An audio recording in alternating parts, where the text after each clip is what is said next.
Chapter 833. After Li Wangyu finished giving instructions on how to fight the epidemic, he suddenly slapped his forehead. Only then did he remember that he had forgotten two very important things. Lime. Alcohol. After the flood, mosquitoes and viruses would inevitably breed, and a large amount of disinfectant materials would be needed. Lime and alcohol were the best disinfectants. However, these two materials were far away in Chang'an City. The lime mine that he and Cheng Yaojin worked together with the other dukes had already started to produce limitless lime, making the dukes' houses very rich. The alcohol needed to be refined in the wine workshop in the Qinling Mountains with high alcohol content. Li Wangyu hurriedly ran back to the cabin and hurriedly wrote a memorial for Pai Lupi, as well as a letter for his beautiful superior. He gave it to Niu Wu and asked him to immediately arrange a fast boat to chase after Su Changqing's boat. If everything went smoothly, these materials would be transported from Chang'an to Su province in 10 days. After arranging these matters, Li Wangyu also asked the Su province provincial governor to immediately arrange boats to search and rescue the people who were trapped by the flood. Most of the 500 imperial guards were also sent out by Li Wangyu to search for survivors. "Let's go, we will also go to Changji County to see the situation," Li Wangyu said as he ordered people to prepare boats. The Su province provincial governor and a group of Su province officials hurriedly dissuaded him. "Marquis, at this time the flood has not receded, and the situation in Changji County is not very optimistic. Marquis, why don't you wait on the big boat? It won't be too late to enter the city after the flood recedes." "Enough, don't say any more. I am now the Hunan province governor. How can I sit by and do nothing to the people in Changji County? If I don't personally see the situation in Changji County, when His Majesty asks, how can I answer? Should I tell His Majesty that I was afraid of an accident and did not enter Changji County?" Li Wangyu's words made it difficult for the Su province officials to continue persuading him. They could only obediently board the small boat again. Cheng Chumo and the other silk pants naturally had to go with them to Changji County.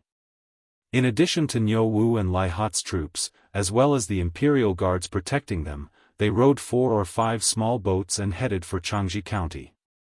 Because the city gate of Changji County had long been blocked with sandbags and mud, when the small boat reached the city wall, it could only let the government soldiers and bailiffs on the city wall drop down ropes and hanging baskets to bring Li Wangyu and his group up to the city wall.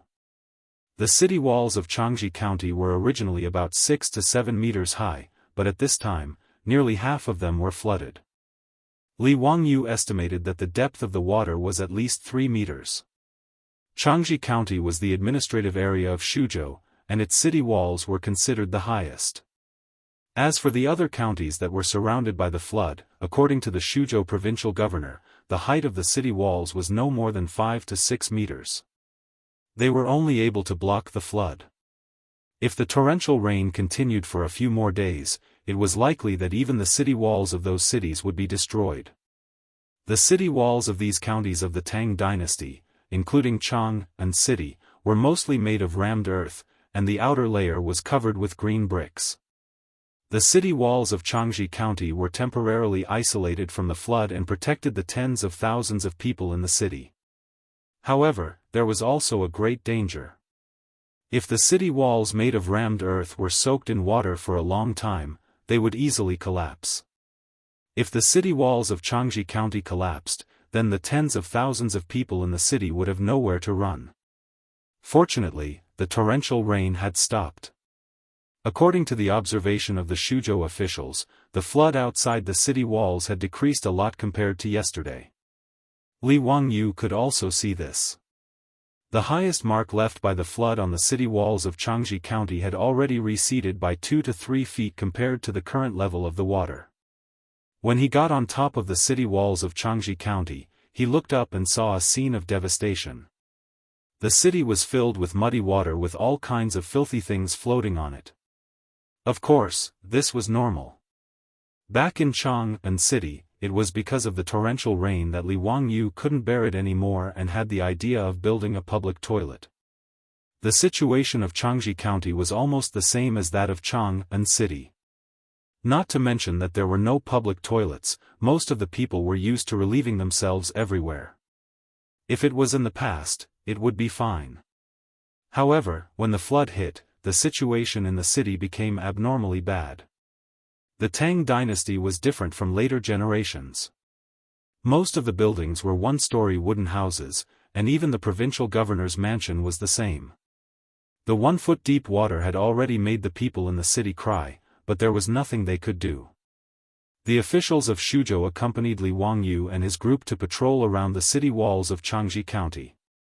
Even Li Wangyu didn't have a better solution for the current situation of Changji County. After all, it was impossible to move tens of thousands of people to other places. Before the flood receded, the water in the city couldn't be drained. Now, the only thing he could do was to let these people continue to endure for a while.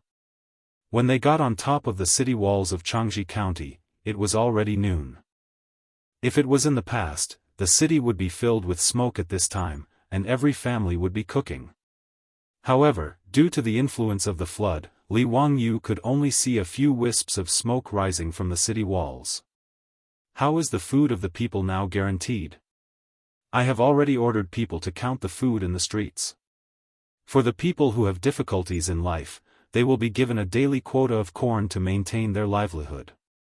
As long as the food arranged by the marquis can be transported in 5 or 6 days, there won't be a big problem. Fortunately, the marquis came in time. Otherwise, the consequences would be unimaginable. Li Wangyu nodded. Only then did he feel relieved. At the same time, he also felt very fortunate. Fortunately, when he was at Fenglingdu, because of the heavy rain, he remembered the flood of Shuzhou in the 4th year of Zhengguan. That was why he urgently reported to Pai Lupi. He wanted the imperial court to prepare early. He just didn't expect that this disaster relief job, after going around in circles, would fall on his head in the end. But then again, if it was someone else, they might not be able to do better than him.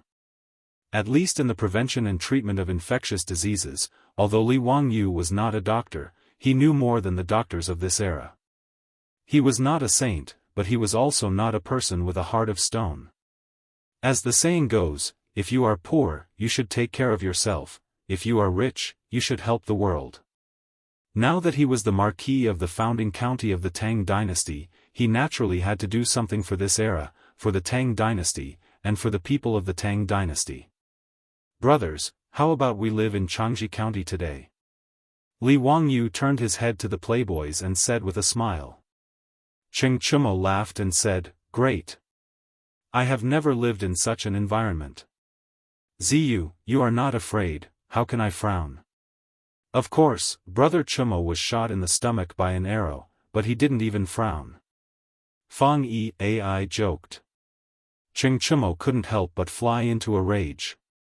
He began to chase after Fang Yi Ai with his big iron fist, causing everyone to laugh. When the officials of Shuzhou saw this scene, they couldn't help but be stunned. This marquis, as well as those incomparably honorable dukes, were truly magnanimous. Chapter 834. Li Wangyu and the wastrels wanted to spend the night in Changji County, which made it difficult for the officials of Shuzhou.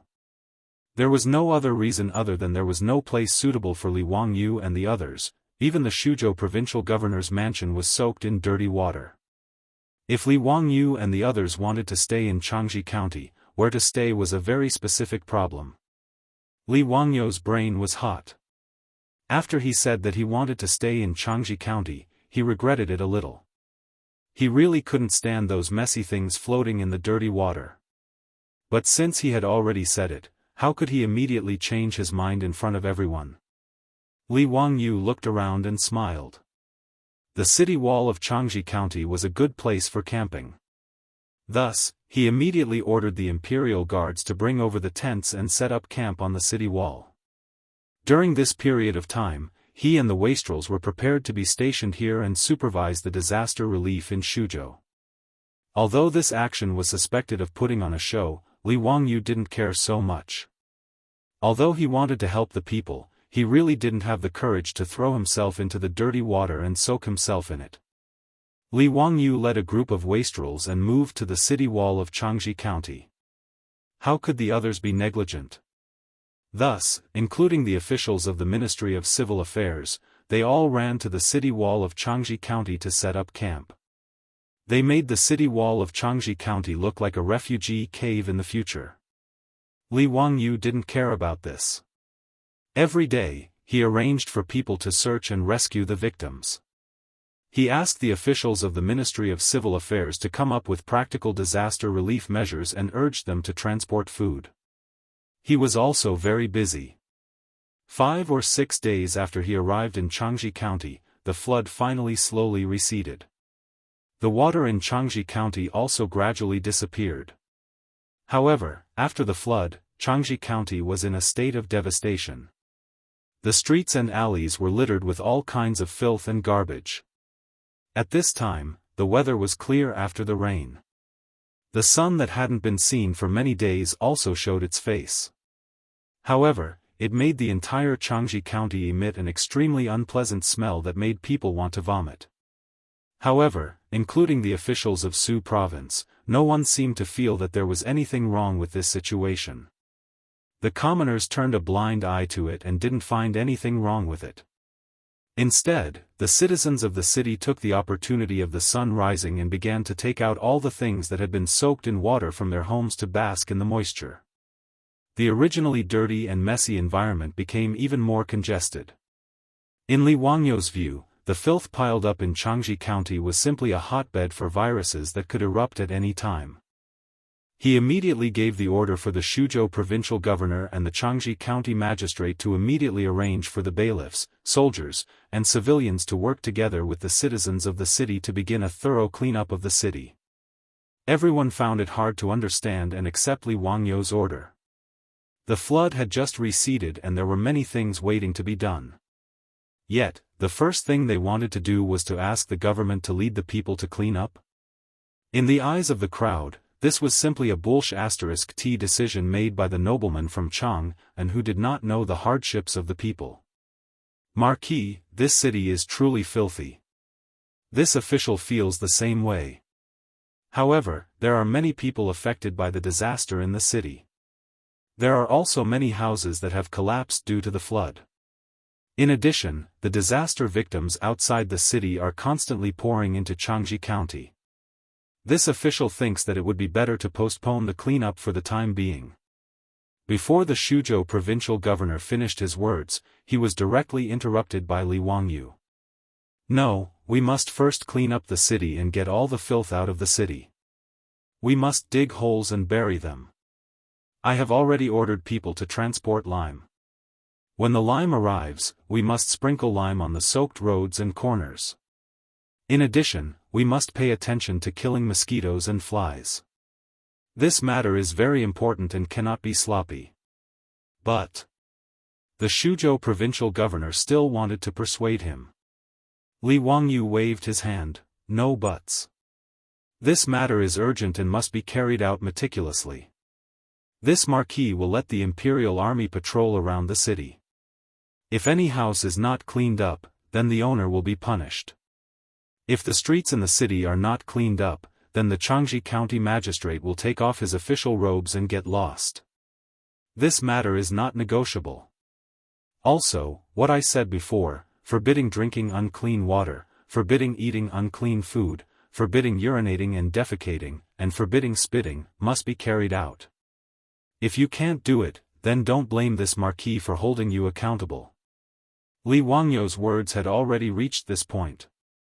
No matter how much the Suzhou provincial governor grumbled in his heart and criticized Li Wangyu in his heart, he could only obediently nod his head and arrange for people to carry out the orders.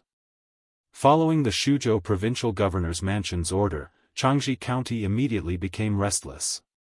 The county government's bailiffs, scribes, and strong people all went to the streets, beating gongs and drums to call the people out to clean the streets and carry the garbage. For a time, the people of Jianghu County were full of complaints. In the eyes of the people, Li Wangyu's order was purely a matter of eating and having nothing to do.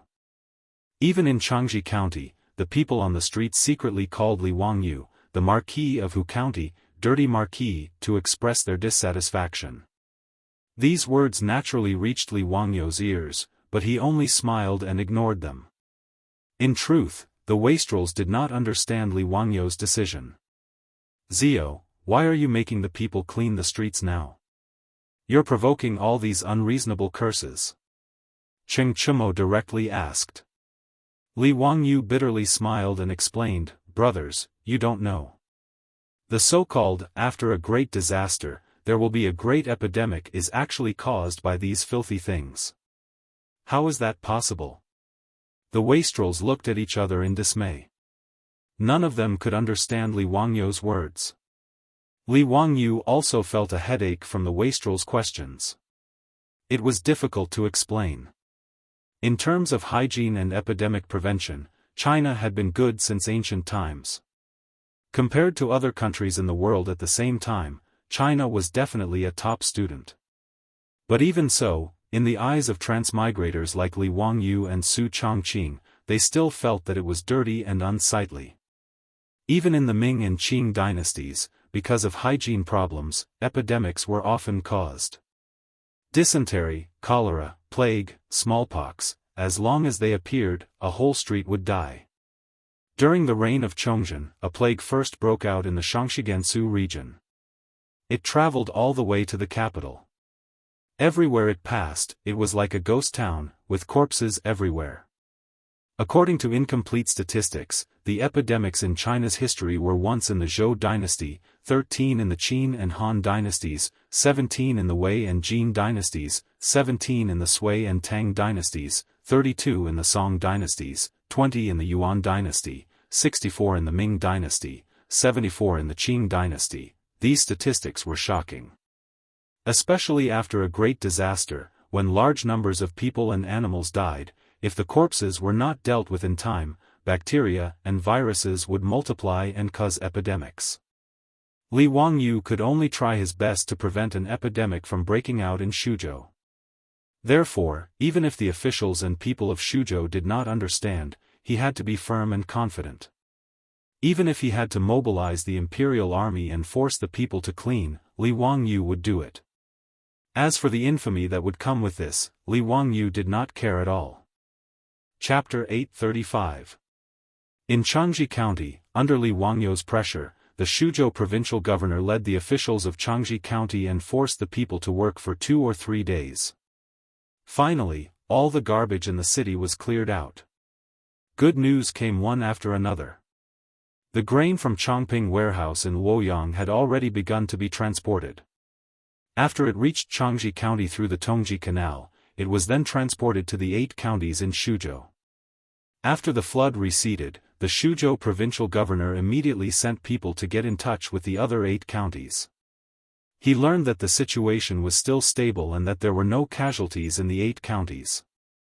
After receiving Li Wangyu's request for help, Cheng Yaojin and the others immediately arranged for people to start transporting the lime. On the 3rd day after the flood receded, the ship carrying a large amount of lime had already moored at the Tongji Canal dock outside Changji County. Li Wangyu immediately ordered people to transport the lime and began to disinfect and clean the entire city. At the same time, he had the Shuzhou provincial governor send the lime to the other 8 counties and have them thoroughly disinfected like Changji County. The only problem now was that after the flood receded, the disaster victims whose villages were destroyed by the flood began to flood into the county. Li Wangyu was busy urging the Shuzhou officials to settle the disaster victims and give them food. However, Li Wangyu did not allow the disaster victims in ragged clothes to enter the county. Instead, he directly set aside an area in the north of the county to settle the disaster victims. Naturally, the victims who were blocked outside the city were full of complaints. What made the disaster victims in Shuzhou even more difficult to accept was that Li Wangyu ordered them to strictly enforce the hygiene ban in the camp area where the disaster victims were settled. The ban on urinating and defecating everywhere, the mandatory bathing before entering the camp area, and so on made the villagers of Shuzhou, who had escaped death, naturally find it difficult to accept. They believed that Li Wangyu, a noble from Chang'an, was deliberately making things difficult for them to pass the time. However, Li Wangyu did not care about this. Every day, he urged the Jianghu County government to strengthen the management.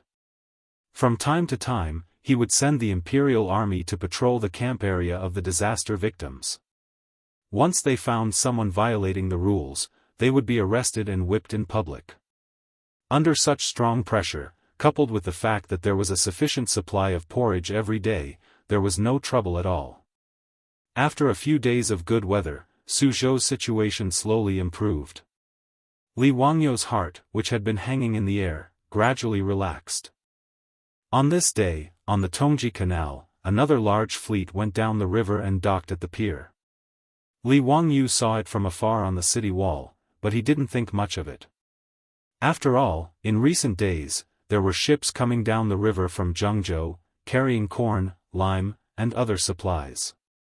But when he saw the people disembarking from the ship, he hurriedly ran down the city walls and called Cheng Chumo and the others, as well as the governor of Suzhou. A large group of people hurriedly rushed to the docks. He never expected that the person who came down from the boat would be Pai Lupi, followed by Fang Xianling, Du Ruhui, Zhang Sun Wuji, Cheng Yaojin, Yuqi Jingda, and other big shots. Pai Lupi had actually set off. Li Wangyu couldn't help but wonder what was going on. The flood in Suzhou was not particularly serious. He had already sent a memorial to Chang'an, explaining the situation in Suzhou. The flood came quickly and left quickly. In the past few days, the officials in Suzhou had roughly calculated the disaster situation. This year, Suzhou's grain harvest was definitely poor. 80 to 90% of the farmland had been destroyed by the flood. Of the 117 villages in Suzhou, 70 to 80 had been destroyed by the flood. The number of casualties was still being calculated. Roughly several thousand people had died, which could be considered a blessing in disguise. For Suzhou, which had a population of several hundred thousand, although the loss was great, it had already begun to recover. As long as the imperial court could reduce the rent in Suzhou this year and provide relief corn for the disaster victims to get through the famine, Suzhou might be able to recover next year. As for the epidemic that Li Wangyu was most worried about, at least for now, there was no bad news. Judging from the situation in Jianghu County, as long as the other counties strictly followed his orders, the epidemic would not break out. After all, in ancient times, epidemics broke out after major disasters mainly because they did not pay attention to hygiene and epidemic prevention. Therefore, even if the people did not understand, and even if Li Wangyu had to bear a lot of infamy, he still persisted and forcefully ordered Jianghu County to be disinfected. After the flood, Jianghu County was safe and sound. This was all thanks to him. Unfortunately, no one knew about this contribution, and instead, many people complained about it. Regarding this, Li Wangyu could only let the people do as they wished. In short, he had a clear conscience. Under these circumstances, Pai Lupi suddenly led a group of officials to Suzhou without any news. What was the meaning of this? Li Wangyu could not understand, but he could only lead everyone to welcome the emperor. Li Wangyu greets your majesty. Why did your majesty suddenly come to Suzhou? Did something happen? No need for formalities, Zio. This time, I came to Suzhou to take a look. It's not a big matter, Pai Lupi smiled and waved his hand. I heard that Zio handled the Suzhou flood well. Let's go, bring me to Jianghu County to take a look. Seeing Pai Lupi being so evasive, Li Wangyu could only rub his nose helplessly and invite Pai Lupi into the city. However, it was not so simple for Pai Lupi to enter the city.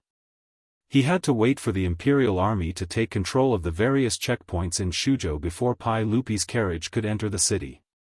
As for what Pai Lupi said, Li Wangyu did not believe a single word. Who was he trying to fool? Chang'an City was more than 1,000 miles away from Suzhou. Did you think that the emperor was taking a stroll? Taking a look along the way? Seeing that Pai Lupi was not willing to tell him the truth, Li Wangyu could only secretly ask Cheng Yaojin. Uncle Cheng, what is His Majesty playing at? He, nothing much.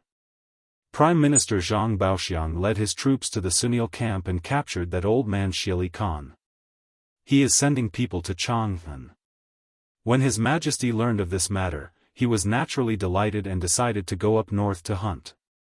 At the same time, he went to the Wei River where he signed the Wei River Alliance to welcome that old man Shili Khan. Because His Majesty was in a good mood, when he arrived at the Wei River, he thought about the flood in Shuzhou and ordered people to lower the boats and come over here to take a look.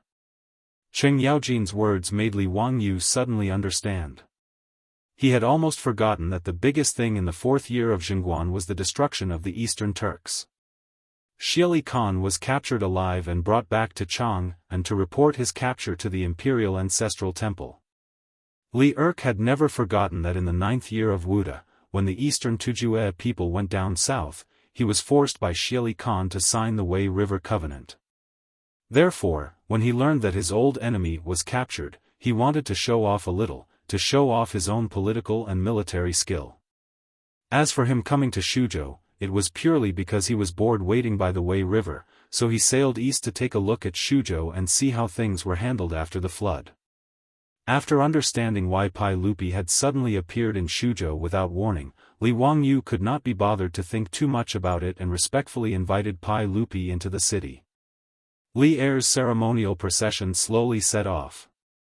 Just as they were about to enter Changji County, they saw a horse galloping towards them on the official road not far away.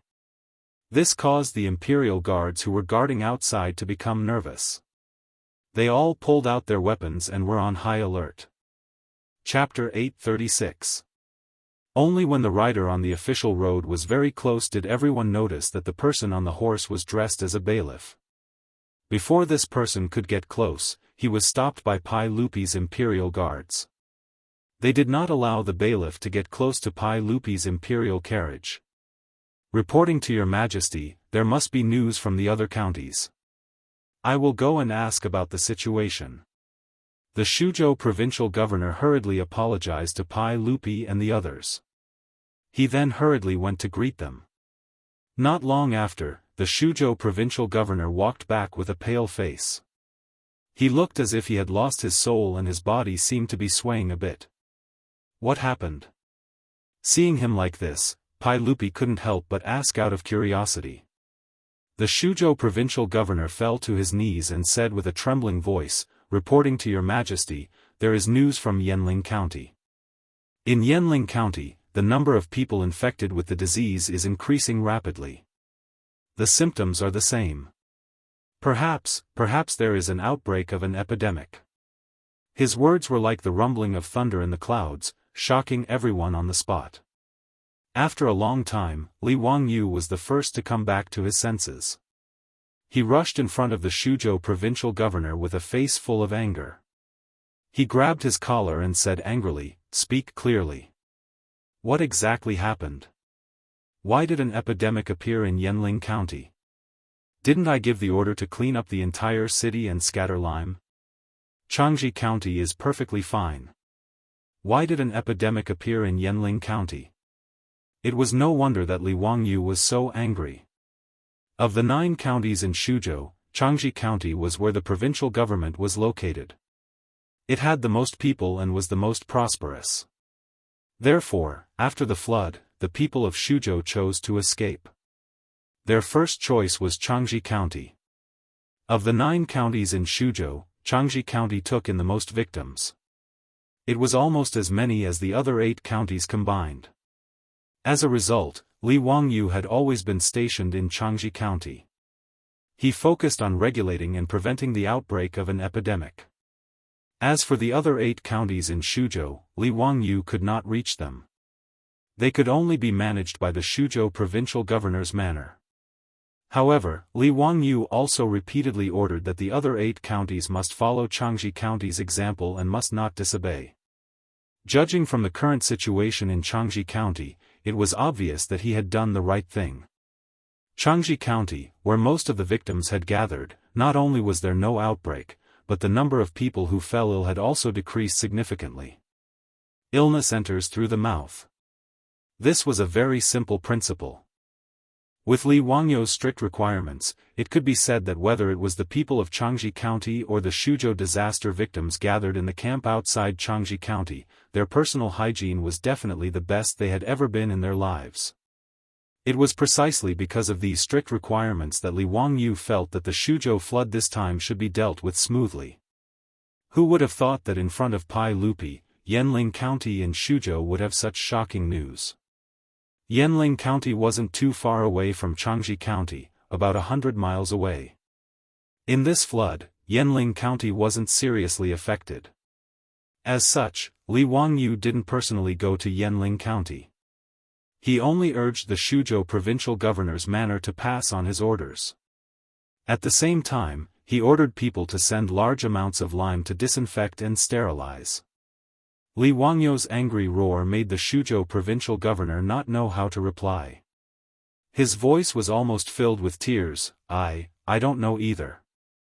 If a large-scale epidemic really broke out in Suzhou, his career as the Suzhou provincial governor could be considered to have come to an end. If he was only reprimanded by the imperial court, removed from his position, and sent back to his original place, he could be considered lucky. If things went wrong, he might even be directly imprisoned by the censorate. It could be said that the Suzhou provincial governor was the one who was most afraid of the outbreak of an epidemic. After all, Li Wangyou was only the Hunan provincial governor and wasn't in charge of the specific matters of the region. When Pai Lupi heard that an epidemic had broken out in Yanling County, his face couldn't help but become unsightly. Previously, when Li Wangyou ordered Mi Tuo to send Li Qingxian and Li Tai back to Chang'an, he said that there was a possibility of an epidemic breaking out in Suzhou. Mi Tuo naturally reported this matter to Pai Lupi. However, after the flood receded for a few days, the news that came back from Jianghu on fast horses every day was developing in a good direction. Suzhou didn't break out like Li Wangyou was worried about. Therefore, Pai Lupi didn't take this matter to heart and only thought that his nephew was worrying for nothing. Therefore, when he was hunting by the Wei River, he had a sudden impulse to take a 2-day boat ride to Suzhou to see the situation. However, he didn't expect that just as he arrived in Suzhou, before even entering Jianghu County, he would receive such bad news. On the side, Fang Xianling, Du Ruhui, and the other big shots' faces all changed after hearing this news. Zhang Sun Wuji was about to open his mouth and persuade Pai Lupi not to enter Jianghu County and directly return to the dragon boat and return to Chang'an. In the face of an epidemic, it didn't matter if you were a true dragon, the son of heaven, or a commoner, everyone was treated equally. Since an epidemic broke out in Suzhou, no one dared to let Pai Lupi, the emperor, take such a risk. Pai Lupi naturally saw through Zhang Sun Wuji's thoughts, but he waved his hand at him, indicating that he already knew about this matter and that there was no need to say more. Pai Lupi wasn't a hothead. He knew that there was an epidemic in Suzhou, but he still continued to stay here. However, before leaving, he wanted to see how Li Wangyou was going to deal with it. Li Wangyou glared angrily at the Suzhou provincial governor who was paralyzed on the ground and ordered someone to bring the Yanling County Yamen runner who came to report the news. However, he didn't let the Yamen runner come close and only let him speak from a distance of about 10 steps. After all, if it really was an epidemic, who knew if the Yamen runner didn't carry the virus? When there were no protective measures, keeping a distance was the safest thing to do. What's the situation in Yanling County now? Tell me the truth. Although the Yamen runner didn't know who the people in front of him were, looking at the shiny armor and the imperial guards who were staring at him, he knew that they were nobles that he couldn't afford to offend. Facing Li Wangyou's question, he hurriedly knelt down and didn't even dare to raise his head as he replied loudly. In the county, there were people who got sick and couldn't get out of bed a few days ago. We found a doctor, but he couldn't find anything. Originally, we thought that it was just a cold from the flood, but we didn't expect that there were more and more people who got sick in the various villages. Only then did the Ming house panic and order someone to report to Jianghu County. Li Wangyou asked, "Let me ask you, after the flood retreated, did your Yanling County implement my orders?" When the Yamen runner heard that, he hesitated slightly before replying, "The Ming House also told us to spread the orders from the provincial governor's manor. But there were many complaints, so..." "So what?" Li Wangyu roared. So the Ming House had no choice but to follow the people in the city. The more the Yamen runner spoke, the lower his head and the softer his voice. Hearing him say that, Li Wangyu gritted his teeth so hard that they almost broke. The Yanling County magistrate was a bastard. If he was in front of him, Li Wangyu would definitely get someone to grab him and whip him to vent his anger. How could Li Wangyu not be enraged by the fact that the ban he had previously issued was nothing but a piece of useless paper in Yanling County? Chapter 837. The conversation between Li Wangyu, the Shuzhou provincial governor, and the Yanling County bailiffs piqued Pai Lupi's curiosity. "Zio, what ban did you put in Shuzhou? Why are the people complaining? What does this have to do with the epidemic in Yanling County?" In response to Pai Lupi's questions, Li Wangyu explained the ban he had put in place after arriving in Shuzhou. However, Pai Lupi and the other leaders all frowned. Pai Lupi finally understood why the people of Yanling County were complaining. Forbidding drinking unboiled water and defecating anywhere was understandable. However, Li Wangyu gave the order to clean up the city immediately after the flood. He also wanted to throw lime everywhere and force the victims to bathe and change their clothes. This was a bit too much. In the eyes of Fang Xianling, Du Ruhui, and the others, the most important thing after the disaster was to appease the victims, distribute food, and count the number of people affected. What was the point of Li Wangyu doing all this? Before anyone could ask for the reason, the Shuzhou provincial governor stepped out. The Shuzhou provincial governor was worried that he would take all the responsibility for the epidemic in Yanling County, so he hurriedly spoke up for Li Wangyu. "Your Majesty, although I do not know the purpose of the ban, I will strictly carry it out. I have repeatedly ordered all the counties in Shuzhou to do the same. The effect of the ban is quite good. Since the flood receded, in the past 7 or 8 days, not to mention the epidemic, even small illnesses have rarely appeared in Jianghu County. Moreover, Jianghu County is a province, and in these days, it has taken in tens of thousands of disaster victims, far more than Yanling County. From this, it can be seen that the epidemic in Yanling County was caused by the Yanling County magistrate ignoring the ban of the Marquis. I want to accuse the Yanling County magistrate of neglecting his duties and not respecting the ban of the Marquis and the provincial governor's manor." The Shuzhou provincial governor had actually been silently cursing Li Wangyu's ban on the Shuzhou provincial governor. But at this time, in order to clear his name in front of Pai Lupi, he didn't care so much and directly put the blame on the Yanling County magistrate. He also praised Li Wangyu's ban. In fact, what the Shuzhou provincial governor said was not wrong. The Shuzhou provincial governor had indeed conveyed the orders Li Wangyu had issued to the counties under his rule. However, he didn't pay much attention to whether or not those county magistrates followed the rules. After all, the Shuzhou provincial governor did not understand the significance of these prohibitions, and the opinions of the people on the street were great. Naturally, he was too lazy to urge with all his strength.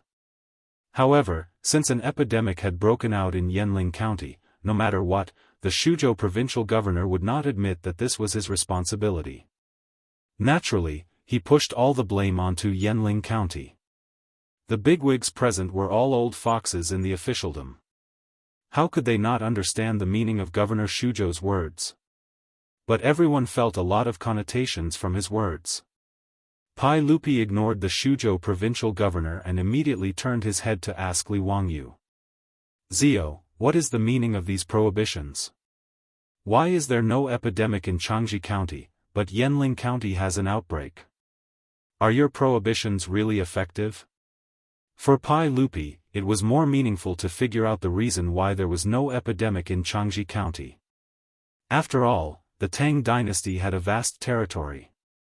Every year, there were all kinds of disasters. After the disasters, the epidemic would break out from time to time. This was the biggest headache for Pai Lupi and the bigwigs in the imperial court. Li Wangyu calmed down a little at this time. He was thinking about how to deal with the epidemic in Yanling County. How could he be in the mood to explain to Pai Lupi? Moreover, these things could not be explained clearly. He rubbed his nose and replied dryly, "Your Majesty, the epidemic is actually caused by the growth of germs due to poor hygiene." When Pai Lupi heard this, his eyes lit up. "Is it the germs that cause infection when you and Minister Sun were treating Qingqian?" Something like that. It's just some germs that can't be seen with the naked eye that cause people to get sick. Li Wangyu said half-heartedly, "So the most important thing right now is to order Yanling County to sterilize the germs as soon as possible, and then quarantine the people who have contracted the epidemic." Before Li Wangyu could finish speaking, another person stood out from the back of the crowd and started to reprimand him. "Nonsense, Your Majesty. In my opinion, what the Marquis of Huxian said is complete nonsense. What germs that can't be seen with the naked eye can cause people to contract an epidemic? What kind of record is this? The epidemic is clearly caused by the plague ghost and needs to be eradicated as soon as possible. What does this have to do with drinking unboiled water?"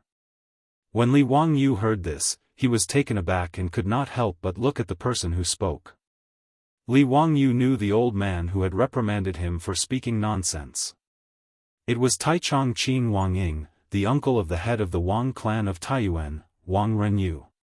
He was a major third-rank official in the imperial court. Taichung Qing, the ceremonial official of the ancestral temple. Pai Lupi's main goal in this hunting expedition was to bring Shieli Khan back to Chang and report his capture at the ancestral temple.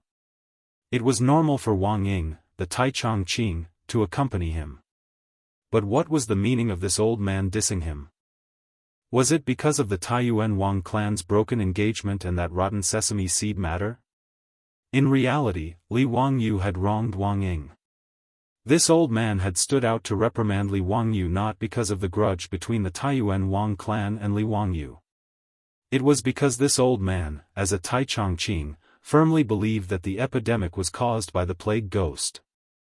Since ancient times, when an epidemic broke out in China, it was necessary to drive it away. Praying to the gods to bring disaster, reciting Buddhist scriptures, following Taoism, drawing talismans and chanting incantations were all methods to fight against the epidemic. This was the case against the plague of locusts, not to mention a terrifying epidemic. Thus, when Wang Ying heard that an epidemic had broken out in Yanling County, he was about to speak up and have Pai Lupi arrange for people to drive it away. In the end, when he heard Li Wangyu's words, how could he not be angry? Taichung Qing Wang Ying's words caused many of the officials behind Pai Lupi to nod in agreement. They felt that these were the words of an experienced strategist. How could an epidemic not be driven away? Li Wangyu was also speechless, but he could only patiently explain, "Duke Wang, the epidemic was truly caused by germs. It has nothing to do with the plague ghost." "Humph, these are just your words, Marquis of Huxian. What germs? What are they? Why don't you show them to this old man? Since Marquis of Huxian says that human eyes cannot see them, how do you know? This old man has read all sorts of ancient texts, but I have never seen the germs you speak of. How did Marquis of Huxian know?" Li Wangyu was somewhat depressed by this old man's words. Damn it, how could an illiterate, who didn't understand science be so righteous? But to have Li Wangyu prove what germs were now was difficult for him. Without a microscope, how could he prove to this country bumpkin that the epidemic wasn't caused by the plague ghost?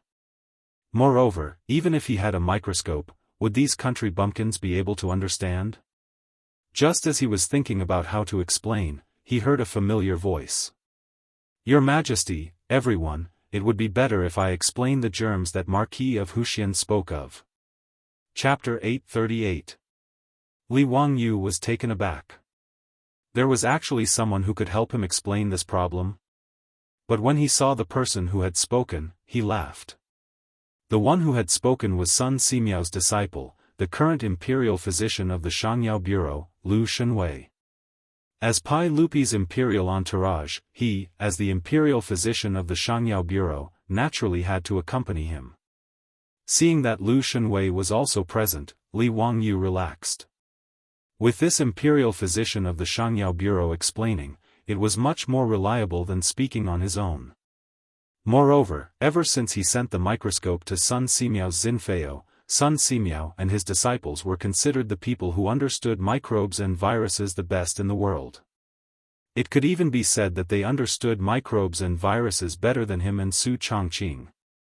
After all, his and Su Chongqing's understanding of viruses was just some general knowledge they had when they were in school in the future. On the other hand, Sun Simiao and his disciples, Lu Shenwei, Zhang Baozong, and the others, after emptying what little stock Li Wangyu had left in his stomach, they were seriously conducting all kinds of experiments and research. Even Li Wangyu did not know to what extent Sun Simiao and his disciples' research on viruses and germs had progressed. Your Majesty, everyone, according to my teacher and my research, we have confirmed the existence of the germs mentioned by the Marquis of Huxian. It is a type of microscopic organism that is so small that it cannot be seen with the naked eye. However, it is the main culprit behind the illness of the human body. Not only did Lu Shenwei's words fail to convince Wang Ying, this imperial physician of the Xiangyao Bureau, he became even angrier. He even began to curse. Nonsense. What a load of nonsense. This is simply a bunch of nonsense. What invisible germs? What are they? Who has ever seen them? You're the only one who's saying this. Your Majesty, this subject wishes to impeach Lu Shenwei for misleading the public with his lies. Li Wangyu was dissatisfied. Lu Shenwei was trying to educate these country bumpkins, so what was this old man's attitude? Were you proud of your illiteracy? Lu Shenwei's status was far from Wang Ying's, a third-rank Tai Chong official. However, Li Wangyu wasn't going to spoil this old man. Be careful with your words, Lord Wang. As the saying goes, what you know is what you know, and what you don't know is what you don't know. If Lord Wang says that no one has seen the germs before, then they don't exist. Then, Lord Wang, please capture one of the plague ghosts for me to see. Otherwise, you're just spouting nonsense. You. Li Wangyu's words made the old man Wang Ying almost unable to breathe. Wang Ying was so angry that he was fuming, but he couldn't do anything to Li Wangyu. He simply turned around and complained to Pai Lupi. Your Majesty, the rites says that Zhuanxiu has 3 sons who were born and died as plague ghosts. This was written clearly in the ancient books. Yet the Marquis of Huxian and Lu Fengyu are spreading lies to mislead the public, saying something about invisible germs causing people to fall ill and lead to an epidemic. This is clearly nonsense. Your Majesty, please investigate clearly and expel the germs in Yanling County as soon as possible to prevent the epidemic from getting out of hand.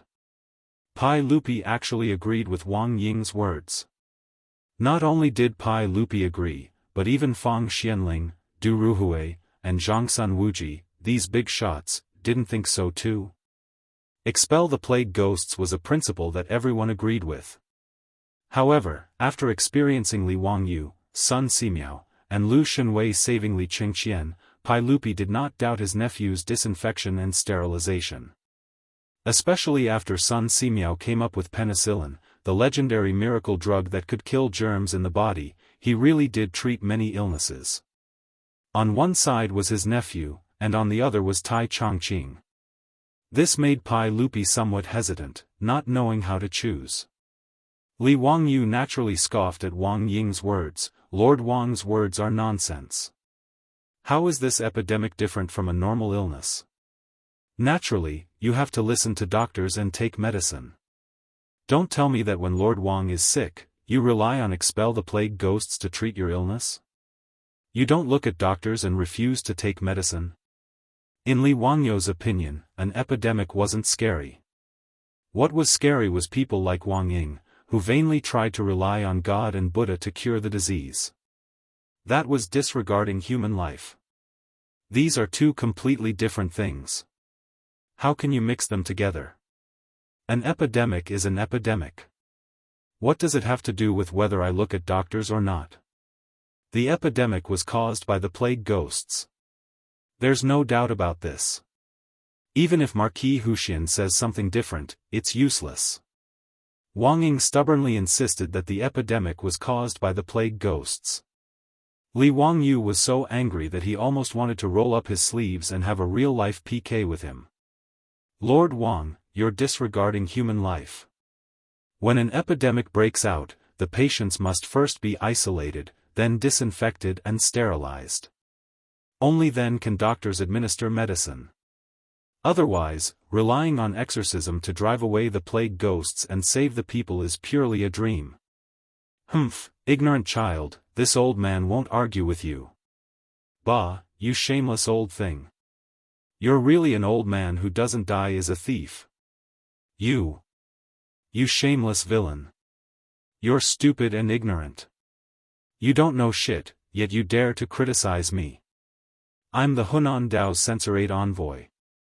Who do you think you are? Li Wangyu and Wang Ying began to curse at each other over how to deal with the epidemic in Yanling County.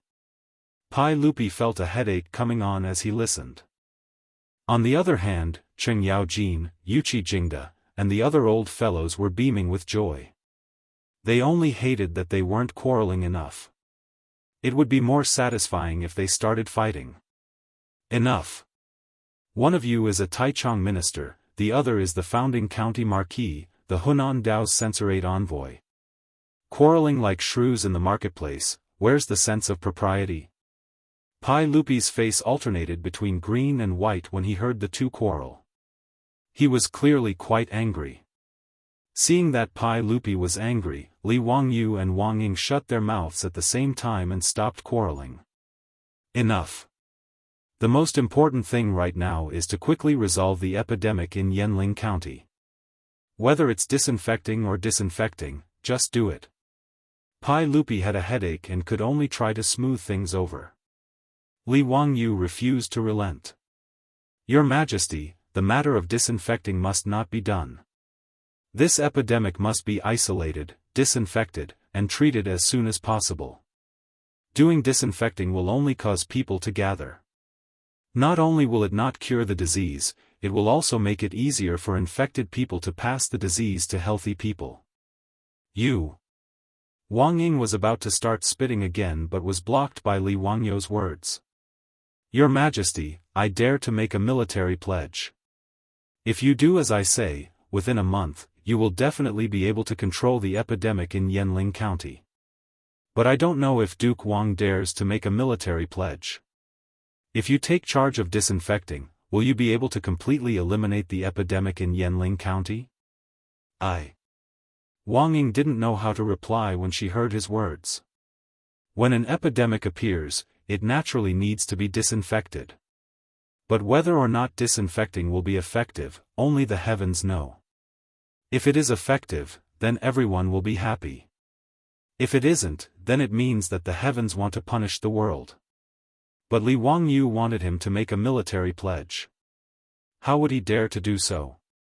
Moreover, when he heard that there was an epidemic in Shuzhou, he was already considering how to persuade Pai Lupi to leave. How would he dare to run to Yanling County? That epidemic wouldn't care if he was a major third-rank official in the imperial court.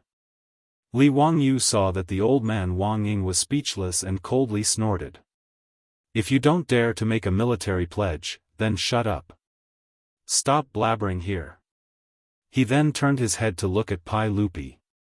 Uncle, this matter cannot be delayed. Otherwise, the epidemic in Yanling County has the risk of spreading. If it spreads to other counties in Shuzhou, then it will be a disaster. Lu Shenwei also bowed. Your Majesty, this subject is willing to stay in Shuzhou and assist the county marquis in treating the epidemic in Shuzhou. Chapter 839. In response to Li Wangyu and Lu Shenwei's advice, Pai Lupi hesitated for a moment before shaking his head decisively. Zio, you can't take the risk yourself. I'll order people to deal with the epidemic in Yanling County. You'd better return to Chang and with me. Pai Lupi also knew the severity of the epidemic. It attacked indiscriminately regardless of one's status. Although Pai Lupi hated his nephew Li Wangyu for not being obedient and marrying Changle, how could he bear to let him take the risk and go to Yanling County to deal with the epidemic?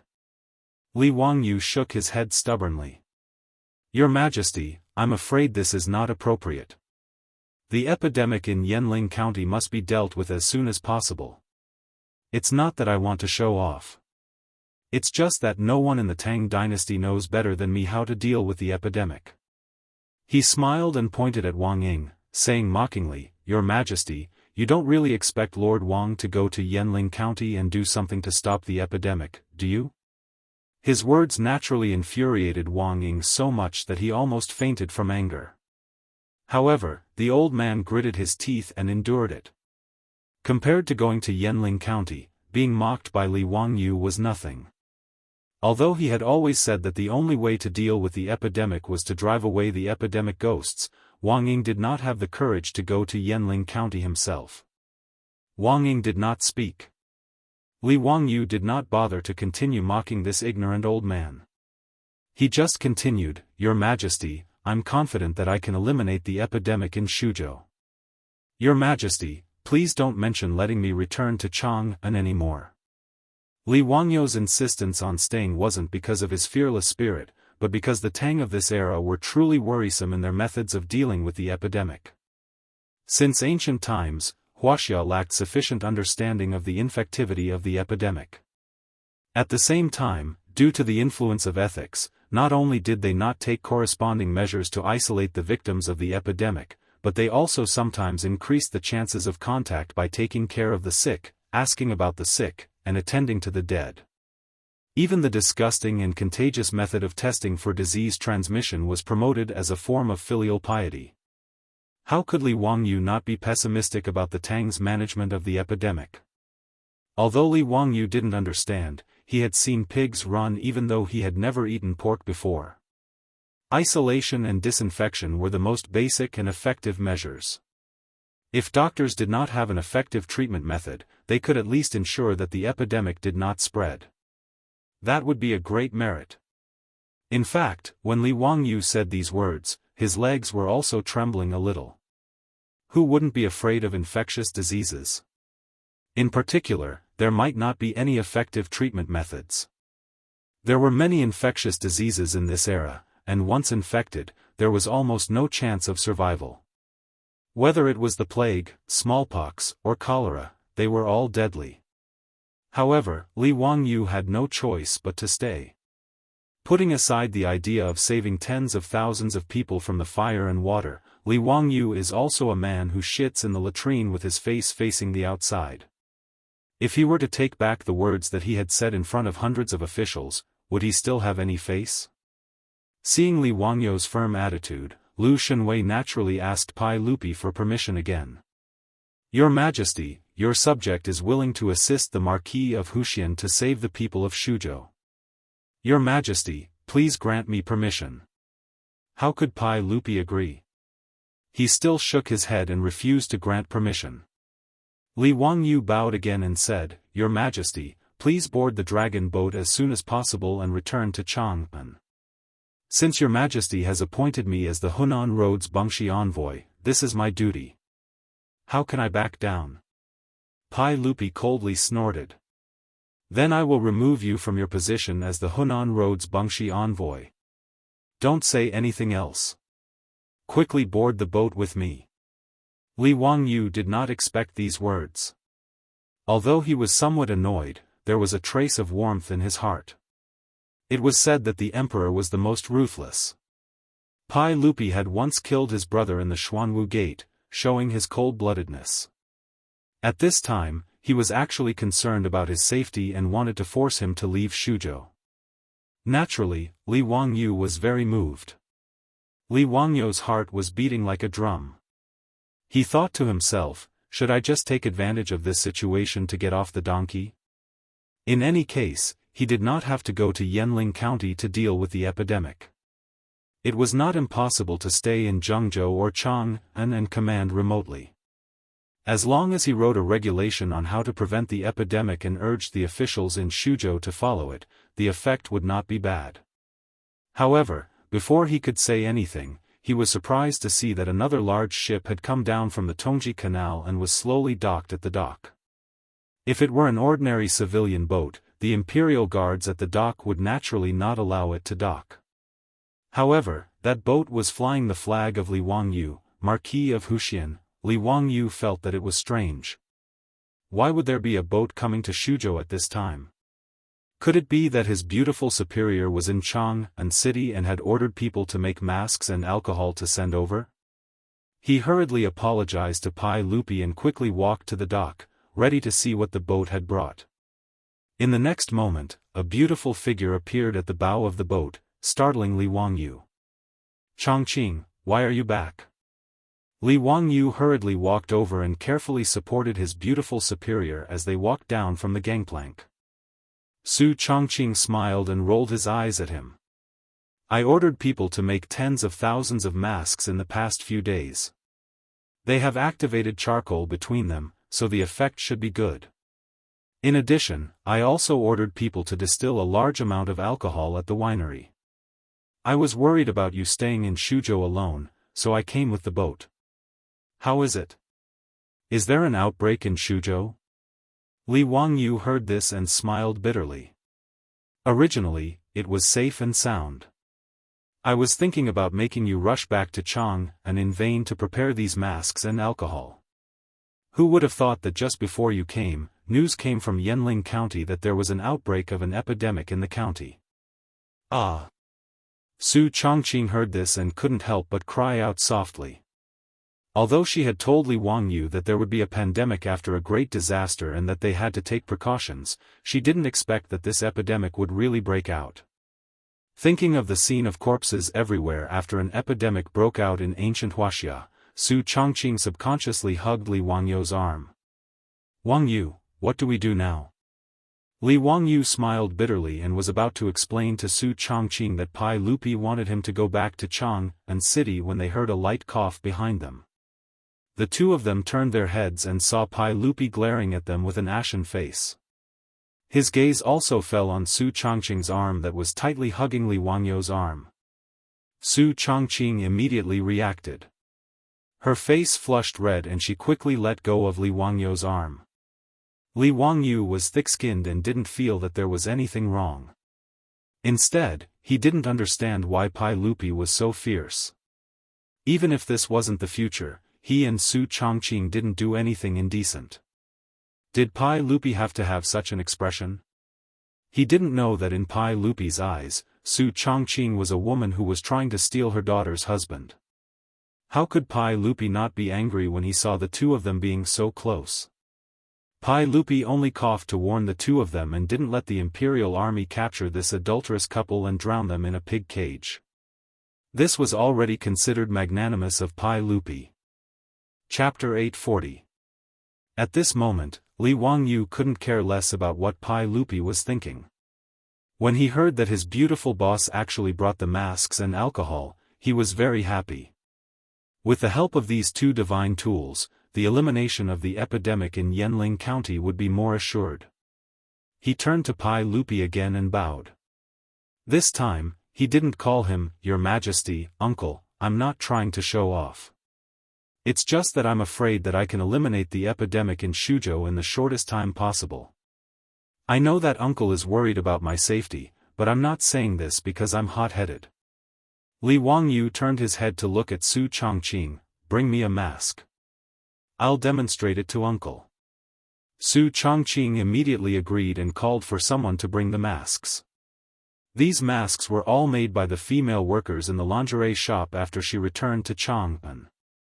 The masks she brought were sewn with high-quality white cotton cloth and an inner layer of activated charcoal as an adsorbent. Although it was simple and crude, in this era, it was already the best protection. Pai Lupi looked at the thing in Li Wangyu's hand and didn't know what it meant. "Zio, what is that thing in your hand?" "Uncle, this thing is called a mask." "Oh? What is it used for?" Li Wangyu put on the mask and smiled at Pai Lupi. "Uncle, This mask is used to filter the breath that enters the mouth and nose. What's the point? Pai Lupi still didn't understand. Li Wangyu explained, Uncle, I've said before that the epidemic is actually caused by germs. And those invisible germs will splash out along with saliva because of people's breathing, coughing, spitting, and so on. If there is no mask to filter out these germs, healthy people will easily be infected after coming into contact with the infected. Oh? Could it be that what you said is all true? The plague really wasn't caused by the plague ghost? Pai Lupi was skeptical. Li Wangyu shrugged his shoulders and said, Of course not. I can't prove it to you now. When you return to Chang'an, you can summon old Immortal's son to the palace and let him bring the microscope to the palace. Then you can see it. Pai Lupi was still a little hesitant. After all, what Li Wangyu said completely overturned his previous understanding. It was not Pai Lupi's fault. After all, before the invention of the microscope, no one knew about the existence of microbes. Li Wangyu had invented a microscope, but he hadn't shown it to Pai Lupi, so it was normal that he didn't know about it. When Li Wangyu saw Pai Lupi hesitating, he felt helpless. He only hated Lu Xunwei for not bringing the microscope to Shuzhou. However, when he turned his head and saw Cheng Chumo and the other fops, he remembered that the fops often went to Dingzhou village. They were also frequent visitors. Others might not have seen microscopes before, but this group of rich kids had seen them before. Not only had they seen it, but they had also played with it. When these bastards were in the microscope, they almost fought over the right to view the microscope. The old Daoist son Simiao was so angry that he almost went berserk. Only then did the fops calm down. Uncle, if you don't believe in the existence of germs, you can call Cheng Chumo and the others over. They were in old Immortal son's microscope and saw the existence of germs with their own eyes. Pai Lupi immediately reached out and called the fops in front of him. After a series of questions, the answers he received were the same as what Li Wangyu and Lu Xunwei had said. Now Pai Lupi was somewhat convinced that the plague was caused by germs. He reached out and asked Li Wangyu for a mask. He imitated him and put it on his face. Wearing a mask for the first time made Pai Lupi feel that it was a novelty. Zio, what kind of mask is this? Can it really prevent the spread of the plague? Yes, uncle. Although it can't completely eliminate the plague, it can reduce the spread of the plague to the greatest extent. Li Wangyu's words finally made Pai Lupi nod his head in agreement. Well, in that case, I will leave Shuzhou to you to deal with. I only have one request. Go back to Chang'an safely. Don't forget that Chang'e is still waiting for you. Hearing Pai Lupi mention Chang'e again, Li Wangyu suddenly didn't want to talk to him anymore. Damn, his heart was so tired. Uncle, please board the ship as soon as possible. Leave the matter of Shuzhou to me. Li Wangyu now only wanted Pai Lupi to leave as soon as possible. He didn't want to see this middle-aged man again. He turned his head and said to Su Chongqing, you also go back to Chang'an with His Majesty. Don't worry, with the mask and alcohol you sent, I will take good care of myself. Su Chongqing shook her head, no, I want to stay. You asked me to go back to Chang'an before to prepare the mask and alcohol. What is it for now? If you can stay, so can I. Li Wangyu was not willing to let her take risks. He shook his head and refused to agree. I don't care. In short, I have to stay. Pai Lupi was a little surprised. There was an outbreak of the plague in Shuzhou. Everyone wanted to avoid it. These two people were interesting. They actually wanted to stay. He appreciated Su Chongqing's courage very much. Although as a father, he was very unhappy about Su Chongqing's behavior of snatching his daughter's husband, he didn't say anything. In the end, Li Wangyu still couldn't win against Su Chongqing. Pai Lupi's dragon boat slowly sailed away from the dock in Changji County, heading north against the current and returning home. Li Wangyu stood on the dock and watched the dragon boat leave. After a while, he rubbed his face hard. Now was not the time to be in a daze. There were many things waiting for him to do. He turned to the governor of Su province and ordered the group of officials, immediately order Captain Zhe of Su province's Zhichong mansion to gather the mansion soldiers and surround Yanling County. No one is allowed to leave. Before Pai Lupi left, he generously gave Li Wangyu the authority to command Shuzhou's military power. Su Prefecture was central prefecture, Zhichong Prefecture had 1,000 prefecture soldiers, 1 Zhichong commandant, 1 Zhichong commandant, 1 left, and Gua-yi commandants. In addition to the 500 imperial guards that Li Qingxian and Li Tai left behind for Li Wangyu had 1,500 soldiers in his hands. These mansion soldiers and imperial guards were first deployed by Li Wangyu to the periphery of Yanling County, sealing off the entire city and preventing people from entering or leaving. Sealing the city was a choice that had no other choice. If the people of Yanling County were allowed to enter and leave freely, the virus would spread everywhere. That would be out of control. Taking 10,000 steps back, if the virus really couldn't be cured, then Li Wangyu could only harden his heart and sacrifice the people of a city to save the people of a province or even a road. At this time, he couldn't be soft-hearted. Li Wangyu's order made the Shuzhou officials hesitate slightly. Marquis, if we seal off Yanling County and prohibit people from entering or leaving, I'm afraid there will be a revolt, the Shuzhou governor said with a bitter face. The Yanling County magistrate was tactful about the outbreak of the virus and didn't dare to make it public. He just hurriedly sent people to Changji County to ask for help. However, the people on the streets weren't fools. This kind of thing couldn't be hidden for long. If the people discovered the virus, they would definitely panic. If they sent the mansion soldiers to seal off the city at this time, wouldn't the people panic even more? Li Wangyu shook his head. There's no need to say more. Pass down the order. If anyone dares to cross the line, kill them without mercy. Chapter 841. Yanling County was only 70 to 80 li away from Changji County and could be reached in 2 hours. Yanling County was just a lower county with less than 1,000 households. Based on the average of 5 people per household in the Tang dynasty, there were only 4,000 to 5,000 people. However, after the flood, many refugees came to Yanling County. Originally, most of the disaster victims had gone to Changji County, but because of the strict hygiene ban Li Wangyu had implemented in Changji County, many of the disaster victims found it too troublesome. As a result, they all dragged their families and would rather travel several dozen li to Yanling County to find a bite to eat than stay in Changji County and be controlled by others. Thus, in the small Yanling County, there were tens of thousands of refugees, more than the people in the original county. As for the county magistrate of Yanling County, he did not follow Li Wangyu's example and placed the disaster victims outside the city. Instead, he opened the city gates and allowed the disaster victims to enter the county city and distribute food inside the city. Because there were too many refugees, the county magistrate of Yanling County cancelled the curfew and allowed the refugees to set up camp on the streets of the county.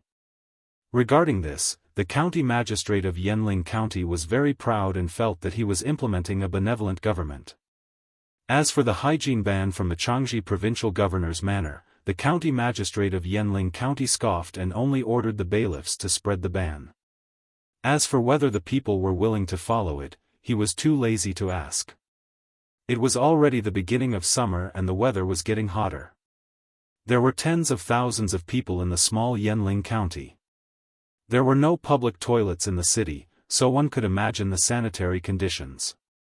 All kinds of filth could be seen on the streets. The garbage after the flood had not been cleared out and new garbage was added. Rats were running everywhere and mosquitoes were flying everywhere. It was a disgusting sight. Even in such an environment, the county magistrate of Yanling County was still very proud. He felt that taking in so many refugees without causing any trouble was a great achievement. When he arrived at the city, there were reports that there were people with fever, coughing, and even coughing up blood. It was the same for the refugees gathered on the streets of the city. Facing such a situation, the county magistrate of Yanling County panicked and the word epidemic jumped out in his mind. The county magistrate panicked and hurriedly sealed off the news. At the same time, he ordered the bailiffs to get on their horses and immediately report to Jianghu County.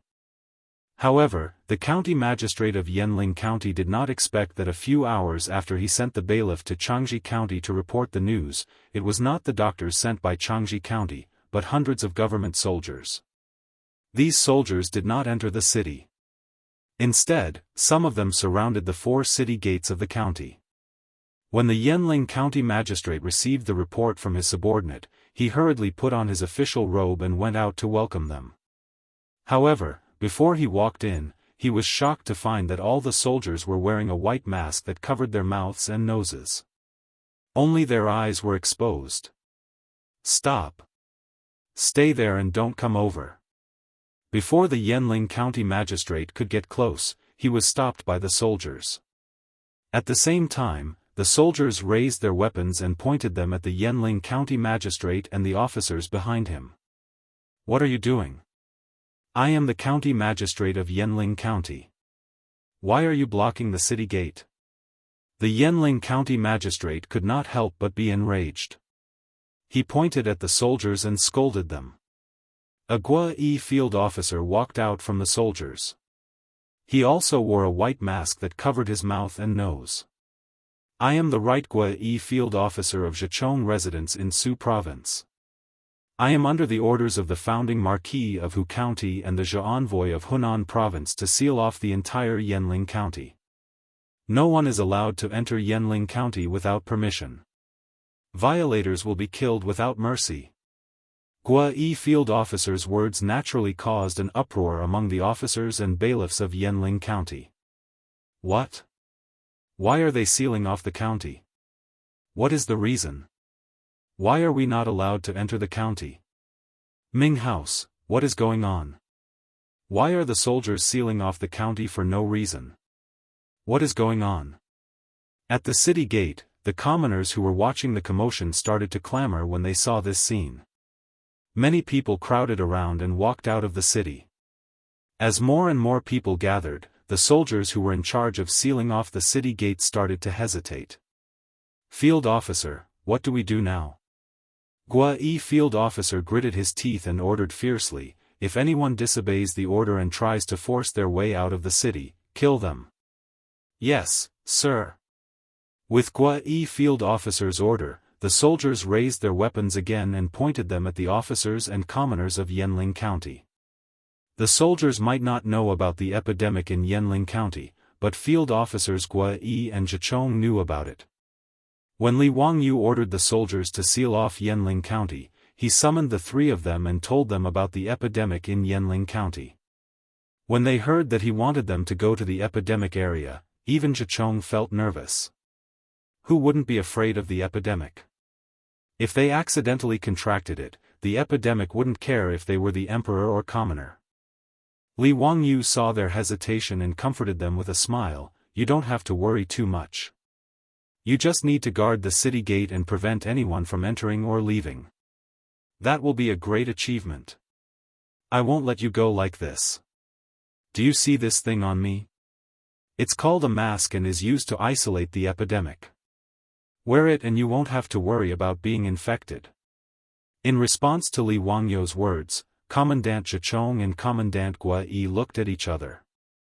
Although they didn't say anything, their eyes revealed that they didn't believe that the small white thing in Li Wangyu's hand could isolate the disease. Seeing that the 3 of them didn't believe him, Li Wangyu rolled his eyes and said, "Haven't you heard of my abilities?" Field Officer Zhejiang and the others looked at each other again and nodded. "Of course we've heard of your many abilities. Even though we're in Shuzhou, we've heard of your great abilities. To tell you the truth, this mask isn't an ordinary thing. It's a treasure I made with my immortal powers. Wear it and you'll be immune to all poisons." Li Wangyu's words were a complete lie, but in order to let the soldiers of Shuzhou's Zhejiang Manor lock down Yanling County without worry, he could only use this plan.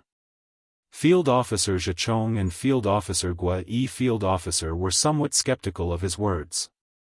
Shuzhou wasn't too far from Chang'an, and they had naturally heard of what happened in Chang'an. They had also heard of the Marquis's abilities. In Chang'an, many people worshipped Li Wangyu as a living immortal. When these rumors spread to Shuzhou, they were naturally exaggerated.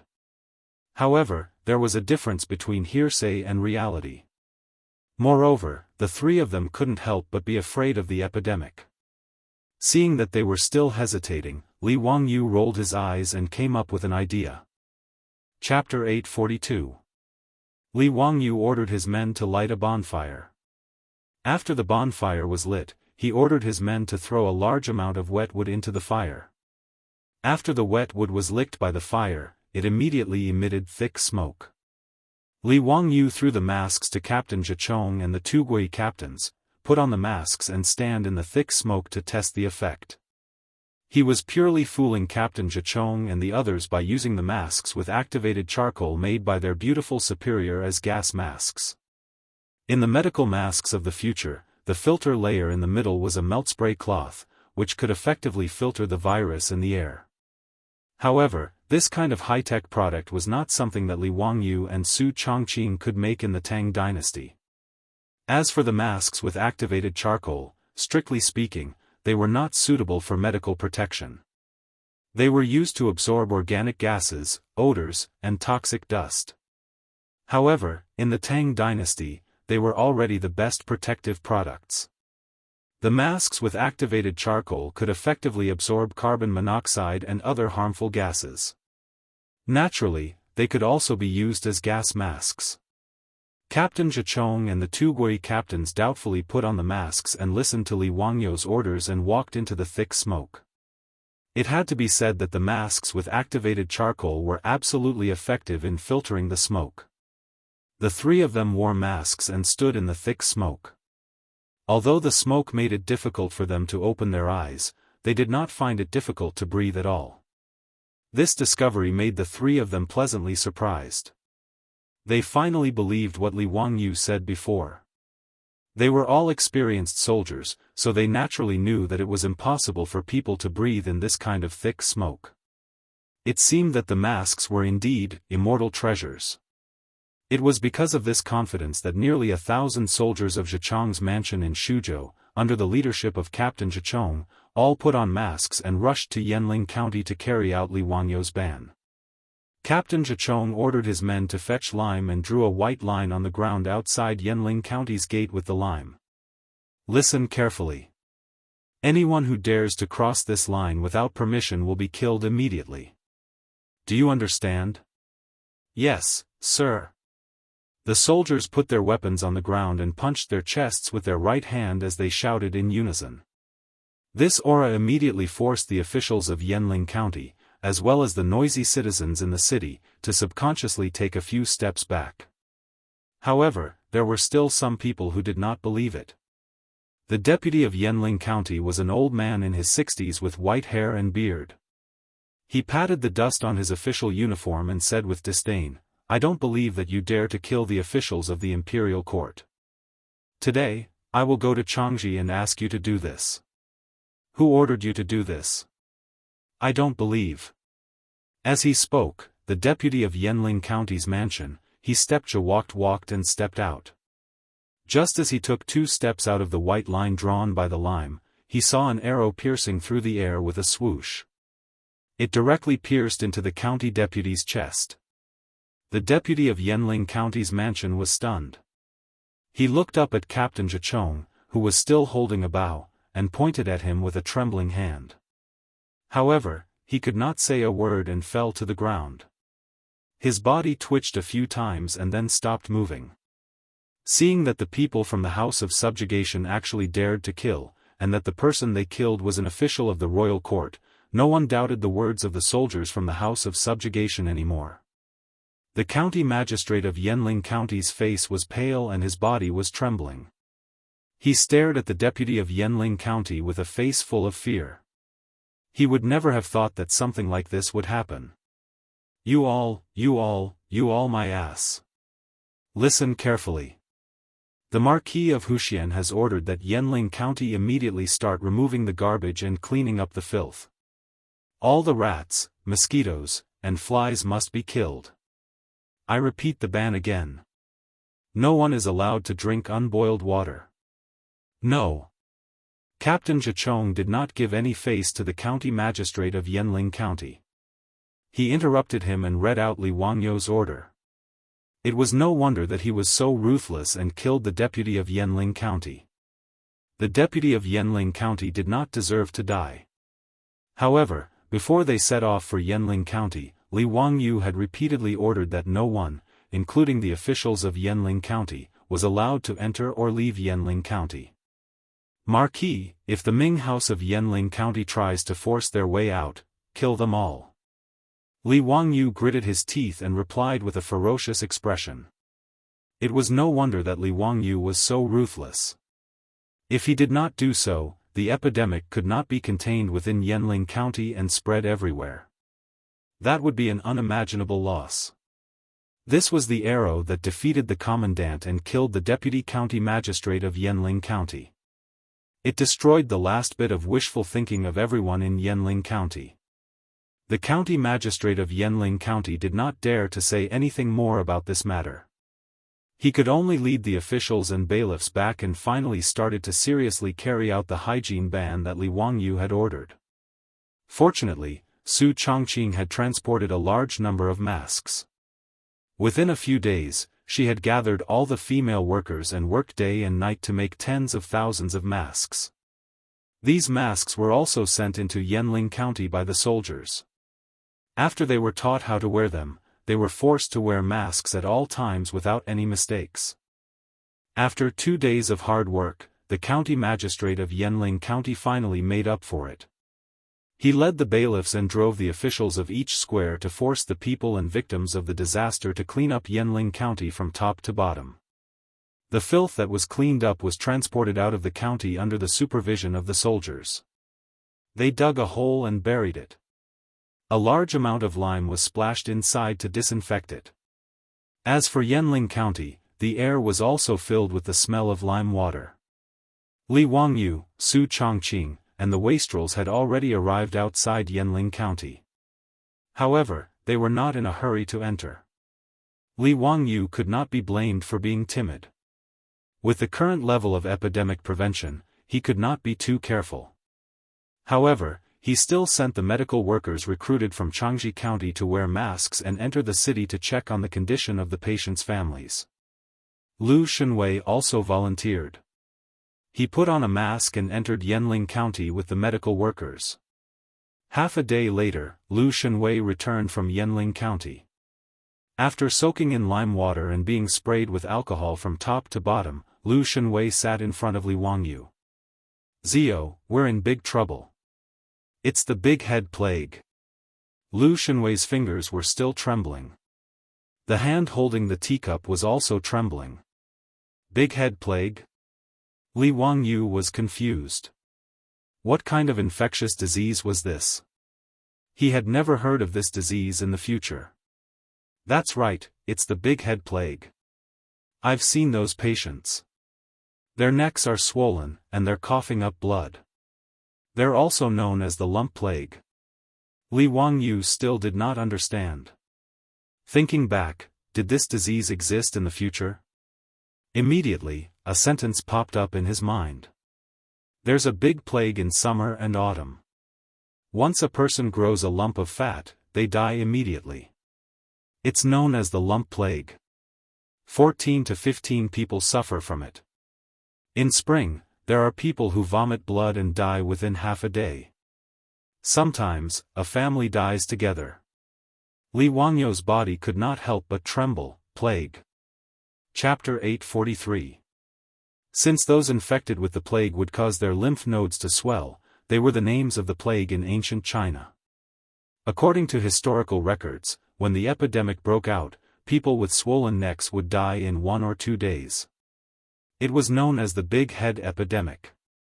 People with the disease would first develop nuclei under their armpits or between their thighs or die after vomiting blood. The reason why Li Wangyou panicked when he found out that the plague in Yanling County was the plague was because he knew how contagious the plague was. The plague recorded in China's history had brought about huge disasters. In the 14th and 16th year of Chongzhen in the Ming dynasty, the plague broke out in the capital twice. Many scholars even believed that it was the plague that reduced the number of soldiers in the capital by 200,000, laying the groundwork for the fall of the Great Ming dynasty. Since TCM in China was more advanced than Western medicine at that time, many physicians came up with many crude and mature prescriptions to treat the plague and achieved a certain effect. Thus, the plague didn't cause a calamity in China. The plague spread in Europe was even more terrifying. The Black Death in the Middle Ages was actually the plague. Due to the lack of scientific protection and treatment, the Black Death killed 25 million people in Europe, which was roughly one-third of the European population at that time. Many villages, towns, and even countries in Europe were wiped out because of the plague.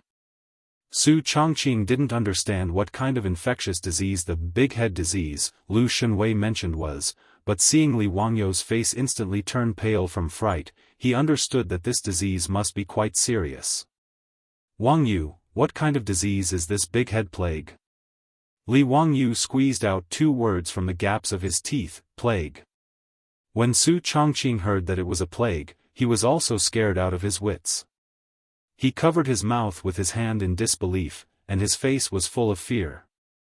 She naturally knew how terrifying the plague was. Even in the future, the plague had a mortality rate of 5 to 10% with antibiotic treatment. Wangyou, what do we do now? Don't panic. Fortunately, I've already sealed off Yanling County. As long as the plague doesn't spread, there's still hope. At this moment, Li Wangyou could only harden his heart. If the plague in Yanling County really couldn't be controlled, even if they had to sacrifice tens of thousands of people in the city, they couldn't let the virus spread in Shuzhou. Even though he wasn't a doctor, he had a general understanding of the spread of the plague through mosquito and flea bites, respiratory droplets, and the damaged skin of healthy people coming into contact with the pus and blood of the sick. Respiratory droplets could be effectively prevented by masks. The most important thing now was to exterminate the fleas, mosquitoes, and rats in Yanling County. Li Wangyou forced himself to calm down. He paced back and forth a few times, then ordered someone to summon the Shuzhou provincial governor and commandant Zhichong. Let me tell you a piece of bad news. Keep it a secret for now. Don't spread it around, lest it cause panic. Li Wangyou's expression was unusually serious. The Shuzhou provincial governor and Captain Zhichong looked at each other. They both had a bad premonition. Lu Fengyu went to the city to check just now. The plague in Yanling County is the big head plague. Li Wangyou's words caused the Shuzhou provincial governor's legs to go soft for no reason, and he directly sat down on the ground. Remember, don't spread this around first. Li Wangyou turned to look at Commandant Zhichong. Pass down my order. Strictly guard Yanling County. Don't even let a fly out. If the plague leaks out, I'll first chop off your head and offer it to the heavens. Yes, sir. I dare not die for you. Li Wangyou turned to the Shuzhou provincial governor. Immediately transfer all the lime to Yanling County. Order the city to splash lime water 3 times a day to kill the plague. Also, order the Ming House in Yanling County to gather all the patients with fever and cough in one place. Other than the medical workers, no one else is allowed to enter. In the current Tang dynasty, there was no special medicine for the plague. The only important medicine was penicillin. But Li Wangyou didn't know how much penicillin there was. When his beautiful superior left for Shuzhou, the plague hadn't broken out in Shuzhou. Sun Simiao, Zhang Baozong, and the others were naturally still in Chang'an. Therefore, strict disinfection and isolation measures were the most important thing. Yes, sir. This official will go and arrange it. The Shuzhou provincial governor struggled to get up from the ground. He wiped the sweat from his forehead and replied in a trembling voice. Oh right, there's one more important thing. If there are patients who die from the plague in the city, no religious ceremonies or funerals are allowed. Immediately order people to scatter lime on the bodies and transport them out of the city for cremation and burial. This. Marquis, I'm afraid it's not appropriate. The Shuzhou provincial governor sweated even more. Cremation had never been popular in Wuxia since ancient times. Other than those eminent monks who were willing to give up their bodies, how could ordinary people have the custom of cremation? According to Wuxia's traditions, it was simply unacceptable to burn someone to death. Even for those heinous criminals, after being beheaded or cut in half at the waist, the government would allow the family members to put the bodies back together and do their best to ensure that the bodies were intact. And if the criminals were allowed to have a complete corpse, the condemned prisoners would be deeply grateful.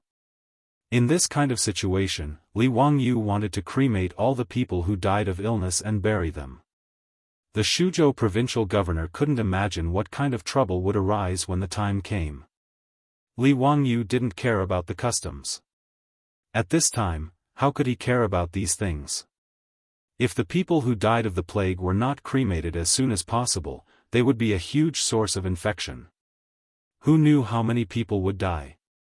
All right, this matter must be done. Don't say anything else. This marquis still has the same words. Anyone who dares to disobey will be killed without mercy. Yes, sir. The Shuzhou provincial governor now had the heart to die. These matters were each more difficult than the last. In addition, summon all the medical workers and doctors in Shuzhou, as well as the medicine from the various pharmacies to Yanling County. Have them wear masks and go to the city to treat the patients. Li Wangyu continued to instruct. The Shuzhou provincial governor was somewhat hesitant. I'm afraid that those medical workers won't be willing to go to Yanling County. Lord Marquis, this is the big head plague. The Shuzhou provincial governor's words were naturally not nonsense. In the face of the plague, the doctors of this era were no different from ordinary people. In the face of the plague, they were all naked. In fact, because they came into contact with more patients, their chances of contracting the plague were even higher. These ordinary medical workers and doctors also didn't have any good treatment methods for the plague. Therefore, when many medical workers heard of the plague, the first thing they thought of was how to escape. Naturally, this couldn't be blamed on them. However, Li Wangyu didn't care so much at this time. This marquis will give you 100 imperial guards. Even if you have to capture them, you must capture them and bring them to Yanling County. Li Wangyu stared into the Shuzhou provincial governor's eyes and roared in a low voice. Yes, sir. This official obeys. Under the pressure of Li Wangyu's aura, the Shuzhou provincial governor didn't dare to say anything more. Chapter 844. There were tens of thousands of people in the city, and they needed someone to take care of them. Moreover, with the masks, Li Wangyu believed that these medical workers would not be infected so easily. Although it was immoral to force others into the epidemic area, and one could even imagine that he would be cursed because of this matter, Li Wangyu could not care so much.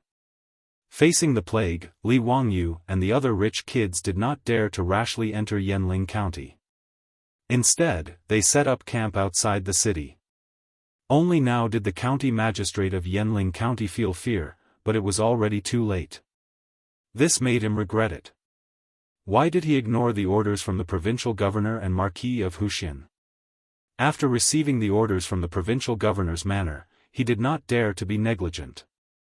He quickly led all the bailiffs and started to organize the people in the city to vacate their houses. They cleared out an area near the city wall to house the sick. The masks that Su Chongqing had brought over were also distributed by Li Wangyu. He ordered all the citizens of Yanling County to have one each and to wear it 24 hours a day. Apart from eating, they were not allowed to take it off even when sleeping. Furthermore, Li Wangyu strictly forbade the people from going out as they pleased and gave the order for a curfew. However, in Yanling County, the news of the plague outbreak had already spread. Naturally, this matter could not be hidden from the people in the city. After learning that the plague had broken out in the city, many of the people in the city and the refugees from Shuzhou all wanted to escape from the county. However, when they dragged their families to the county gates, they were horrified to find that the 4 city gates were surrounded by the soldiers, preventing anyone from leaving the city. This naturally caused the commoners to become even more terrified. Their cries shook the heavens. Many people knelt and begged the soldiers who sealed the city gates, begging them to let them live. However, no matter how they begged, no one dared to let them go. There were also some fearless people who fanned the crowd. If the people all rushed out of the city, the soldiers would not dare to use their weapons. All of a sudden, the 4 city gates of Yanling County were in chaos. It looked like a bloody conflict was about to break out. After Li Wangyu received the report, he hurriedly led Niu Wu and the others to the city gate. Seeing that another large group of people had arrived, the citizens who were clamoring to rush out of the city quietened down a little. They no longer pushed and shoved their way out of the city. Instead, they raised their eyes to look at Li Wangyu and the others. When Li Wangyu was about 10 paces away from the crowd, he pulled on the reins of his horse. Gathering his qi in his dantian, he loudly shouted at the common people, "This marquis is the founding county marquis of Hu County, Hunan's Taoist envoy. Why are you not obeying the order and making a ruckus here?" There was a commotion among the crowd at the city gate when they heard this. An elderly man walked out and bowed to Li Wangyu from afar. Replying to the marquis, "Old me and the others only wished to leave the city to seek refuge. Please be merciful and let us go. Now that the plague has begun to appear in the city, if we continue to stay in the city, only death will await us." Li Wangyu shook his head. "No. Since you know that there is a plague in the city, all the more reason you cannot leave. If you also carry the plague, won't it spread from 1 to 10, 10 to 100? At that time, Shuzhou and even Hunan will be filled with the plague and will be out of control. You should quickly return to the city.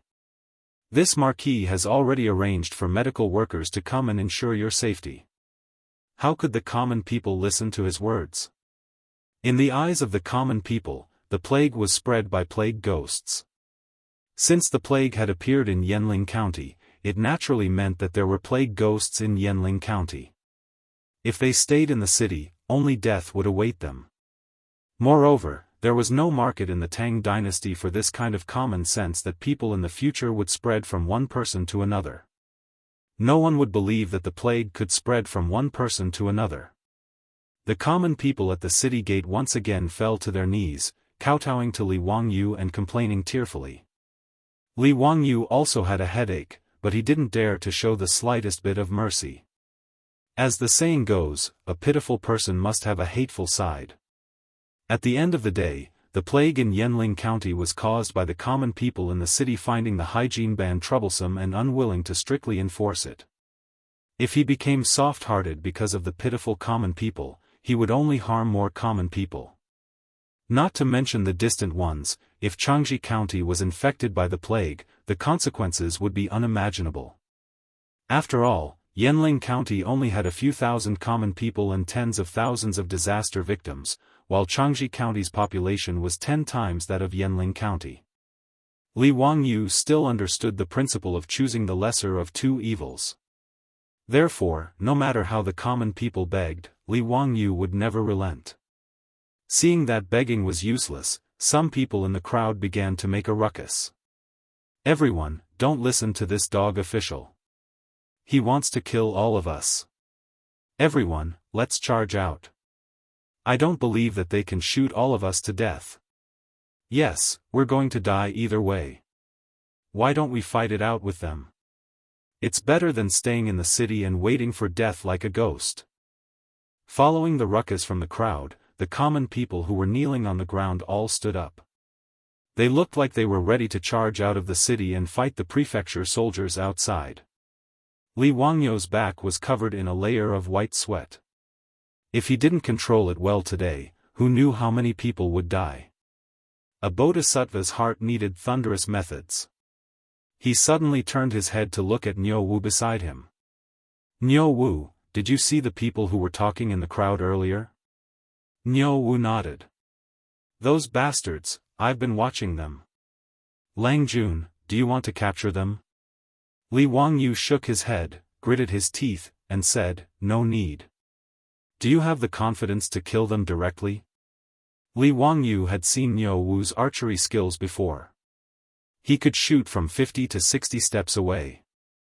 Now that they were only a dozen steps away from the crowd, with Niu Wu's skills, he wouldn't miss even with his eyes closed. Niu Wu didn't hesitate either. He immediately took out a strong bow from his back, nocked an arrow, and shot it out. A green-skinned man who was still rousing the common people in the crowd suddenly felt a pain in his chest as if his body was hit by a heavy hammer. He looked down in shock and saw that an arrow had pierced through his chest. The arrow tip came out from his chest, bringing with it a pool of blood. That green-skinned man let out a blood-curdling scream and fell to the ground, no longer breathing. This sudden turn of events caused a commotion in the crowd. Before the common people could react, a second arrow pierced through the air and killed another person who was rousing the common people. Niu Wu's 2 arrows caused the previously noisy commoners to scream and retreat. Only now did they know that the young marquis wasn't joking with them. Under the threat of death, it didn't take long for the originally crowded city gate to be emptied of people. Other than the 2 corpses lying in the pool of blood, there were only the miscellaneous items that the common people had thrown out in the panic. It was a complete mess. Li Wangyu silently sighed in his heart, but he didn't dare to show the slightest bit of pity on his face. He kept a straight face and hid his feelings. He ordered people to drag the 2 corpses out and burn them. Li Wangyu's thunderous methods finally made the common people of Yanling County stop trying to escape. They all retreated into their homes and closed their doors. 2 days later, the provincial governor of Su province finally completed his mission. Over 100 imperial guards escorted over 100 medical workers gathered from all over Su province to the outskirts of Yanling County. Chapter 845. Hundreds of medical workers and doctors were recruited by the Su province provincial governor from all over Su province. Originally, these physicians did not know what was going on, but when they were pulled out of Yanling City, they happened to encounter the carriages transporting corpses out of the city. In just 2 days, Yanling County had already begun to have cases of patients dying. Low fever, headache, fever, coughing up blood, until finally death. Everything happened so quickly. Fortunately, under Li Wangyu's strong pressure, all the patients in the city who showed symptoms of the disease were all gathered in the square near the city wall. When the first batch of deaths from the plague appeared, it did not attract the attention of the other citizens in the city. Li Wangyu, who received the news, was also terrified. He did not expect the plague to be so lethal and death to come so quickly. Therefore, he immediately ordered people to sprinkle lime on the corpses and transport them out of the city for cremation. The reason why it was called the Black Death in Europe was because the victims of this terrifying disease would have large amounts of black spots on their bodies, as if the bodies had turned black. When the medical workers and physicians saw the corpses being transported out of the city for cremation, they immediately reacted. Panic immediately spread among the hundreds of medical workers. The Black Head Plague. It's the Black Head Plague. Heavens! That's the Black Head Plague. Did the provincial governor order us to come to Yanling County to treat the Black Head Plague? How can this disease be treated?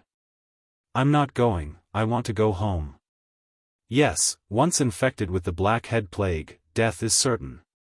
This is the work of a plague ghost, what's the use of having us come? Is this forcing us to die? When the Black Head Plague appears, they should find Daoist priests and monks to drive it away. What's the use of having us come here? The medical workers and physicians, who had been at a loss, immediately became terrified after learning that the plague had broken out in Yanling County. Many of them turned around and wanted to escape. If not for the deterrence of the hundreds of armed imperial guards on warhorses, these hundreds of medical workers would have immediately scattered and fled like birds and beasts.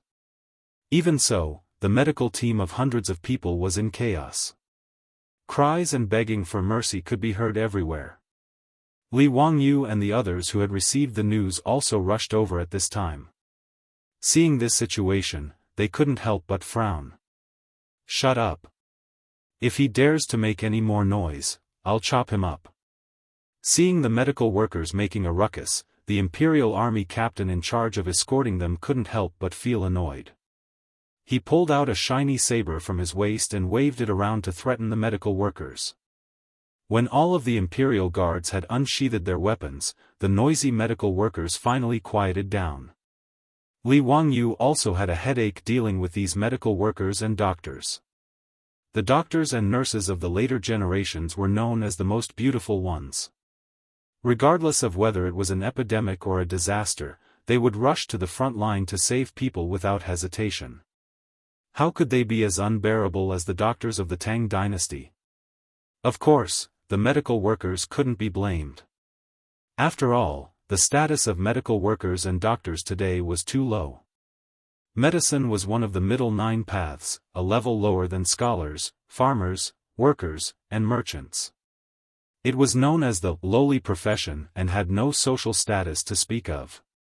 As such, hoping that these medical workers would be like the doctors and nurses of the later generations, saving lives and healing the injured as their responsibility, was a dream. Li Wangyu also didn't expect these medical workers to have such high awareness. I am the Marquis of the founding county of Hu County, the Hunan Taoist envoy. Under the orders of the Emperor, I am here to deal with the epidemic in Yanling County. I have summoned you here in hopes that you can save lives and save lives. Save tens of thousands of people in Yanling County. Why, are you not willing? Li Wangyu's words made the hundreds of medical workers all kneel down and kowtow. Esteemed one, we are just normal medical workers. How would we know how to treat the big head epidemic? It's not that we aren't willing, but that we are powerless. Marquis, please let us live. Asking us to save people in Yanling County is no different from seeking death. Esteemed one, please spare us. Li Wangyu had no choice but to patiently guide the medical workers on how to perform. Everyone, please be at ease. I will not force you to throw your lives away. What good would that do for me? Marquis, but we really don't know how to treat the big head epidemic. Please understand. Li Wangyu comforted them, don't worry, as long as you listen to my arrangements, it will be fine. Once the epidemic is over, I will reward you handsomely. Everyone will be rewarded with 100 strings of copper coins. 100 strings of copper coins wasn't a small sum to these medical workers. Under normal circumstances, they could only earn 7 or 8 strings of copper coins a year. 100 strings of copper coins was equivalent to more than 10 years of their income. But the fear of the big head plague suppressed the medical workers' greed for money. Although birds died for food and men died for wealth, when faced with the threat of death, these medical workers were somewhat clear-headed and weren't tempted by Li Wangyu's carrot. Moreover, in the eyes of these medical workers, they probably wouldn't be able to get the 100 strings of copper coins because no one could survive until the epidemic was over. Esteemed one, please have mercy. We don't want any copper coins. Esteemed one, please let us go back. Marquis is merciful and compassionate. Please let us pitiful people go. Esteemed one, please let us go. We still have parents at home that need to be served. Esteemed one, please take pity on us. No matter how Li Wangyu tried to persuade them, the hundreds of medical workers refused to nod their heads. This made Li Wangyu, Cheng Chumo, and the others somewhat impatient. Li Wangyu gritted his teeth and prepared to use force to have the Imperial Army drive these medical workers into the city. Since the carrot didn't work, he could only use the stick. Su Chongqing reached out to stop Li Wangyu. Wangyu, let me try. If these medical workers are unwilling, even if they go to Yanling County, they may not be able to treat the disease. Chongqing, what method do you have? Li Wangyu didn't understand. Su Chongqing reached out to fiddle with her hair that had been blown by the wind, faintly saying, don't worry about it. Believe me, I can persuade them. Hearing Su Chongqing's words, Li Wangyu could only let her try. Su Chongqing urged her horse to Niu Wu's side and whispered a few words to him. Niu Wu's face greatly changed and he shook his head. Su Chongqing tried to persuade him again, but Niu Wu still shook his head. Su Chongqing didn't say anything else and just stared at Niu Wu. Finally, Niu Wu secretly glanced at Li Wangyu. He wiped the sweat on his forehead with a guilty conscience and silently nodded his head in agreement. This exchange between the two fell into Li Wangyu's eyes and made him feel very strange. He didn't understand what Su Chongqing wanted to do and why Niu Wu had such an expression. He was about to ask when he suddenly heard the rumbling of horse hooves on the official road. Everyone quickly looked in the direction of the sound and saw smoke and dust billowing on the official road. It was clear that a large group of cavalry was galloping towards Yanling County. Chapter 846. The sudden arrival of this cavalry unit made Li Wangyu and the others slightly nervous. Luckily, they soon saw the flag of the cavalry, a huge, Cheng character. Cheng Chumo looked at his two brothers in confusion. Why is father here? Cheng Chuliang and Cheng Chubi were also confused.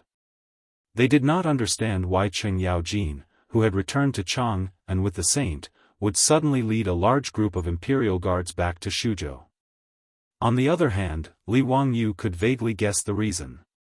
After Pai Lupi's dragon boat went north, it did not directly return to Chang'an.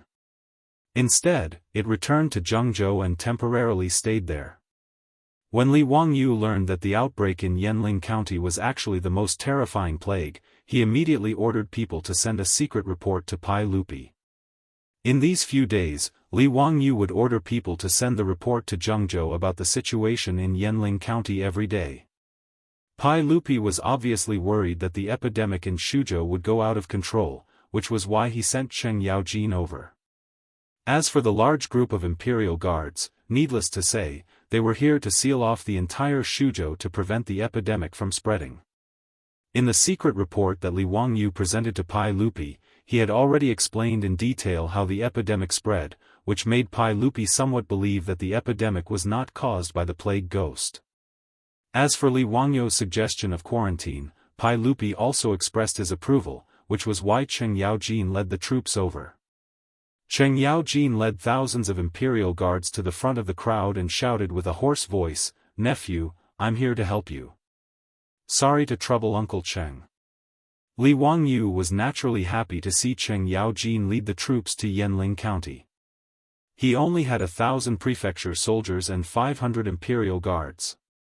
To completely seal off Yanling County, which was tens of thousands of people, it was still a little difficult.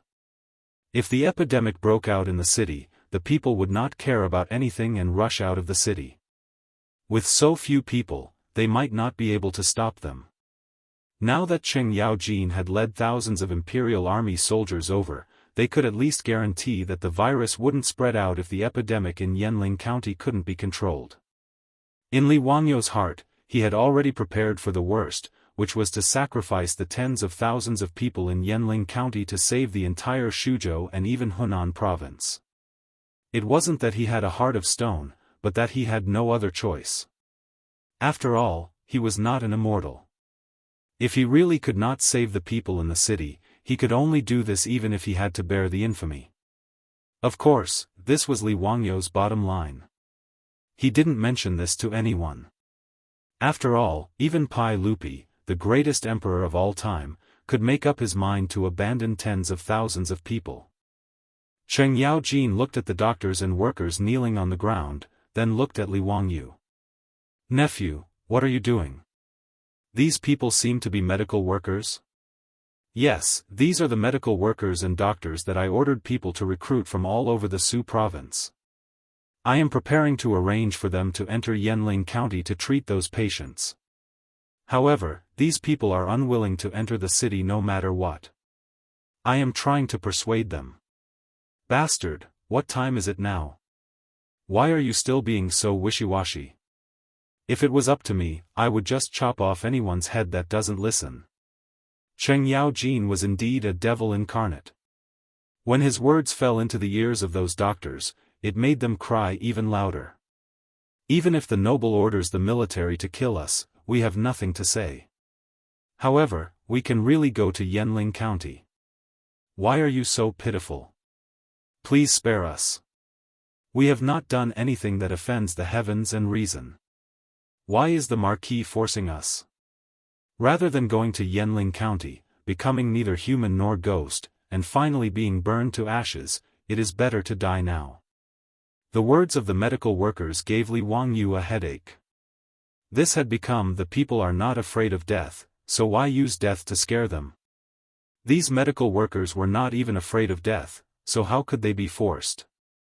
Moreover, as the beautiful superior had said, if these medical workers were not willing to enter the city to treat the patients, even if they were forced to enter Yanling County with swords and knives, it would not be of much use. Instead, it would spread panic in the city. Therefore, he had promised them great rewards, thinking that there would be brave men under such rewards. However, this big head plague was too terrifying in the eyes of these medical workers. Even the carrot that Li Wangyu had thrown out had no effect. No matter how Li Wangyu persuaded them, they were unwilling to enter Yanling County. Many medical workers would rather be killed by the imperial army than go to the epidemic area. After all, in their opinion, if they were killed by the imperial army, at least their corpses would be left intact. If they were unfortunate enough to contract the disease in Yanling County, not only would their bodies turn black after death, they would also be dragged out and burned to ashes by the Marquis.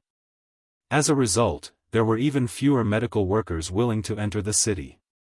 Cheng Yaojin looked at these crying medical workers and felt a headache. These medical workers were not even afraid of death, so how could they be forced? Even Cheng Yaojin knew that there was no use in dispersing the disease. They still had to rely on these medical workers to treat the disease. When everyone was in a dilemma, they saw their beautiful superior dismount and walk in front of the medical workers. Everyone, can you listen to me? The medical workers looked up at the beautiful young woman in front of them.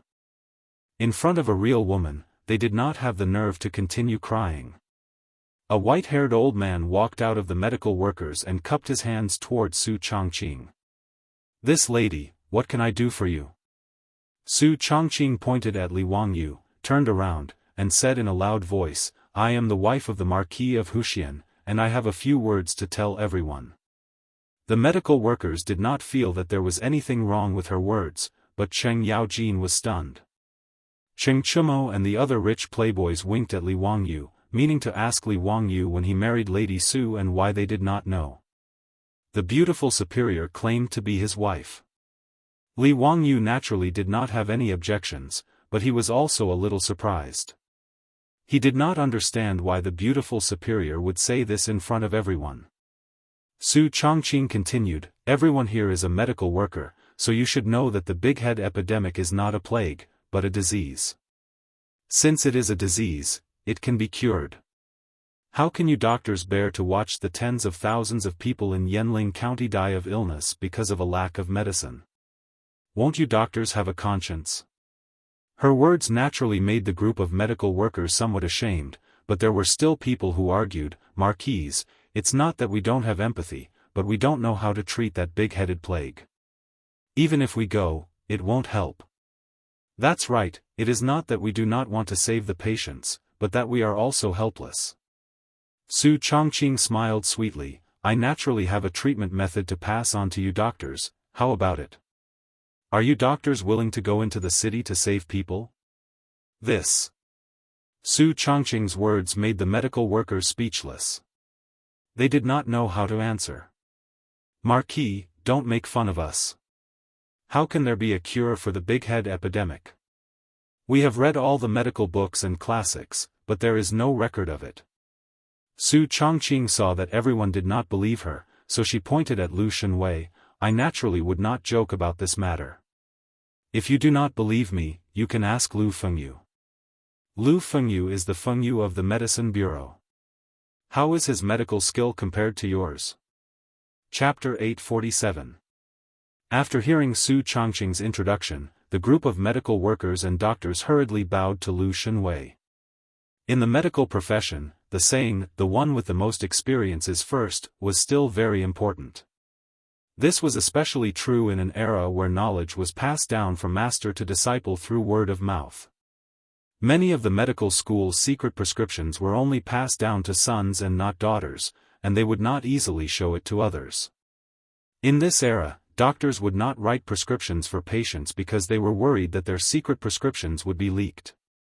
Therefore, most of them would just grab the medicine directly from the medicine store and boil it for the patient to take. The purpose was to keep it a secret. Therefore, the medical school respected famous doctors and divine doctors more than ordinary people. Their purpose was self-evident. They hoped to get some guidance from them so that they could enjoy it for the rest of their lives. The reason why Sun Simiao was famous in the later generations and was crowned with the title of Medicine King was because Sun Simiao wrote 1,000 gold prescriptions, Ming Tang acupuncture chart, 1,000 gold wings prescriptions, and other medical techniques. He also made them public, so he was respected by people. In the eyes of the medical school, as the Fengyu of the Shangyao Bureau, Lu Shenwei's standard was self-evident.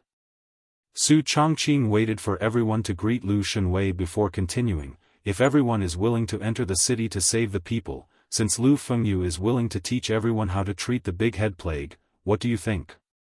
Her words naturally caused the medical school to hesitate.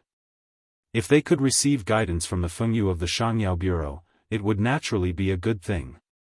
However, this was the big head plague. If it was said that Lu Shenwei definitely knew how to treat it, these medical school might not believe it. Seeing that they were not speaking, Su Chongqing took out a mask and continued, "Everyone, this item is called a mask.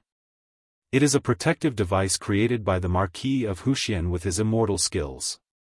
Wearing this mask to cover your mouth and nose can prevent you from being infected by the big head plague. You also don't have to worry about being infected by the big head plague after entering the city." She raised her voice again and said, "Everyone, with this mask, you can protect yourself from getting infected. You can also receive the reward of 100 strings of coins from the Marquis of Huxian and Lu Shenwei's medical skills. Where else can you find such a good thing? Why are you still hesitating? Don't tell me that I have to wait until the blade and axe come down on me before it's too late for regrets." Su Chongqing's words caused the group of doctors to immediately discuss. Some people felt that what she said was reasonable, but more people did not believe her at all. They thought that she was just fooling everyone. After all, whether it was the mask or the so-called cure of the big head plague, they were all unheard of. How could they be convinced by Su Chongqing's empty words? "Marquise, it's not that we don't want to believe your words, it's just that this matter is too outrageous. This small piece of cloth covering the mouth and nose was enough to ward off the big head plague? We really can't believe it." "That's right. How can we prove this? What kind of mask is this? It has never been recorded in any medical records. It's easy for the nobles to say, but if we catch the big head plague, we'll be the ones to die. What kind of mask is this? Can it defend against the big head plague? I don't believe it." Su Chongqing suddenly laughed and turned to look at Li Wangyu.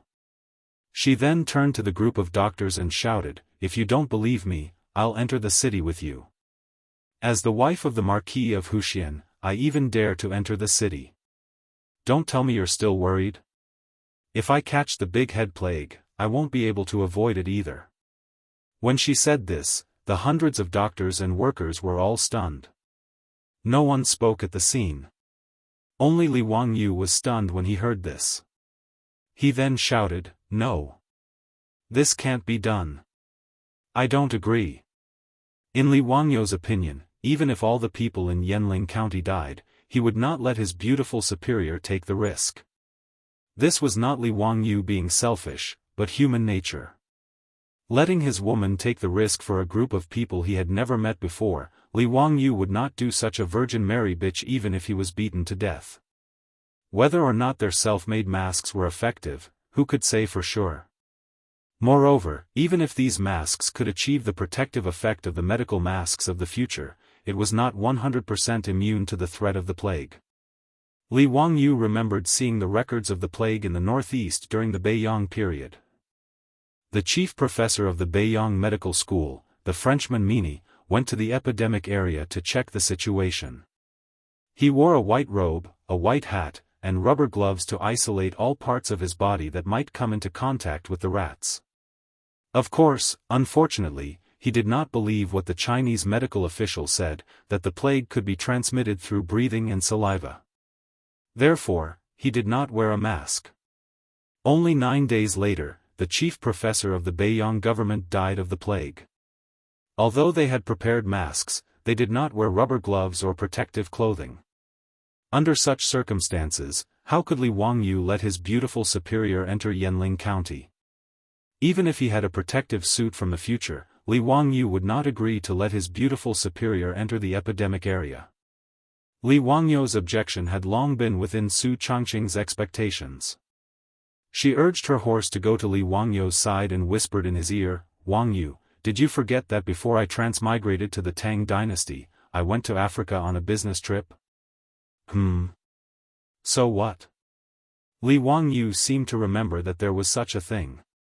Their company also had business in Africa, so his beautiful superior had also gone to Africa on a business trip to deal with official business.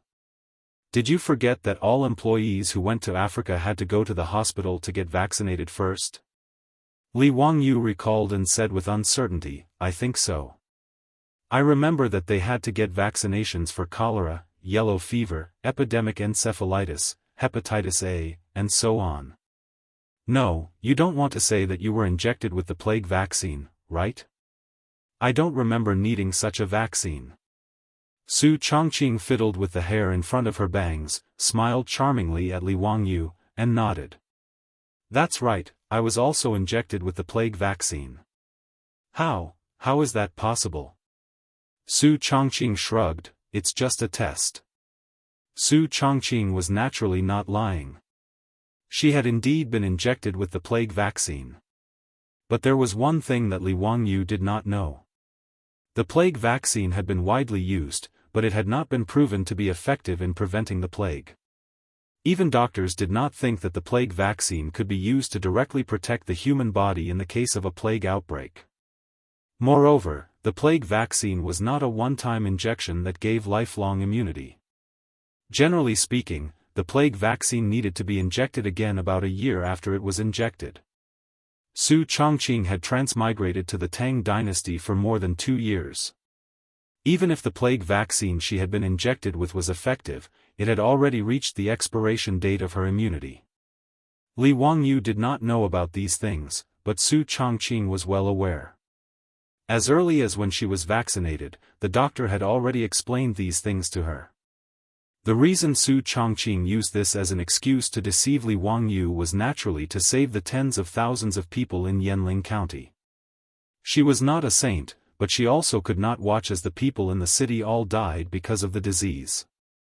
At least, she could not be as cold-hearted as Li Wangyu. This was perhaps the difference between a woman's sensibility and a man's rationality.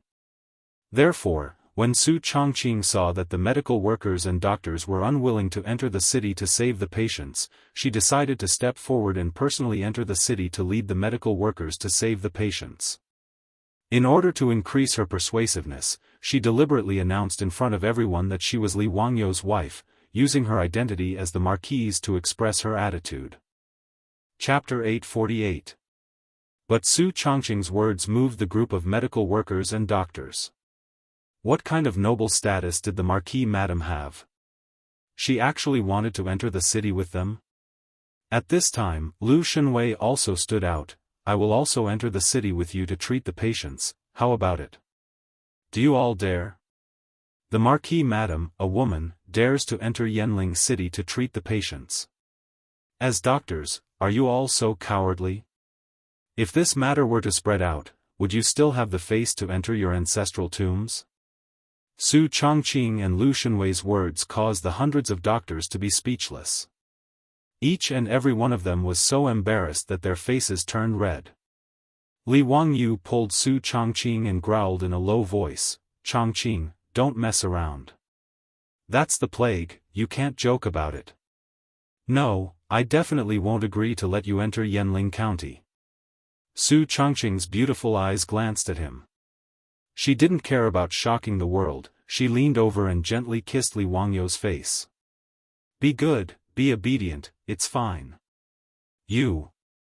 Li Wangyou's heart was filled with anger, but his beautiful superior's kiss made it disappear. He simply swung his horsewhip. All right, since you want to enter the city, then I'll go with you. Don't mess around, you haven't been injected with the plague vaccine. Why would you enter the city? Su Chongqing wouldn't allow Li Wangyou to enter Yanling County and immediately rejected him. I don't care about this. Chongqing, if you want to enter Yanling County, then I must enter as well. I'm a man, watching my woman take risks while I hide outside the city. Do you think I'm that kind of person?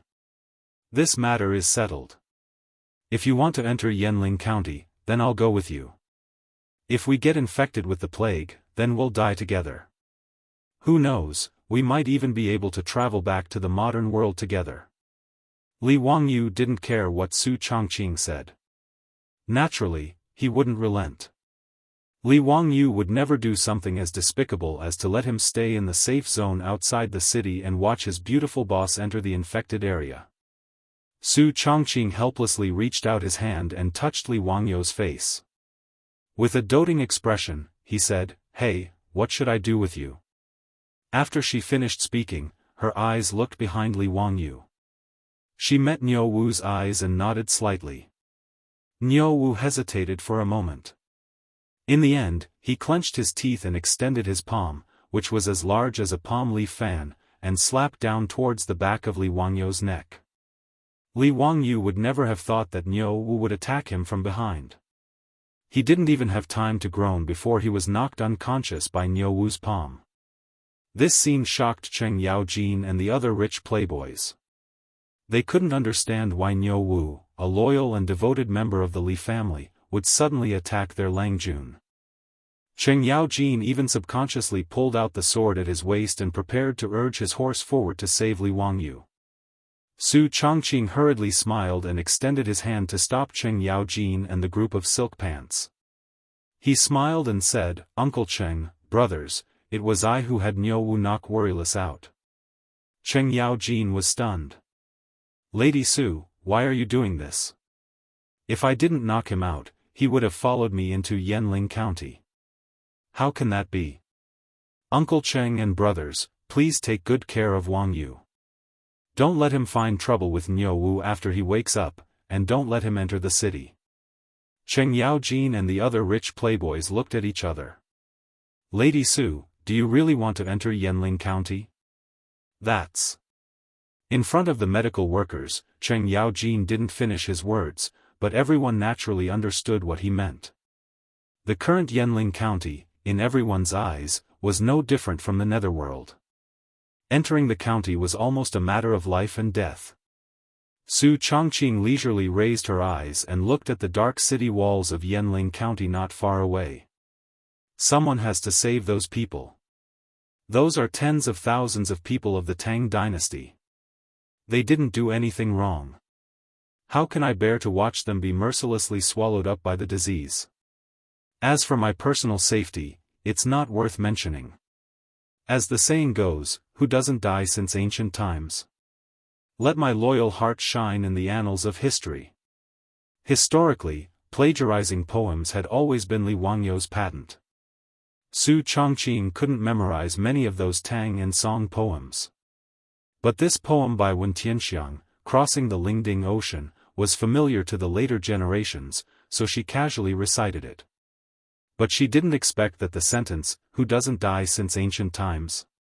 Let my loyal heart shine in the annals of history," would make Cheng Yaojin and the other rich playboys excited. Good. Lady Su deserved to be called a heroine. Your words make me feel ashamed. Since that's the case, I don't believe in evil. Why don't I accompany you to Yanling County? Cheng Yaojin's words made Cheng Chumo, Cheng Chuliang, and Cheng Chubi turn pale with fright. "Father, you can't. If father wants to go, then we'll go too." Hearing this, Cheng Yaojin was furious and slapped Cheng Chumo and the others on the head. "Damn bastard, I'm already old. I killed my way out of a mountain of corpses and a sea of blood, so I dare to say this. You three bastards who haven't even grown hair yet, what nonsense are you talking about? If you dare to make trouble like this again, I'll order people to tie you up and take you back to Chang'an.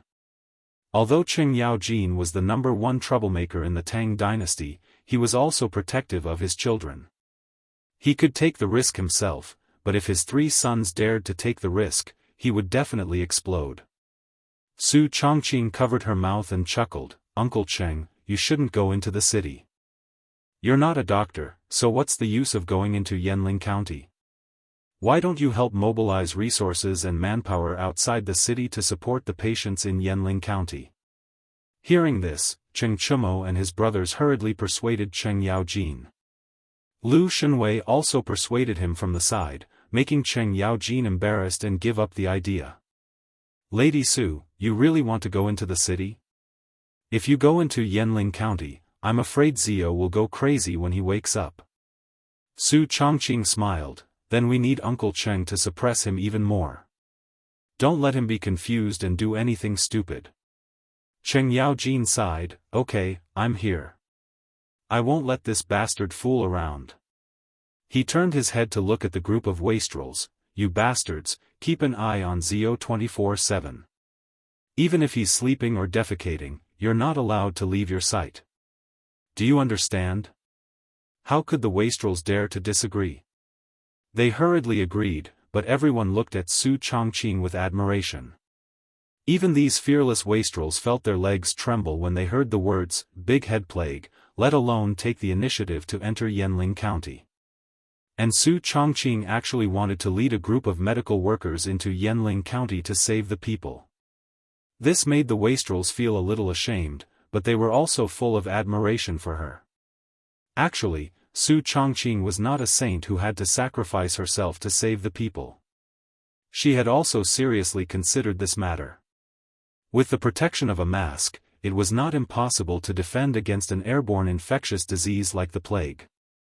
Moreover, her body had been injected with countless vaccines, so her immunity was far stronger than the Tang's.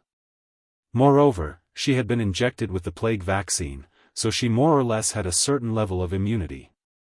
Of course, these were not the main reasons why Su Chongqing decided to enter the city to save the people. Su Chongqing made this decision because of Li Wangyu. Chapter 849. Although Li Wangyu was rather decisive in the matter of sealing off Yanling County, as the person who slept beside him, Su Chongqing was very clear just how much pressure his man was under during this period of time.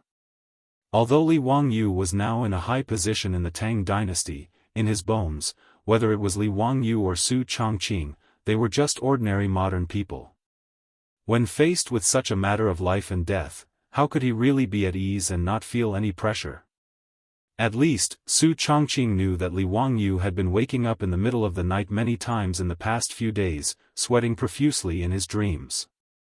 Even though he was only 18 years old, Su Chongqing could see a strand of white hair on his head.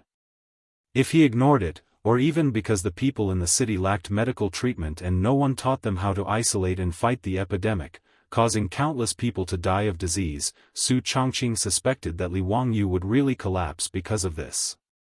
Li Wangyu naturally did not tell anyone about the pressure in his heart, but how could he hide it from Su Chongqing?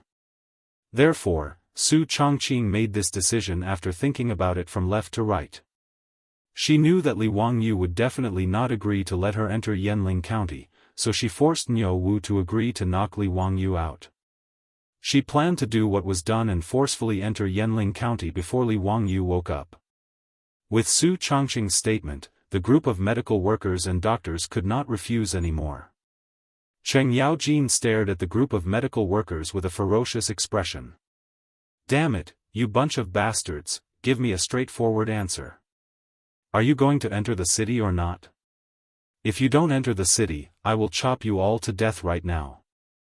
More than 100 medical workers and doctors, facing the fierce Duke Lu Cheng Yaojin, did not dare to say a word. They all nodded and agreed with a sad face.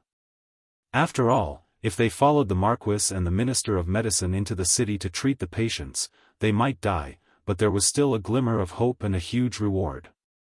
Everyone had the desire to live. If they could live, who would want to die? Seeing that the doctors had nodded in agreement, Su Chongqing did not waste any more time. He immediately ordered people to send over masks and taught the doctors how to wear them. Ladies and gentlemen, I can tell you with certainty that the big head plague is mainly transmitted through human saliva, and is definitely not a plague ghost.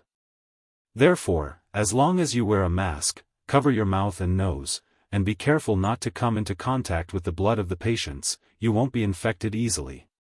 Now, follow me into the city and save those people. After Su Chongqing finished speaking, she turned around and walked towards the city gate of Yanling County, while Lu Shenwei did not hesitate and directly followed behind her. The group of doctors looked at each other, but could only helplessly follow behind her. Su Chongqing was a woman, but she led everyone without hesitation towards Yanling County, which everyone regarded as a ghost town. This made Cheng Yaojin and the group of silkpants speechless. After a long time, Cheng Yaojin sighed and said, "Lady Su is really an extraordinary woman. Today, if she can survive this disaster, this old man will go all out. No matter what, I will ensure that she marries that bastard Li Zio as his wife. If Her Highness the Empress does not agree, this old man will go and wreak havoc in Taiji Palace." Cheng Chumo and the group of silkpants also nodded silently. Many people looked at Li Wangyu, who was still unconscious in Niu Wu's arms, and their eyes were full of envy. With a wife like this, what more could a husband ask for? 2 years ago, when these silkpants had just met Su Chongqing, they were disdainful that Li Wangyu actually liked such an old woman. In private, they used this matter to make fun of Li Wangyu. However, Su Chongqing's performance later made these silkpants look at her in a new light.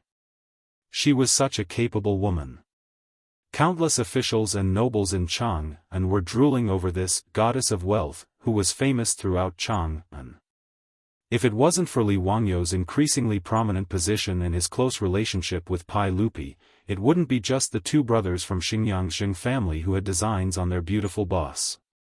Today, Su Chongqing's courage made these silkpants have a new understanding of her. Cheng Yaojin suddenly turned his head and shouted at the group of imperial guards, "Bastard, who among you has the guts to follow Lady Su into the city and protect her and the group of doctors? Is there any man with balls in the Jianghu guards? Anyone who dares to follow Lady Su into the city, this old man will reward him with 100 strings of copper coins." The group of imperial guards also admired Su Chongqing's courage. With Cheng Yaojin's provocation, each of them shouted as if they had been injected with chicken blood. Each of them scrambled to say that they were willing to enter the city and protect Su Chongqing. This group of imperial guards was naturally not like those doctors. They were originally in the business of licking blood from the tip of a knife. Although the big head plague was scary, if a woman like Su Chongqing wasn't afraid, how could they, the cavalrymen of the Tang dynasty, be afraid? Wouldn't they be looked down upon by others? Cheng Yaojin was also very satisfied with the performance of his imperial guards. He couldn't help but raise his head and laugh. In the end, he still chose 200 cavalrymen and had them all wear masks before catching up with Su Chongqing's group. Cheng Yaojin's mission was to protect Su Chongqing's safety in Yanling County and not let anyone hurt her. With his understanding of Li Wangyu, it would be fine if Lady Su died from the disease. However, if she was harmed by some rascal in Yanling County, that brat Li Wangyu might even massacre the entire city. Protecting Su Chongqing was also protecting the people in Yanling County. The imperial guards acknowledged the order and urged their horses to catch up with Su Chongqing's group. Su Chongqing naturally understood Cheng Yaojin's meaning. She turned around and curtsied to Cheng Yaojin from afar to express her gratitude. When the soldiers of Shuzhou who surrounded Yanling County city gate learned that Su Chongqing was actually going to lead hundreds of doctors into the city to treat the patients, they all looked at Su Chongqing differently. In the past few days, these soldiers had also learned of Su Chongqing's identity. With Su Chongqing's noble status, she actually wanted to personally enter Yanling County. This made many soldiers of Shuzhou put down their weapons and directly kneel on the ground to kowtow to Su Chongqing. These soldiers of Shuzhou all had their families in Shuzhou.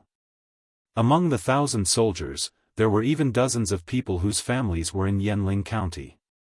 When they learned that the Big Head Plague had broken out in Yanling County, these soldiers of Shuzhou were actually incomparably tormented.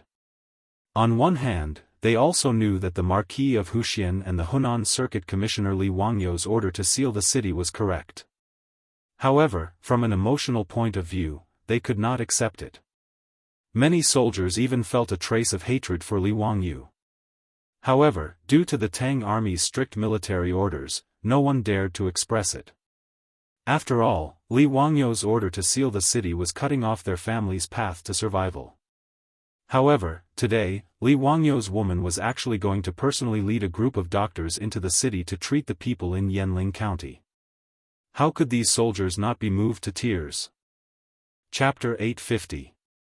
Within Yanling County, the county magistrate, county lieutenant, and other officials had already received the news and hurried to the city gate. Many commoners in the city also knew about this matter and disregarded the ban to leave the city. They all rushed towards the city gate and looked at the weak woman, Su Chongqing, with complicated gazes as she led hundreds of medical workers and doctors into the city. No one knew who started it, but a voice suddenly rang out from the crowd, "This commoner kowtows and thanks the noble one. Thank female Bodhisattva." More and more common people began to kneel and prostrate themselves towards Su Chongqing's group. The female Bodhisattva they spoke of was a term used in the Tang dynasty for women. Because of the existence of the Bodhisattva, the Tang were also used to calling beautiful women Bodhisattvas. In the end, even the officials of Yanling County prostrated towards Su Chongqing. "Thank noble lady." The officials and common people of Yanling County did not know of Su Chongqing's identity and could only call her noble lady. However, the captain who had led the 200 Imperial Army soldiers into the city to protect Su Chongqing was quick-witted. He immediately called out to the Imperial Army soldiers and shouted, "The Marquis's wife has entered the city to save the people, the Marquis's wife has entered the city to save the people." With the cries of the Imperial Army, the officials and common people in the city learned of Su Chongqing's identity and were even more shocked. No one had expected that the Marquis of Huxian, who had sent out the Imperial Army soldiers to forcefully seal off Yanling County, would send his wife into Yanling County.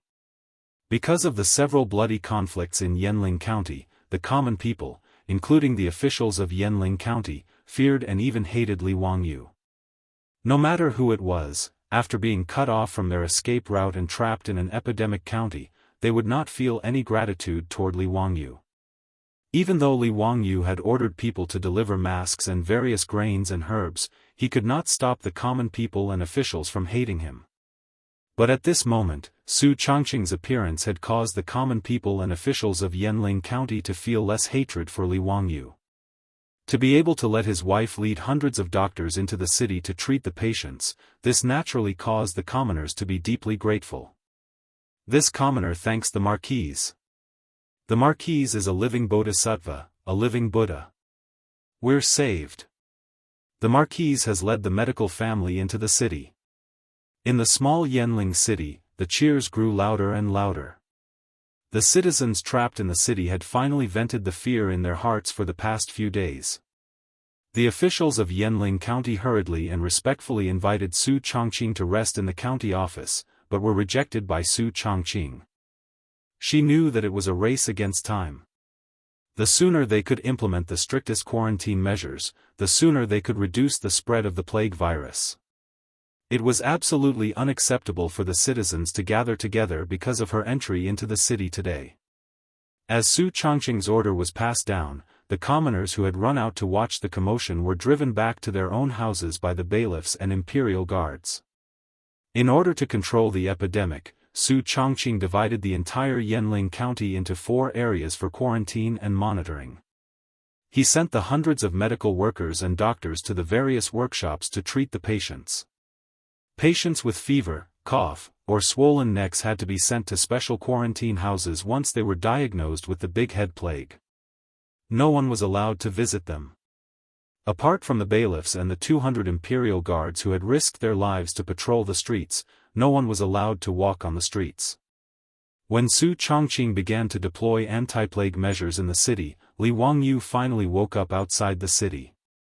Niu Wu naturally had a sense of propriety in his actions and did not harm Li Wangyu. He only fainted for a little over 2 hours. When Li Wangyu woke up, the first thing he did was to look for traces of his beautiful superior. Niu Wu naturally did not dare to say it, while the other wastrels also hesitated.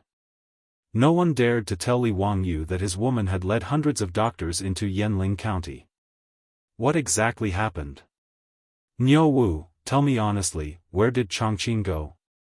Li Wangyu could not help but be anxious as he could vaguely guess the result. Did she go to Yanling County? Tell me. Lang Jun, I. Niu Wu opened his mouth but did not know how to reply. On the other hand, Cheng Yaojin strode over and slapped Li Wangyu's shoulder. Alright, lad, your woman has entered Yanling County. Amazing. Other than the sage's sister, Princess Ping Yang, I have never seen such an amazing woman in my life. When Li Wangyu heard this, his eyes widened and he looked like he was about to swallow someone whole. Niu Wu, why didn't you stop Chongqing? Before he could finish his words, Cheng Yaojin slapped him on the shoulder again. Lad, since things have come to this, don't let your woman take the risk to enter Yanling County for nothing. What kind of ruckus is this? Don't act like a little girl. Bastard, have you forgotten that you are the Hunan Taoist envoy? Right now, the hundreds of thousands of people in Suzhou are still counting on you. Cheng Yaojin's angry rebuke made Li Wangyu sober up a little. His body swayed a little before he finally stood firm. Li Wangyu did not want to say anything at this moment. He only silently walked out of the tent and raised his head to look at the walls of Yanling County not far away. When he thought that his beautiful superior had gone to the city where the plague had broken out, he felt like his heart was being cut by a knife. He even wanted to ignore everything and rush into Yanling County. Luckily, Li Wangyu still had some rationality. He fiercely clenched his fists, his nails digging into his skin. The piercing pain made Li Wangyu sober up a little. He turned back to the tent and stretched out his hand to summon Niu Wu. Niu Wu, immediately bring people and rush back to Chang'an City. Bring old Immortal's son to Suzhou. Be quick. Whether or not the tens of thousands of people in the city can be saved depends on whether old Immortal's son can come in time. Actually, when Yanling County confirmed that it was the plague that had broken out, Li Wangyu had already thought that the only medicine that could possibly cure the plague was penicillin. Therefore, he had already sent people to Chang'an City to inform Sun Simiao to bring all of the penicillin and quickly come to Yanling County to save lives. At this moment, 2 or 3 days had already passed. He did not know whether the people he sent back to deliver the letter had arrived or not. He also did not know whether Sun Simiao and his group had left. Therefore, Li Wangyu could only send Niu Wu to bring Sun Simiao back. The sooner the penicillin arrived, the sooner the safety of the people and Su Chongqing would be guaranteed. Niu Wu naturally did not dare to hesitate. He immediately turned and left the tent to gather people. Previously, he had listened to Su Chongqing's words and knocked Li Wangyu unconscious. He was worried that Li Wangyu would wake up and cause trouble for him. At this moment, he did not dare to continue staying in the tent. After Niu Wu hurriedly led a few of the Li residence's troops and galloped away, Li Wangyu once again let out a long sigh. He rejected the comforting words of Cheng Chumo and the others and chased them all out of the tent. Alone in the tent, he stood there in a daze. Chapter 851. After Su Chongqing entered Yanling County, Li Wangyu had almost turned into a wife-gazing rock.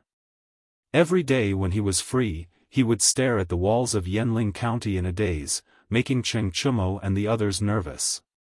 They had to keep an eye on this guy at all times, afraid that he would take things too hard and run into Yanling County. If that happened, things would become serious. Although the news inside and outside the city had not been cut off, and Su Chongqing even went to the walls of Yanling County every day to meet Li Wangyu, it still could not stop Li Wangyu from worrying. One of the main reasons was that there were more and more patients dying of the plague in Yanling County. Even though Su Chongqing had taken the strictest quarantine measures in Yanling County and distributed a large number of masks, there were still medical workers reporting all kinds of patients infected with the big head plague in various squares in the city every day. These patients' families were all sent to special squares for quarantine. Even the family members of those patients were ordered by Su Chongqing to be isolated in their houses and forbidden to go out. But the plague was too contagious. From the time she entered Yanling County, in just 3 days, dozens of patients had died of the plague. And an even more troublesome thing happened. That was, Li Wangyu ordered the cremation of the corpses of those who died of illness, which attracted the dissatisfaction of the officials in Yanling County.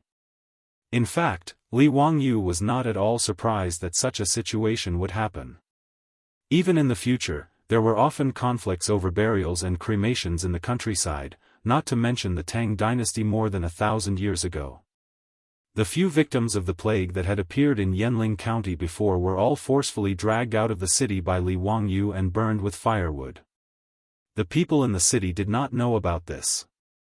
Only the officials in Yanling County and a group of yamen runners knew about this. Although the people did not understand Li Wangyu's order at all, they did not dare to publicize this matter due to the pressure of Li Wangyu, the county marquis who founded the country and the Henan province's envoy. However, in the past few days, when a large number of people began to die from the plague in the city, the conflict naturally erupted. The county magistrate and county lieutenant of Yanling County were one thing, but the many scribes and bailiffs in the county office were mostly locals, and their homes were in the county. Of course, some of their relatives were also unlucky enough to be infected by the plague. Others might not know what was going on, but they, the county officials, were well aware of the situation. Thus, when the father of a county clerk died of an illness and was about to be transported out of the city, the clerk refused no matter what. He found someone to bring the old man's longevity coffin. After putting his father inside the coffin, he wanted to bring the old man's body back to his own home. He wanted to wait for the disease to pass before sending him out of the city for a proper burial. The bailiffs in Yanling County naturally wouldn't stop him. They were all colleagues in the county yamen. Besides, their relatives were also in the city, and some of them were also infected. Who would want their relatives to be burned to ashes after they died? However, in Yanling County, there weren't only the bailiffs. There were also the 200 imperial guards who had escorted Su Chongqing into the city. The county clerk wanted to bring the coffin home, but he was naturally stopped by the imperial guards on the main street. The imperial guards didn't care whether he was a county clerk or not. Since the marquis and marquis had given a strict order that the families of those who died from the plague must be transported out of the city for cremation, they had to strictly carry it out. The imperial guards wanted to bring the coffin out of the city, but the county clerk and bailiffs naturally didn't agree. The two sides instantly entered a stalemate on the main street. The imperial guard captain was very angry about this. Just as he wanted to disregard everything and forcefully order the imperial guards to disperse the bailiffs, Su Chongqing, who had received the news, hurried over. "Everyone stop. Don't gather here and make a ruckus." Su Chongqing displayed the aura of a strong woman and shouted from the back of the horse. In these few days, Su Chongqing had already built up her prestige in Yanling County. After all, her identity was special. As the marquis that everyone knew, in addition to the 200 fully armed imperial guards around her, no one dared to ignore her presence. Even the grade 7 county magistrate of Yanling County didn't dare to be rude in front of Su Chongqing and followed Su Chongqing's lead. Secondly, Su Chongqing had taken the risk to enter the city and lead 100 schools of medicine into Yanling County. The people in the city had already treated her like a living bodhisattva. There were even people who set up a memorial tablet in their homes and prayed to her every day. Seeing Su Chongqing appear, the two sides that were arguing shut up. The Imperial Guard captain, Su Chongqing, cupped her fists and reported, "Madam, in this coffin is a family with the plague who had just passed away. I noticed that they were preparing to bring the coffin back to my residence, so I stopped them and requested them to bring the coffin out of the city and burn it. Not only did they not agree, they even dared to insult us. Madam, please be clear about this. Su Changqing's brows were tightly knitted. She and Li Wangyu had already expected such a thing to happen. But she still felt that it was troublesome when facing it. Su Changqing looked at the family of the deceased and advised, "Everyone, the dead can't be brought back to life, so please restrain your grief. But this plague cannot be neglected and the corpse must be brought out of the city to be cremated." Since Su Changqing had spoken, the scribes and bailiffs in the county office didn't dare to go against her and knelt on the ground. "Marquis, how can this person be cremated? Even those heinous criminals were allowed to be buried. Why did our relatives have to die without even a single bone remaining? We can't burn them, we can't burn them." "That's right, Marquis. This skin and hair were given to us by our parents, so how can it be easily destroyed? What's more, if we burn my father's body, how can I, this unfilial son, have the face to meet my ancestors in the underworld? Please have mercy, Marquis. This person really can't be burned. If Marquis wants to burn them, why don't you burn all of us together?" Everyone was talking at once. Some were pleading for mercy, some were threatening, which made Su Changqing's head hurt. "Everyone, burning the corpse is a last resort. If we don't burn the corpse as soon as possible, the plague will spread and no one in Yanling County will be able to survive." Su Changqing tried to persuade them, but no one was willing to listen. "Marquis, don't deceive us. This plague is caused by the plague ghost. What does it have to do with the corpses of our family members?" "That's right. What plague is Marquis talking about? Who has seen it before? How can these corpses cause disease? The plague ghost is causing trouble.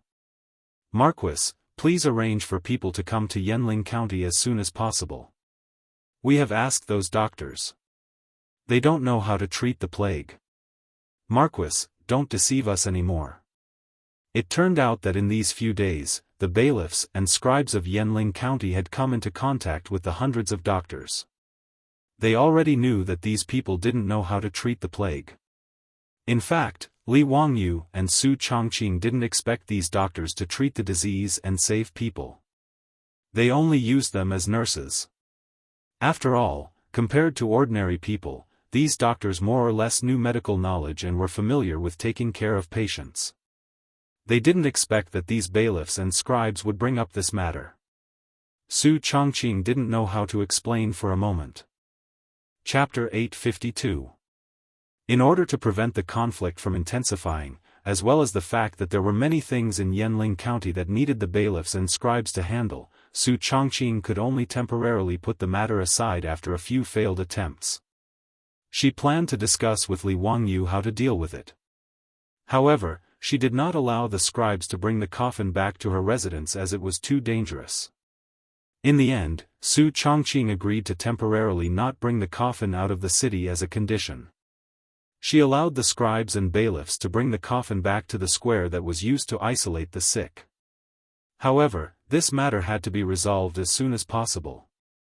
Otherwise, if more and more people died of the plague in the city and the corpses were not dealt with as soon as possible, more people would die. Furthermore, due to the conflict between the bailiffs and the imperial army on the streets today, the matter of cremating the corpses probably could not be hidden in Yanling County anymore. If the tens of thousands of people in the city also made a ruckus because of this matter, it would be even more difficult to deal with it. Although Su Changqing was a strong woman, she could not be as cold-hearted as Li Wangyu to order the imperial army to cremate the corpses. Stuck between a rock and a hard place, Su Changqing could only ask Li Wangyu for help. Li Wangyu, who received the notice, hurried to the outskirts of Yanling County.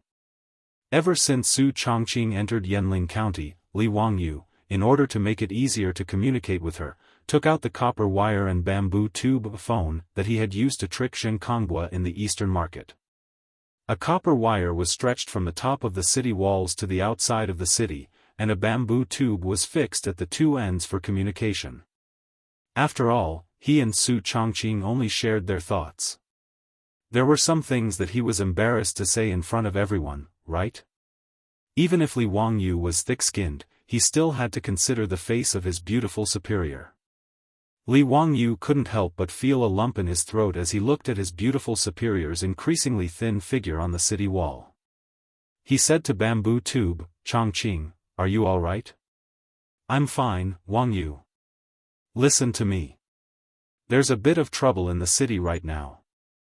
How are we going to deal with the corpses of the people who died from the plague today?" Su Chongqing was not in the mood to ask about Li Wangyu's well-being. He directly told him about the trouble caused by cremation in the city. When Li Wangyu heard this, he frowned. This matter was really quite troublesome. If he forcefully ordered people to transport all the corpses out of the city for cremation, under the pressure, it was hard to guarantee that there would not be a mass uprising in Yanling County. The dead should be respected, and the dead should be buried in peace. This was the most fundamental ethic of the Tang dynasty. In fact, not to mention the Tang dynasty, even in later generations, there were still many obstacles in the process of cremation, and even bloody conflicts broke out. If Li Wangyu ordered people to forcibly cremate the corpses, this matter might even be brought to the court, and it was very likely that he would be impeached. Of course, due to the urgency of the matter, although Li Wangyu had reported this matter to Pai Lupi, he did not receive a clear answer. Obviously, Pai Lupi, Fang Xianling, and the other big shots also had quite a headache about this matter. However, Li Wangyu could not just let it happen. The corpses of the victims who died from the plague were placed in Yanling County, which would only cause more serious consequences. He was also very angry about the problem Su Chongqing was facing. It was already early summer, and the weather was gradually getting hotter. Those corpses definitely could not be stored in the city for a long time. "Chongqing, if it doesn't work, I'll send troops into the city and forcibly transport those corpses out of the city for cremation." "No, that will only continue to provoke conflicts. If tens of thousands of people in the city make a fuss, things will get even more out of hand." Su Chongqing immediately rejected his proposal. Unless it was a last resort, Su Chongqing was not willing to send the imperial army to do such a thing. "Wangyu, think of another way. It's best if you can persuade the people, but don't use violence directly." Li Wangyu angrily scratched his hair. "How can I persuade them? This virus can't be seen or touched. Not to mention that there is no microscope. Even if there is, can those country bumpkins understand that what is under the microscope is the virus?" How could Su Chongqing not know this logic, but he could only let out a long sigh. "Is there no other way? Even if it's just to scare them, didn't you pretend to be a ghost in Chang'an City and fool those ministers? Why don't you think of another way to scare the people in the city?" Li Wangyu thought that this was also a way. Anyway, the people were ignorant, and sometimes it was a way to scare them. But how to scare the tens of thousands of people and officials in the city was a difficult problem. It would be difficult for Li Wangyu to come up with such a big scam. He was not a magician like David Copperfield, who could play a magic trick that could fool tens of thousands of people in the city. Monk Wenzai's trick could only fool a portion of the people. It was too difficult to convince the people in the city to agree to cremate their relatives who died of the plague. For a moment, both Su Chongqing on the city wall and Li Wangyu outside the city had no idea. The two of them stared at each other speechlessly. Li Wangyu was speechless and looked up at the sky in a daze.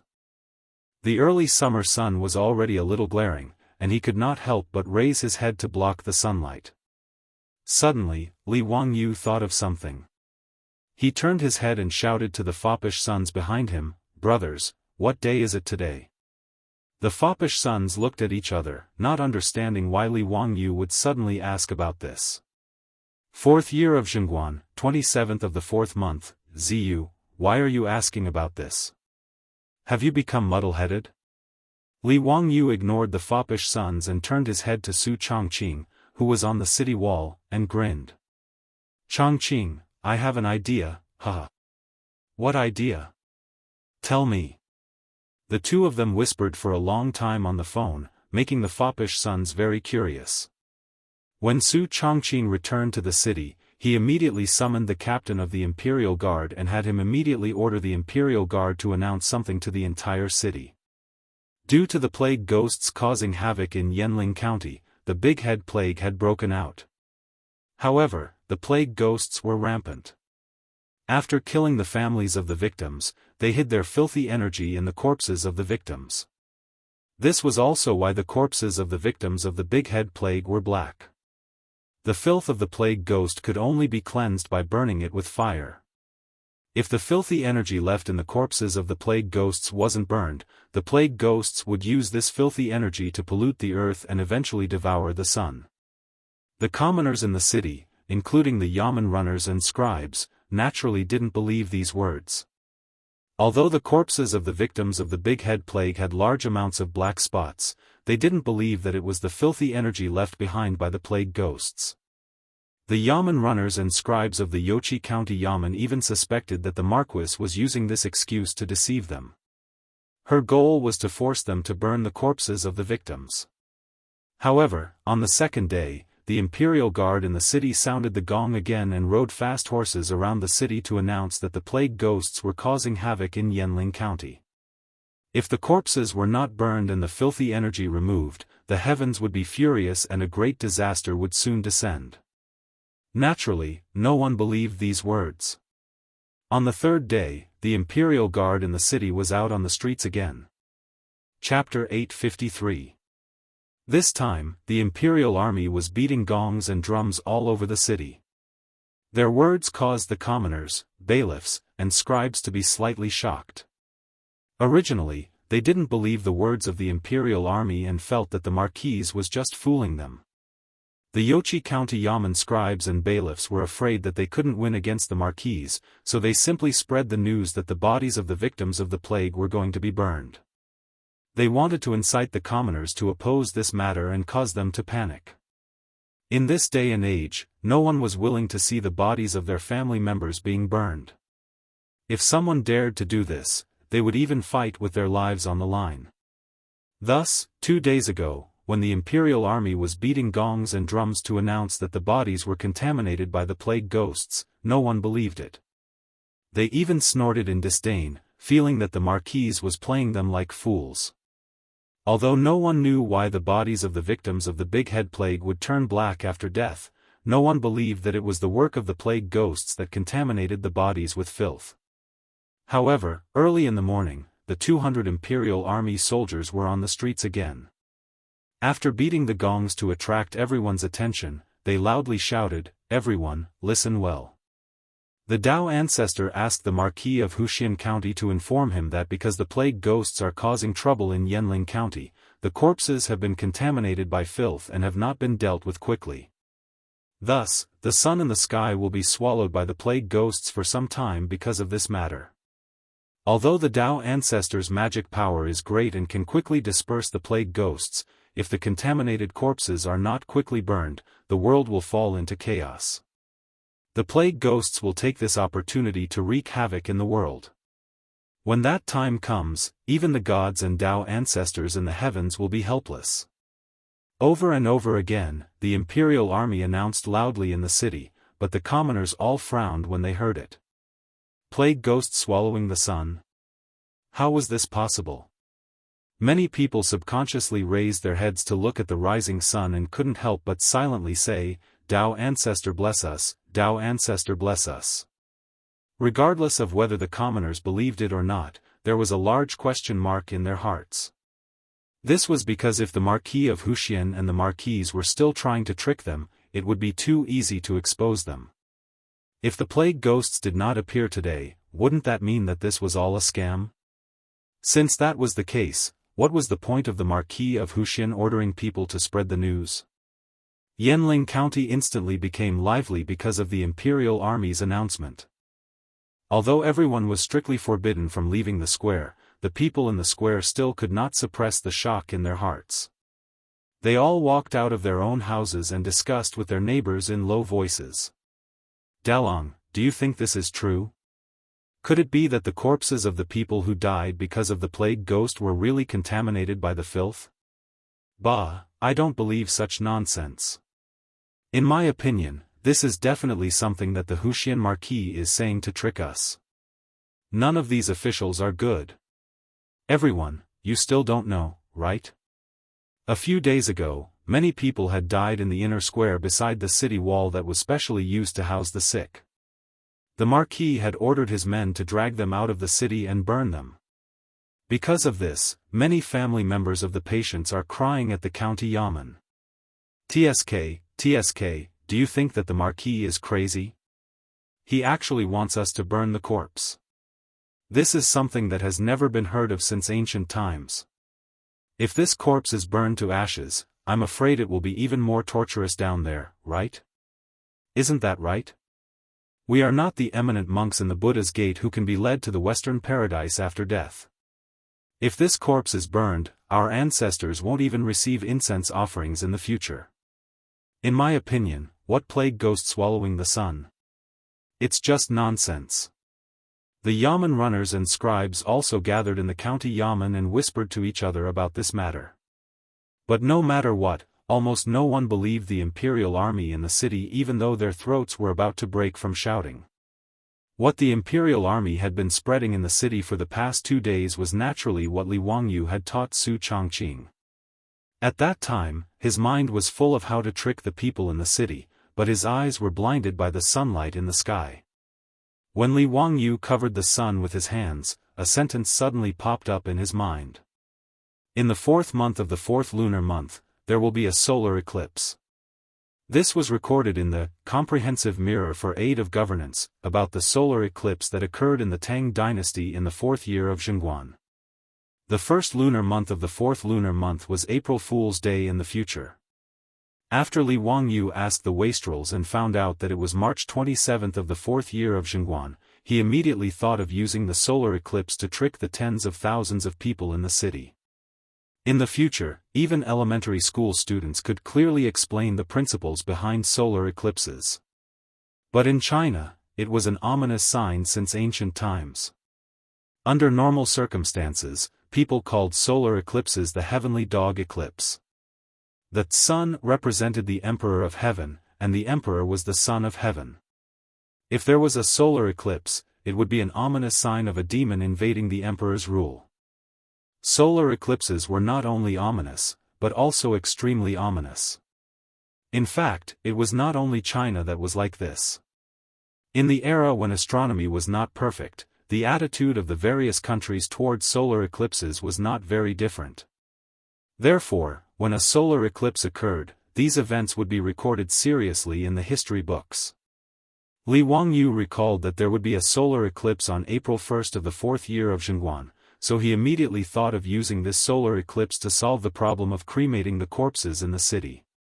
Since the people were ignorant, blindly spreading the news might not be effective.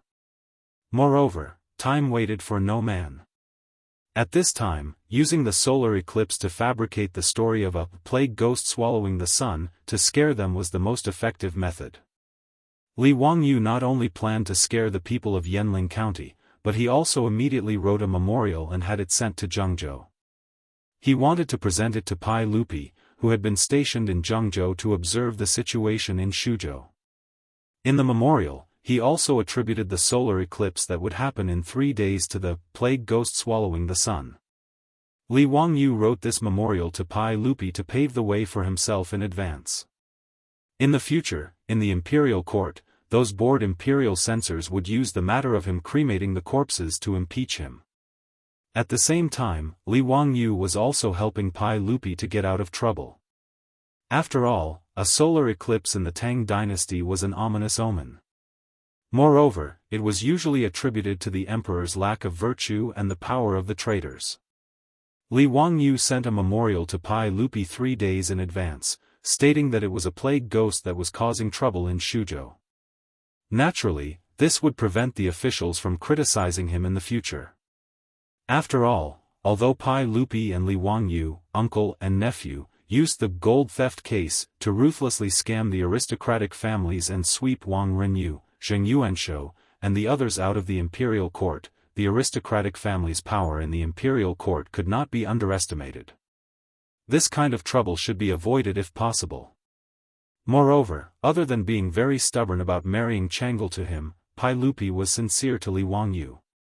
Therefore, Li Wangyu also returned the favor and did not forget to repay his uncle. However, when Li Wangyu sent this memorial to Jianghu, it caused a lot of trouble. Chapter 854. The distance between Shuzhou and Jianghu was only 200 some li and could be reached in half a day on a fast horse. Li Wangyu's memorial was placed on Pai Lupi's temporary desk in Jianghu on the same day. After reading Li Wangyu's memorial, Pai Lupi couldn't help but frown.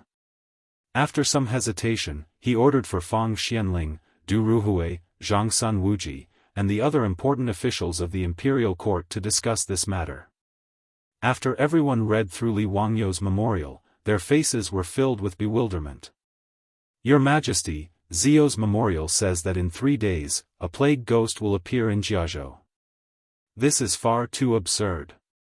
Could it be that the Dao Father really can send a message to Zio in his dreams? I do believe Zio's words to a certain extent. Although this matter seems absurd, given this old man's understanding of Zio, he would never joke around like this with Your Majesty. That's right. Although I don't know where the Marquis of Huxian learned that a plague ghost will appear, the Marquis of Huxian is not a reckless person.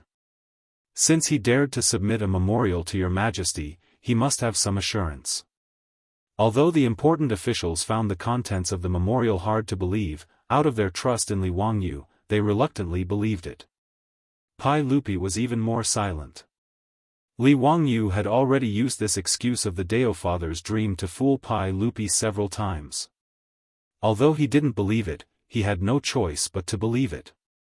What left Pai Lupi somewhat speechless was that Li Wangyu had confidently stated that the plague in Shuzhou was not the work of a plague ghost, but an epidemic caused by a virus. But in just a few days, this fellow had changed his tune. Not only had he declared in his memorial that it was the work of a plague ghost, he had even dared to predict that in 3 days, a plague ghost would appear and devour the sun. This was no small matter. Although Li Wangyu cleverly changed the heavenly dog eating the sun to the plague spirit swallowing the sun, it was hard to convince the masses. Your Majesty, if what Ziyu reported is true, we need to inform the officials of this matter as soon as possible, in case the heavenly dog eats the sun and causes waves in the court. This subject agrees. Regardless of whether this matter is true or false, Your Majesty should still inform the world of the Marquis of Huxian's memorial to reassure the people. Fang Xianling stroked his beard and thought for a while before he said with uncertainty, Your Majesty, in my opinion, Zio's purpose may be to burn the corpse. Oh? What do you mean, Xianling? Pai Lupi was puzzled. Your Majesty, according to what Ziyu said earlier, the plague is caused by an invisible virus. If that was really the case, then among the corpses of those who died from the disease, there was probably a large amount of the virus that Ziyu mentioned. Therefore, Ziyu gave the order to burn the corpses to prevent the virus from harming the people. However, Your Majesty also knows that it is extremely difficult to get the people to burn the corpses. Therefore, in my opinion, Ziyu is using this matter to scare the people and make them agree to burn the corpses of those who died from the plague. Fang Xianling was indeed Pai Lupi's chief strategist. He quickly guessed Li Wangyu's true thoughts from his memorial. When Pai Lupi heard this, he nodded slightly, agreeing with Fang Xianling's guess. However, the crux of the matter was whether what Li Wangyu said in his memorial was true or false. In 3 days, a plague ghost would appear in Jia Zimo and devour the sun. Your Majesty, regardless of whether this matter is true or false, we can only treat it as if it is true. Otherwise, if Your Majesty does not inform the officials of this matter, if the plague spirit really appears in 3 days, it will be even more troublesome. Zhang Sun Wuji's words also received the approval of Fang Xianling and Du Ruhui. Although they did not understand why Li Wangyu was so certain that there would be a solar eclipse in 3 days, since Li Wangyu presented the memorial solemnly, they could not pretend that they did not know about this matter. Pai Lupi hesitated slightly, but if there is no plague spirit appearing in 3 days, his meaning was very clear, but he was also worried that his disobedient nephew would be attacked because of this matter. Fang Xianling and the others looked at each other, then bowed to Pai Lupi and said, "Your Majesty, it seems that Ziyu is confident. Otherwise, why would he present this memorial? If there is no plague spirit appearing in 3 days, then Ziyu can only take responsibility for this matter. Your Majesty, after all, Ziyu is the founding county marquis and the Henan circuit envoy. It is natural for him to take responsibility for his words and actions." Pai Lupi hesitated for a moment, but in the end, he nodded in agreement with Fang Xianling and the others. He ordered people to gather the officials who had accompanied him to Jianghu and read out Li Wangyu's memorial in front of everyone. When the officials heard that Li Wangyu dared to say that there would be a plague spirit appearing in 3 days, they were all in an uproar. Tai Chongqing Wang Ying immediately spoke out. "Your Majesty, the Marquis of Huxian's words are truly bewitching. How can he be so sure that there will be a plague spirit appearing in 3 days? Even the Imperial Historian Bureau did not send any information about a solar eclipse, so how could the Marquis of Huxian know? In this old subject's opinion, this is utter nonsense." The Imperial Historian Bureau that Wang Ying spoke of was the imperial astronomer of the later generations. Its job was to observe the heavens, calculate the solar terms, and set the calendar. During the Qin and Han dynasties, it became the Imperial Historian Bureau. During the Tang dynasty, it was renamed the Imperial Historian Bureau. Later, it was renamed the Secretarial Pavilion, the Armillary Sphere Overwatch Council, the Armillary Sphere Bureau, and the Directorate of Astronomy. Predicting solar eclipses was naturally the responsibility of the Imperial Historian Bureau. However, in an era where astronomy had not been perfected, predicting solar eclipses, especially accurately predicting solar eclipses, was extremely difficult. The Imperial Historian Bureau did not dare to carelessly predict the appearance of a solar eclipse. After all, if the prediction was wrong, they would lose their heads. This was also why Li Wangyu's memorial had made Pai Lupi very hesitant. Even if Li Wangyu's prediction was wrong, Pai Lupi would not cut off his head, but he would definitely be punished with a reduction of his title and a fine of copper. As for his position as the Henan circuit envoy, he would not be able to continue. Before Pai Lupi could speak, Wuxia Xianxia jumped out and pointed at Wang Ying's nose. "How do you know that there won't be a solar eclipse in 3 days? If there really is a plague spirit appearing, what will you say? Do you dare to write a contract that if there is a solar eclipse, you will apologize and resign?" "You." Wang Ying didn't know how to respond to Wuxia Xianxia's words. How would he know if there would be a solar eclipse in 3 days? He wouldn't bet his future on something like that with Wuxia Xianxia. Pai Lupi slapped the armrest of the throne and stood up, looking around at the officials. "Okay, let's not talk about this anymore. I believe that County Marquis Huxian will not joke about this. Pass down the decree, quickly inform Chang and of this matter, announce it to the world, to pacify the hearts of the people, so as to avoid any mischief caused by the plague." Pai Lupi's actions could be considered to be supporting Li Wangyu. If this matter was made public and the solar eclipse did not appear in 3 days, then the one who would be attacked would not only be Li Wangyu. Fang Xianling, Du Ruhui, and Zhangsun Wuji looked at each other, but they did not try to persuade him and bowed. 3 days later, Zhengguan's 4th year, 4th month. Early in the morning, Li Er changed into a plain robe and hid in the side hall. He began to anxiously wait with the other officials.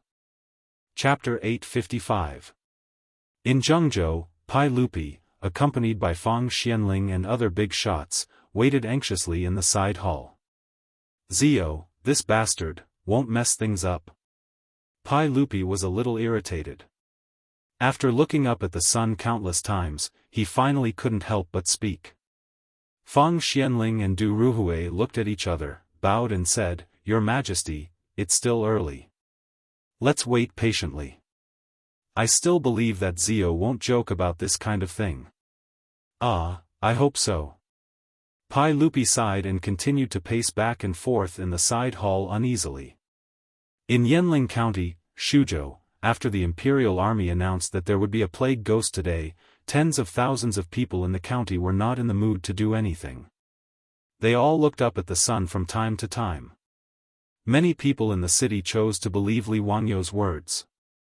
Therefore, they took out incense burners from their homes early, lit incense candles, and began to kowtow to the sun in the sky, hoping that when the plague ghost swallowed the sun, they could help Dao Zhu.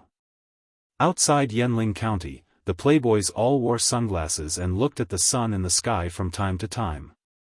Zio, are you sure you're not mistaken? When will the plague ghost swallow the sun appear? Yes, Zio, this is not a joke. Li Wangyu also wore sunglasses and looked at the sun in the sky, complaining in his heart. How did he know when the solar eclipse would begin? There was a sentence in the Comprehensive Mirror for Aid of Governance: in April, the first lunar month, there will be solar eclipse. Where would he find out the specific time of the solar eclipse? If there was no solar eclipse today, needless to say, he would be in big trouble. Even if Pai Lupi had a good relationship with him, this kind of thing was not a joke.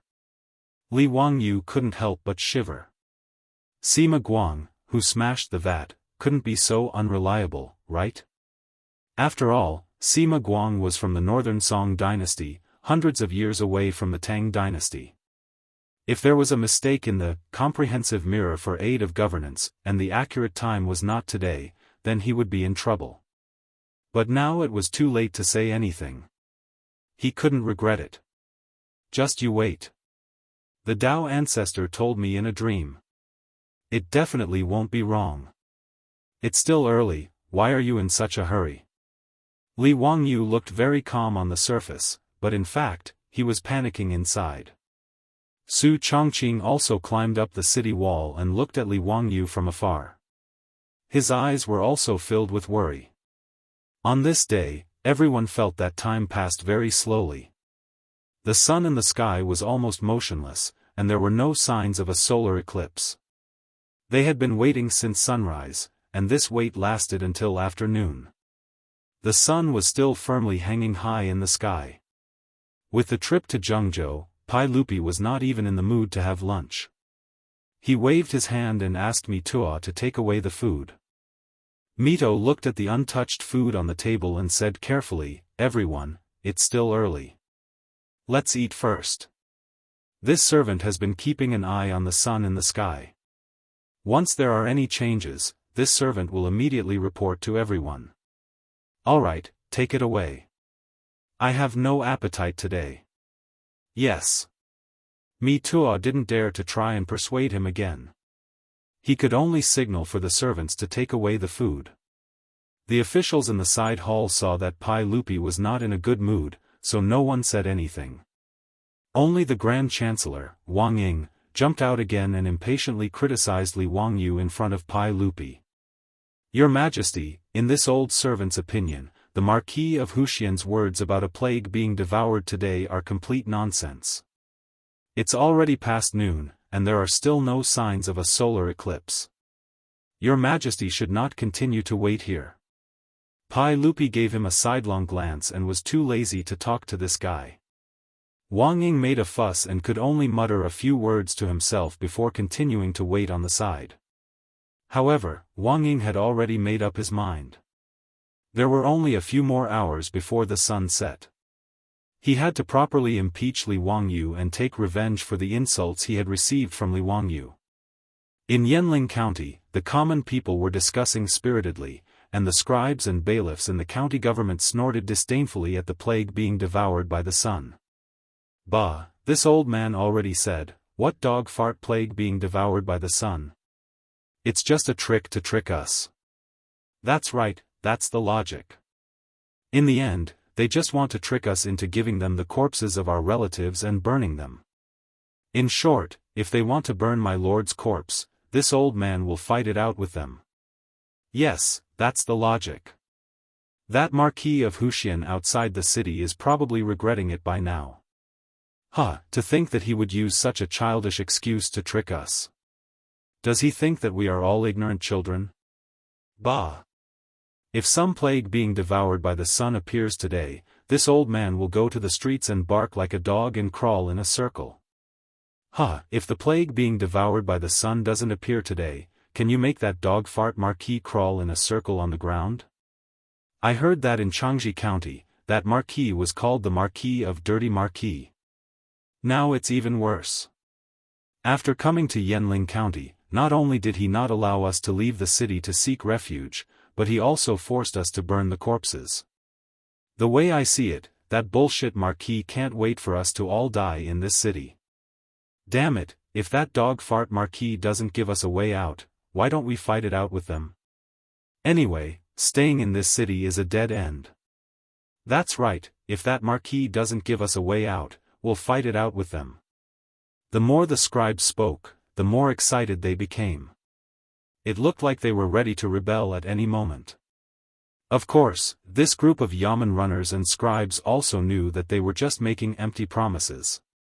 There were 1,000 government soldiers and thousands of the most elite imperial guards of the Tang dynasty outside the city. It was simply a joke for them to rebel with just a few people. Not to mention other things, just the 200 imperial guards in charge of protecting Su Chongqing in the city were enough to kill all the people in the county office. These people in the county government were just talking nonsense. Outside Yanling County, Li Wangyu was on the phone with Su Chongqing on the city wall. Wangyu, are you sure you didn't remember wrongly? Are you sure there will be a solar eclipse today? Li Wangyu scratched his head in annoyance. It shouldn't be wrong, right? I just don't know if Sima Guang is reliable or not.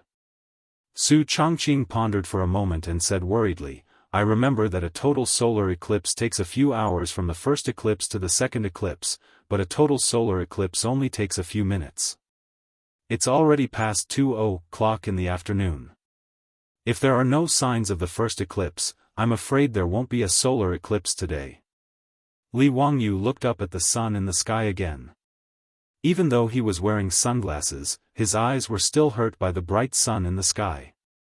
He couldn't see clearly whether there were signs of the first eclipse. Immediately, Li Wangyu slapped his head. He was so stupid. How could he forget the method of observing the solar eclipse with a basin of water? Li Wangyu greeted Su Chongqing and immediately ordered people to find a basin of water, an inkstone, and ink to grind the ink for him. The debauches thought that he was still in the mood to write, but they didn't expect that Li Wangyu actually ordered people to pour all the ink that had been ground into the basin. The basin of clear water was now completely dyed black. Cheng Chumo and the others were puzzled. Zio, what are you doing? Chapter 856. Observing the sun through the reflection of the ink was actually a relatively simple way to observe a total solar eclipse. After all, the sun's rays were too strong. Looking directly at the sun for too long would cause the ultraviolet and infrared rays in the sunlight to burn the retina.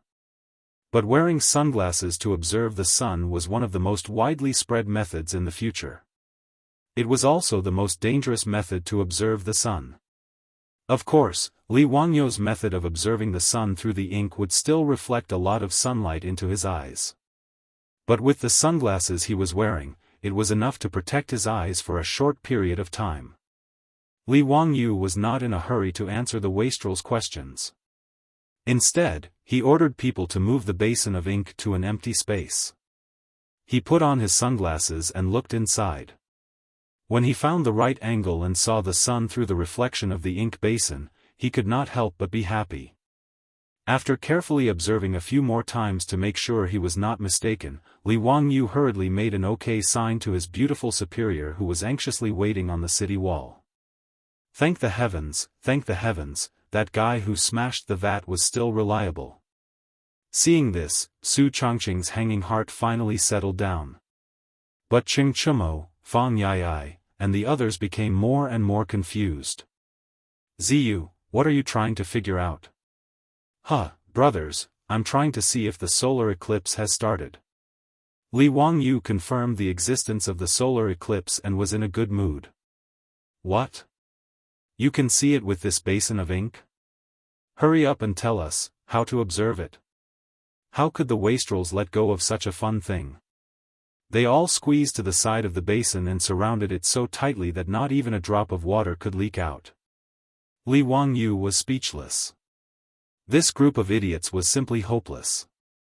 He quickly pulled everyone apart and then explained how to find the right angle to observe the solar eclipse through the basin of ink. The wastrels all followed suit and put on their sunglasses. They each looked for an angle.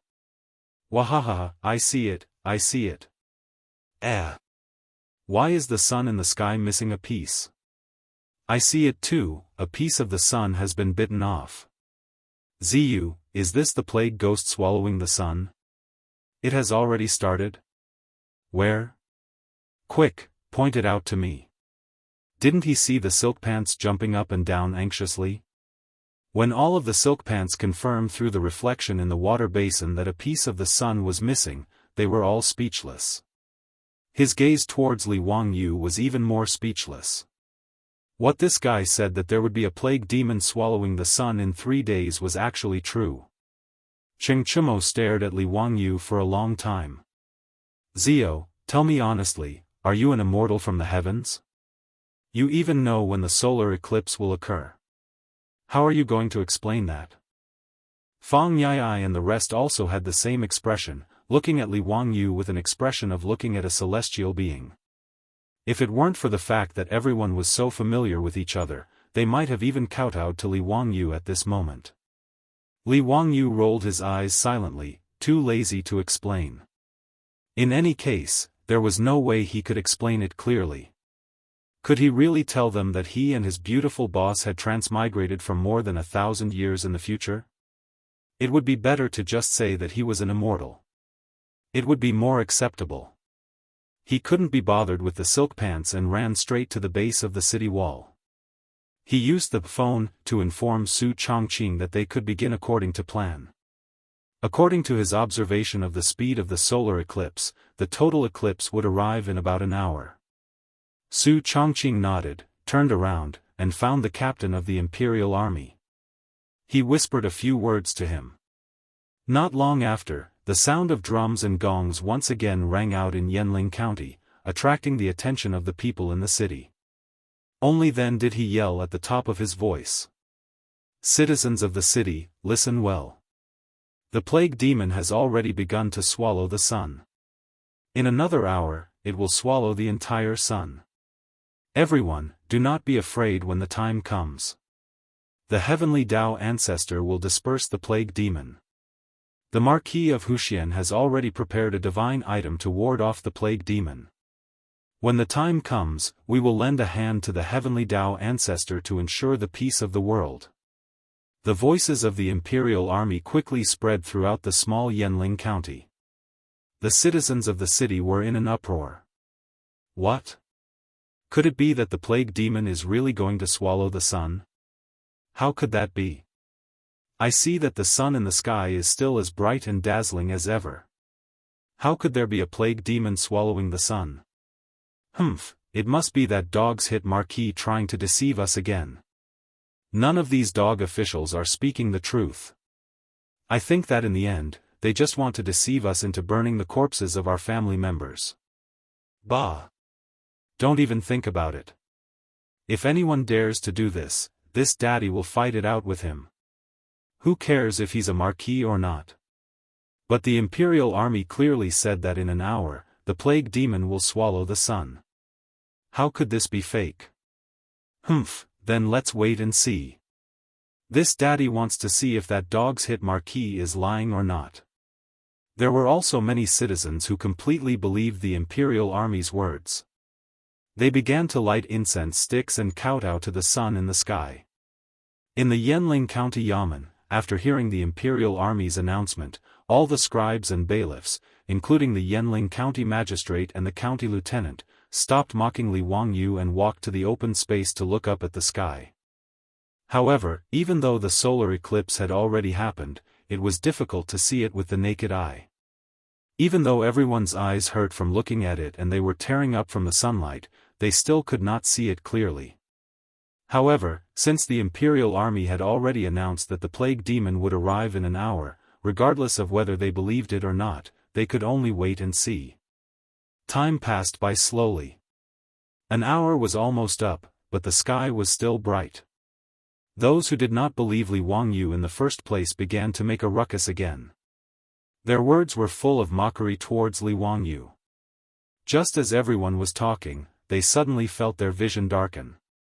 They looked up at the sky in confusion, but there was no trace of the sun in the sky.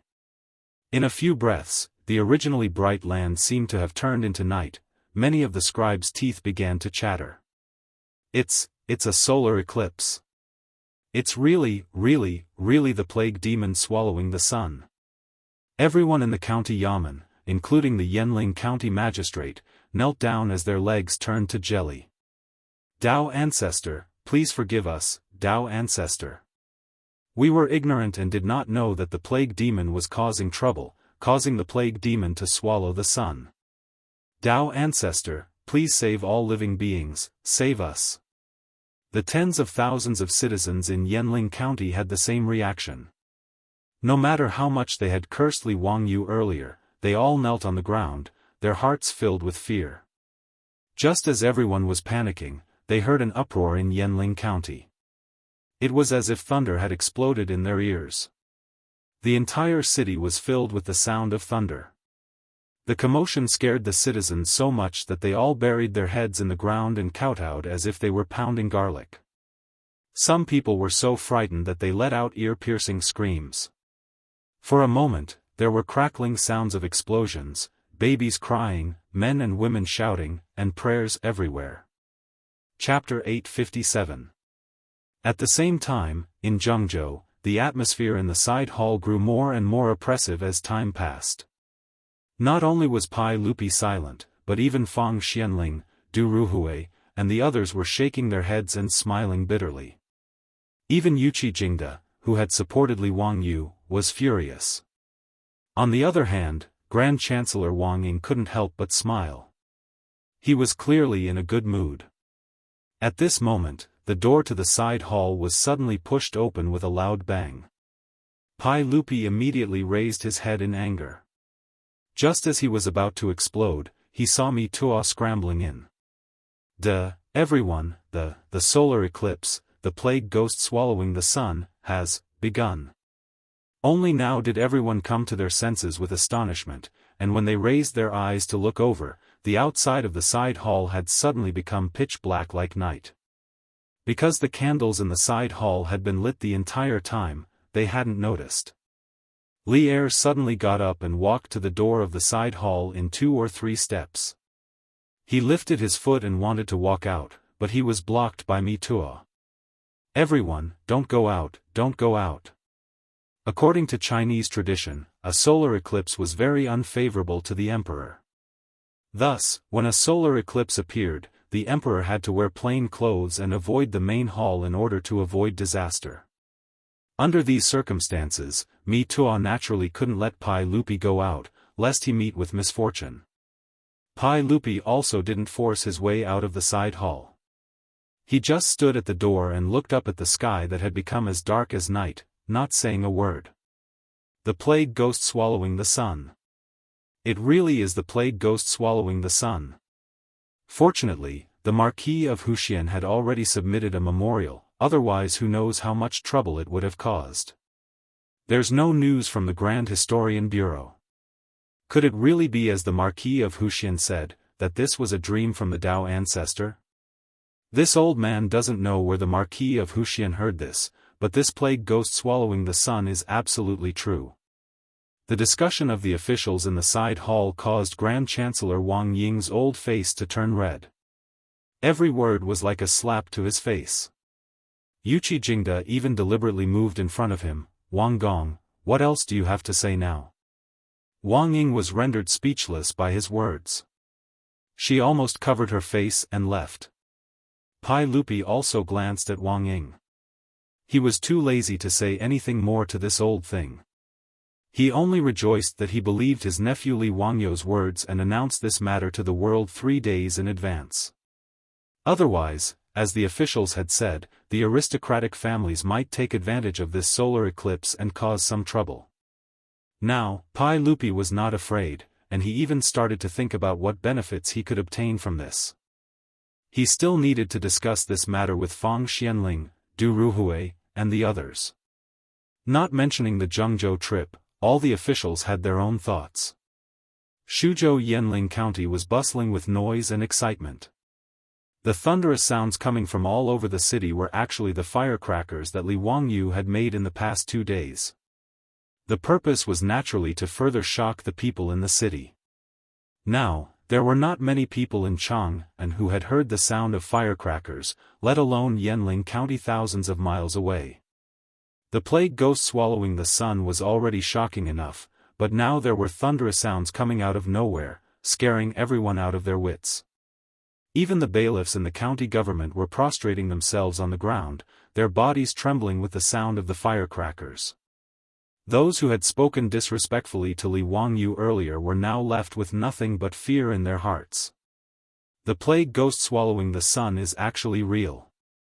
These words echoed in the hearts of countless people in the city. A solar eclipse would take several hours from the beginning to the end, but a total eclipse would only take a few minutes. But these few minutes made the people in the city feel like a year. When the total eclipse ended, the sky slowly regained its light, and the crackling firecrackers in the city also disappeared. Everyone looked up blankly at the restored sun, as if a lifetime had passed. The tens of thousands of people in the city all burned incense and kowtowed, silently chanting, "Dao Ancestor bless us, Marquis Huxian bless us." Within the county government, the bailiffs and scribes who had cursed the most fiercely suddenly realized that their colleagues had suddenly distanced themselves from them. Originally, they did not believe Li Wangyu's words and cursed him. But now that it was proven that the plague ghost swallowing the sun was real, then the Dao ancestor's dream was also real. Since that was the case, it was easy to imagine what kind of abilities the founding county marquis had. It would not be an exaggeration to call him a land immortal. How could such an immortal be humiliated and cursed by people like them? Everyone was afraid of being implicated by those idiots, so they immediately distanced themselves from them. Who knew if lightning would strike from the sky later? They were so close to them. What if the lightning missed? During the solar eclipse just now, everyone had clearly heard the rumbling of thunder all over the city. Without a doubt, the Marquis Huxian had used his magic power to help the Dao ancestor in the sky drive away the plague ghost. How could anyone who had cursed at such a powerful person be in a good situation? Not only had the other bailiffs and scribes thought of this, but the people who had cursed Li Wangyu earlier had also thought of this. Their faces immediately turned ashen and their legs trembled. But before they could say anything, one of the bailiffs had already fallen to the ground, barking as he crawled out of the county government. Only now did everyone remember that this person had said that if the plague ghost swallowed the sun, he would bark like a dog and crawl in a circle on the streets of the city. Putting aside how regretful the bailiffs and scribes were, no one in Yanling County had any doubts about the matter that Li Wangyu had ordered the imperial army to spread in the city. No one dared to question it. Even those bailiffs and scribes who dared to question Li Wangyu might be beaten to death by the people of the city. As for the corpses of those who had died from the plague, no one dared to leave them behind. Although they were unwilling to cremate the corpses of their loved ones. But after the plague ghost swallowed the sun appeared as promised, the people finally believed Li Wangyu's words. If the corpses that had been contaminated by the plague ghost's filth were not removed as soon as possible, their loved ones would not be able to rest in peace. Moreover, if the world was thrown into chaos because of this, wouldn't the plague ghost run rampant be an even greater sin? Thus, even the most stubborn family members had tacitly agreed to cremate the corpses. After the solar eclipse, cremating the corpses of the plague victims was no longer a problem that troubled Li Wangyu and Su Chongqing. But even though they had solved the problem of cremating the corpses, they still had no idea how to treat the plague victims. Su Chongqing could only use the strictest quarantine measures in the city. All the infected patients were quarantined in a centralized manner to reduce the chances of healthy people falling ill. But after seeing those infected with the plague die in pain every day, this strong woman was about to break down and could not hold on any longer. Just 7 days after Su Chongqing entered Yanling County, Li Wangyu, who had been suffering every day, finally saw a glimmer of light. The king of medicine, Sun Simiao, had come. Chapter 858. When Sun Simiao received the news of the outbreak of the Big Head Plague in Shuzhou, he immediately gathered his disciples, packed their things, and set off for Shuzhou. However, he and Zhang Baozong were already old. Naturally, they could not travel on horses like Niu Wu and the rest. Fortunately, they had Li Wangyu's four-wheeled carriage. Although it was not as fast as riding a horse, it was not much slower. With the carriage provided by Shun Feng Carriage Company, Sun Simiao and the rest met Niu Wu and the rest who came to pick them up.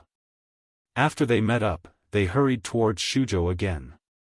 Along the way, Sun Simiao and the rest finally arrived at Yanling County. After receiving the news, Li Wangyu could not help but be overjoyed. Now, all his hopes were on the penicillin. When he saw Sun Simiao, he did not even bother to exchange pleasantries. He immediately asked, "Old immortal son, you must be tired. How much penicillin did you bring with you?" Sun Simiao pointed at the carriage behind him. "Don't worry, Zio. I didn't bring much, but I brought all the equipment used to refine penicillin." Sun Simiao and the rest were a few days late because they needed to move the equipment. After more than a year of research on penicillin, Sun Simiao was now quite experienced in the use and refinement of penicillin. Even the equipment used to refine penicillin was modified several times by him. He specially found a supervising craftsman to make it. Whether it was the efficiency or the purity of penicillin, there was a significant improvement. When Li Wangyu heard this, he was naturally overjoyed. He was afraid that Sun Simiao and the rest did not bring enough penicillin. Since they could refine it on the spot in Shuzhou, it would solve the big problem. "Zio, what's the situation with the Big Head Plague in Yanling County now?" Li Wangyu shook his head. "Although I immediately ordered people to seal off Yanling County when the plague broke out and implemented strict quarantine measures in the city, the number of infected people in Yanling County is now close to 1,000. There are new patients appearing every day. Because of the Big Head Plague, the number of people dying every day is increasing day by day. It's giving me a headache. Where is Shenwei now?" Li Wangyu was not a doctor after all. If Sun Simiao wanted to discuss Shenwei's condition, he would naturally look for his disciple. Li Wangyu couldn't help but feel a little ashamed. "Old immortal son, 7 days ago, brother Shenwei entered Yanling County with my family's Madame Su. Now, they are treating patients in Yanling County. As you know, the Big Head Plague is highly contagious, so they can't leave the county for the time being." Li Wangyu still felt very guilty about the fact that Lu Shenwei, the Fengyu of the Shangyao Bureau, stayed behind to help him but followed Su Chongqing into Yanling County. Especially when Sun Simiao asked about Lu Shenwei, it was hard for him to speak. However, Sun Simiao didn't mind at all. Instead, he nodded approvingly, "Not bad. This child, Shenwei, still puts her family first. This makes me feel very gratified. Since that's the case, make some preparations. I'll go to Yanling County to take a look." When Li Wangyu heard this, he felt a headache coming on. Su Chongqing and Lu Shenwei had already entered Yanling County. It was still unknown when they would be able to come out safely. Sun Simiao was also going to enter. How could that be? "Old immortal son, it's better if you don't enter Yanling County. How about you stay outside the county and guide brother Shenwei? I already feel very guilty that brother Shenwei entered Yanling County. I don't dare to let you enter Yanling County as well." "Huh, Zio, what are you saying? As a medical practitioner, if I don't enter Yanling County, how can I treat patients? Can't you send the penicillin to brother Shenwei? Brother Shenwei's medical skills aren't bad. As long as there's penicillin, the Big Head Plague will be suppressed." Li Wangyu earnestly persuaded. However, Sun Simiao was abnormally stubborn. No matter how Li Wangyu persuaded him, he wasn't willing to listen. He was determined to personally oversee Yanling County. Baozong and Zio will be outside the county to refine the penicillin. This Daoist will go inside the county to assist Madame Su. Alright, let's not talk about this anymore. Right now, the epidemic is more important. Zio, let's not talk about it anymore. Li Wangyu's persuasion was to no avail. He could only pinch his nose and accept it. For Sun Simiao to be revered as the medicine king in the future, he was indeed extraordinary. Actually, Li Wangyu also wanted to enter Yanling County. However, he was being watched by the rich playboys. They didn't even give him a chance. When he thought about how his beautiful boss was suffering in Yanling County, Li Wangyu wanted to slap himself twice. Shameful, it was too shameful. However, since things had already reached this point, he couldn't learn from those male leads in Qiong Yao's dramas. Other than crying and doing nothing, wouldn't that be even more disgraceful? He would be letting down his beautiful superior's sacrifice. These days, Li Wangyu couldn't eat or sleep in peace. He was busy supervising the Shuzhou officials to transport food, herbs, lime, and other materials. He was also responsible for his beautiful superior's logistics. Now that Sun Simiao and penicillin had finally arrived, Li Wangyu saw a glimmer of hope. As for whether or not penicillin was effective against the plague, he could only wait and see. Under Li Wangyu's melancholy gaze, Sun Simiao led his disciples and grand-disciples into Yanling County. They wore masks and white cotton-padded coats that Li Wangyu had specially made. Li Wangyu and the other rich playboys could only bow to the old Daoist's back.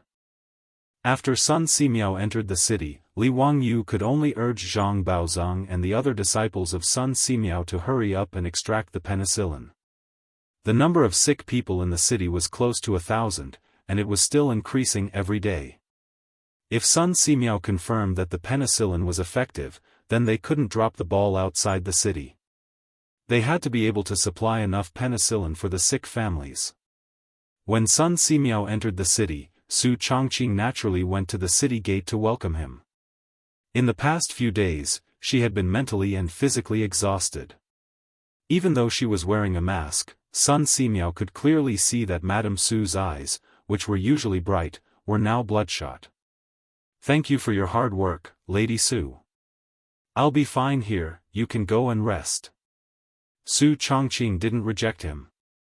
In this era, she was the same as Li Wangyu. The only doctor she could trust was Sun Simiao. Since the medicine king, Sun Simiao, had come, it meant that there was hope for the people of Yanling County to be saved. Her tense nerves also relaxed a lot, followed by a strong sense of tiredness. Su Chongqing silently bowed to Sun Simiao and arranged for the imperial guards to bring Sun Simiao to find Lu Shenwei. Under the protection of the imperial guards, she returned to the courtyard that the Yanling County Yamen had arranged for her to rest. When Su Chongqing took the risk to enter Yanling County, she didn't bring any maidservants with her. Naturally, the imperial guards couldn't take care of her. Thus, when she returned to her room to rest, apart from the imperial guards outside and in the courtyard, there was no one to accompany her in the room. The next day, late in the morning, Lu Shenwei came to find Su Chongqing. When he had something to discuss, the reply he received was that Lady Su hadn't gotten up. He couldn't help but find it strange. He could only lightly knock on the door in an attempt to wake Su Chongqing up. However, there was no movement in the room. Chapter 859. Lu Shenwei's heart skipped a beat as he felt that something was wrong. He pounded harder on the door, banging it loudly, but there was still no response. Lu Shenwei wasn't the only one who panicked. The Imperial Guard also panicked. The captain hesitated for a moment before looking at Lu Shenwei.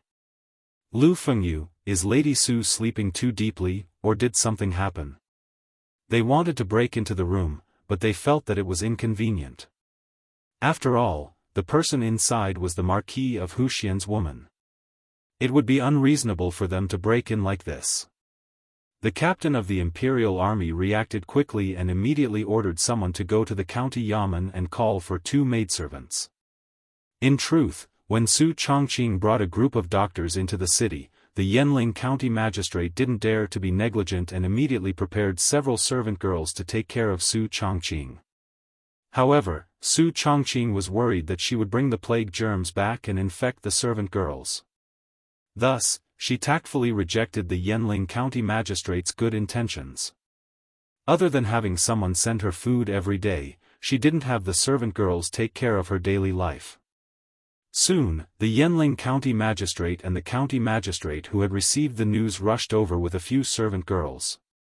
This matter concerned the Marquis wife, so no one dared to be negligent. After the imperial guard broke open the door, the servant girls rushed into the room to check on the situation. Soon after, they ran out in a panic. Lady Su is feverish. Her body is boiling hot. I can't wake her up no matter how much I call her. Her words immediately shocked everyone. There were only 3 words in everyone's mind: big head plague. Almost all of the big head plague patients had symptoms of fever at the start. The Yanling county magistrate was so frightened that his legs went soft and he fell to the ground. The Marquis wife had taken the risk to enter the city. If she had really contracted the plague, how would the Marquis outside the city react? When he thought about how the Marquis wife had died in Yanling County due to the plague, he felt his vision darken and even had thoughts of dying. At this time, Lu Shenwei didn't care about the difference between men and women and directly rushed into Su Chongqing's room. Sure enough, on the bed in the side room, Su Chongqing had already fallen into a coma. Because of the fever, her face had turned red. Lu Shenwei immediately sent someone to invite his teacher, Sun Simiao, while he himself sat beside the bed and took Su Chongqing's pulse. Shenwei, what's going on? After receiving the news, Sun Simiao did not dare to delay and hurried over. Teacher, please take my pulse. I don't think it's the big head plague. I think it's just a cold. Heat has accumulated in my internal organs, and the wind, heat, and dampness has invaded my body. My body is feverish from the cold. Hearing his disciple's words, Sun Simiao felt slightly relieved. With regards to Lu Shenwei's medical skills, he was still very confident. Lu Shenwei's diagnosis shouldn't be wrong. However, he immediately walked to Su Chongqing's bedside and began to feel his pulse. After a long time, Sun Simiao finally let out a long breath. He nodded toward Lu Shenwei and said, "Correct, your diagnosis is correct. It's not the big head plague, but a fever caused by wind heat and dampness poison. It's not a big problem. It's likely that Lady Su has been too tired recently, which led to the feverish wind invading her body. She needs to recuperate." With Sun Simiao's endorsement, everyone, including Yanling County Magistrate and the Commandant of the Imperial Army, could finally put down their worries. If Lady Su really contracted the big head plague, they would have to face the wrath of the Marquis of Huxian. Just thinking about it made them tremble. The Yanling County Magistrate even silently prayed for Bodhisattva's protection. He decided that he would burn incense and pray for the protection of Buddha and Daoist ancestors when he returned. Sun Simiao ordered Lu Shenwei to bring him some golden needles and began to perform acupuncture on Su Chongqing. It had to be said that Sun Simiao's medical skills were indeed brilliant. After a few needles, Su Chongqing, who had been unconscious due to her fever, slowly woke up. When she opened her eyes, she saw that there were many people gathered around her bed. She couldn't help but jump in fright and struggle to get up. What's wrong with me? Su Chongqing's voice was abnormally hoarse. Lady Su, the wind has entered your body, causing you to feel cold and feverish. You should rest well. With this Daoist here, you don't need to worry. You'll recover after taking a few doses of medicine. Sun Simiao comforted. Hearing this, Su Chongqing obediently lay down again. At this moment, she only felt that her entire body was aching and shivering. She also knew that she was sick. In fact, ever since Su Chongqing entered Yanling County, she had been under a lot of psychological pressure every day. In order to carry out the epidemic prevention work, she had to travel back and forth every day. Yesterday, when Sun Simiao entered the city, the tension in her heart suddenly loosened and her body immediately felt tired. After returning to her room, she didn't even wash up and fell asleep on the bed. In the end, she had a high fever in the middle of the night, but no one was by her side to take care of her. She sweated a lot and didn't replenish her water, so she fell into a semi-conscious state. As a result, when Lu Shenwei called for her, she didn't react at all. Sun Simiao personally wrote a prescription for Su Chongqing and instructed Lu Shenwei to get the herbs and boil the medicine. He also had a servant girl carefully help Su Chongqing up and feed her the medicine. Don't tell the county marquis about this for now. Sun Simiao pondered for a moment, then instructed everyone. Lu Shenwei didn't understand. Teacher, why is that? Hey, Shenwei, can't you see? Zio is a person who values relationships. If he knows that Lady Su is sick, do you think he won't rashly barge into Yanling County? If he also enters Yanling County, who will take care of the situation outside? Therefore, for the sake of the people of Su Province and the tens of thousands of people in Yanling County, this matter must be kept a secret for now. We can't let Zio know. Sun Simiao understood Li Wangyu quite well. Naturally, he wasn't wrong. If Li Wangyu knew that his beautiful superior was sick, no matter if it was Cheng Yaojin or those hedonistic sons of rich families, they wouldn't be able to stop him from entering the city. Lu Shenwei was slightly hesitant. Teacher, I'm afraid this matter can't be hidden from Zio. Lady Su meets with Zio every day at the top of the city wall. If Lady Su doesn't show up, how can Zio not be suspicious? This. Sun Simiao also hesitated. He didn't think of this. After drinking the medicine prescribed by Sun Simiao, Su Chongqing felt that her body had regained some strength. She said with a hoarse voice, "Old Immortal's son is right. We can't tell Wangyu. Let me rest a bit more. I'll go to the top of the city wall later and talk to him." How can that be? Lady Su, you need to recuperate from your illness. You can't go to the top of the city wall. You can't. But if I don't go and meet with Wangyu, he'll definitely be suspicious. Sun Simiao twirled his beard and smiled. Lady Su and Zio are truly deeply in love. How about this, leave this matter to me. Lady Su, you just need to recuperate. I guarantee that Zio won't be suspicious. Although Su Chongqing didn't understand what Sun Simiao wanted to do, she really didn't have any strength in her body and felt very uncomfortable. Therefore, she nodded lightly and agreed. Chapter 860. Actually, Sun Simiao's method was very simple. He only ordered someone to pass a message to Li Wangyu, saying that Su Chongqing had been too tired recently. Therefore, he prescribed a few doses of medicine for Su Chongqing to rest well. Therefore, he did not go to the city wall to meet Li Wangyu these few days. Li Wangyu did not doubt this at all.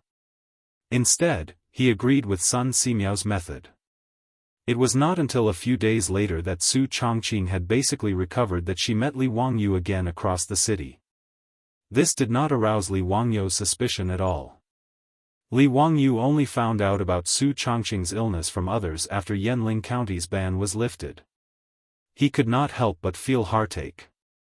He was naturally very angry about Su Chongqing's disobedient behavior and taught his beautiful superior a lesson in the room. However, the specific details were not known to outsiders. After Sun Simiao entered Yanling County, he immediately tried to inject penicillin into the patients infected with the big head plague. The old Daoist priest was pleasantly surprised to find that the penicillin's effect on the big head plague was surprisingly good. Actually, the plague was a highly infectious disease caused by Yersinia spp.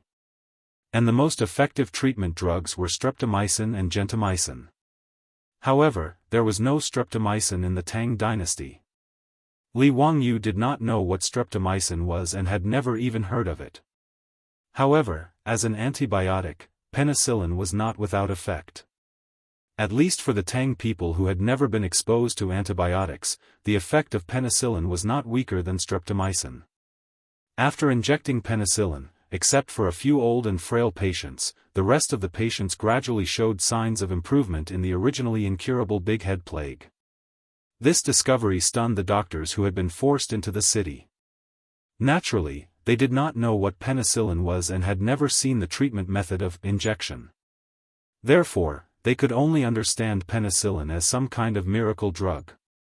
Of course, they were not wrong to understand it this way. Penicillin was indeed a miracle drug. However, even Sun Simiao was not clear about its principles. After confirming that penicillin was really effective against the big head plague, Zhang Baozong, who was outside the city, immediately began to extract large amounts of penicillin. Since then, the epidemic in Su province, which was originally going to lead to a disaster, was contained. When the news spread to Jianghu, even Pai Lupi and the others were stunned. No one would have thought that the big head plague, which caused everyone to turn pale at the mention of it, could actually be cured. Although the plague in Yanling County had not completely disappeared and the lockdown had not been lifted, Pai Lupi was so excited that he issued an imperial edict to promote Li Wangyu, Sun Simiao, and the others. Whether it was Fang Xianling, Du Ruhui, or Zhang Sun Wuji, none of them objected to the promotion. After all, Li Wangyu's contribution this time was too great. It was not enough to reward him without a promotion. Li Wangyu was directly conferred the title of County Duke of the founding of the country, secondary class 2. His title was still Hu County. In other words, Li Wangyu, who had just been promoted for less than half a year, had not yet gotten used to being addressed as Duke. He needed to get used to being addressed as Duke again. The speed of promotion was so fast that after the establishment of the Tang dynasty, other than the generals who had followed Pai Lupi to conquer the world, there was no one else like him. Li Wangyu was only 18 years old now. To be a secondary class 2 county duke of the founding of the country at such a young age was like a scorpion defecating. As for Sun Simiao, he still declined Pai Lupi's conferment. The old Daoist did not want to enter the imperial court as an official.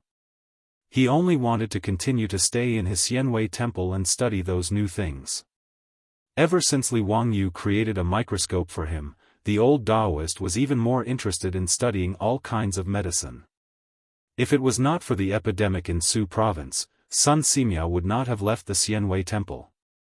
When the news of the conferment reached Su province, the governor of Su province and the officials of Su province respected Li Wangyu even more. They almost worshipped him as their ancestor. Cheng Chumo and the other foppish sons looked at Li Wangyu with more and more resentment. They were still a bunch of foppish people who were just waiting to die, but Li Wangyu, their youngest brother, was already in the second rank of the secondary class and became a county magistrate. How could they not be sad? Even Cheng Yaojin, after learning that Li Wangyu had been promoted again, after congratulating Li Wangyu, he called out his 3 legitimate sons. He said that he wanted to test their martial arts, but in fact, he was ruthless and beat Cheng Chumo and his 2 brothers until they were wailing like ghosts and howling like wolves. When Cheng Yaojin beat up his sons, Li Wangyu and the other foppish sons gathered around to watch the fun. They even cheered Cheng Yaojin on from time to time, telling him not to show mercy. Cheng Chumo and his 2 brothers were so angry that after being taught a lesson by Cheng Yaojin, they screamed and rushed towards the foppish sons, wanting to vent their anger. Li Wangyu and the others would not give them the chance. They immediately laughed and ran away, not giving Cheng Chumo and his 2 brothers a chance to take revenge. Outside Yanling City, the atmosphere that had been oppressive for a long time finally became relaxed. And inside Yanling City, the atmosphere was also getting better day by day. There were fewer and fewer people falling ill in the city, and the number of people who died from the big head epidemic in the quarantine square was also decreasing. The originally solemn and frozen Yanling County finally had a trace of life. When Yanling County was sealed for more than 40 days by Li Wangyu, the ban was finally lifted. Li Wangyu led a group of foppish sons and finally entered the city that they had sealed for more than a month. The people in the city walked out of the square one after another, crying tears of joy. After surviving a disaster, it felt as if a lifetime had passed. Li Wangyu did not care about shocking the world. In front of everyone, he tightly hugged his beautiful superior who had lost a lot of weight and did not let go for a long time. "Chongqing, it's been hard on you." Su Chongqing replied softly, leaning her head on Li Wangyu's shoulder and wrapping her arms around his waist. This month had also been torturous for her. After more than 40 days of the plague, more than 1,400 people had died in Yanling County. Even the doctors who were forced to enter the city had more than 10 people who had died from the plague. But if it were not for the efforts of Li Wangyu and Su Chongqing, only a few of the 10,000 people in Yanling County would have survived.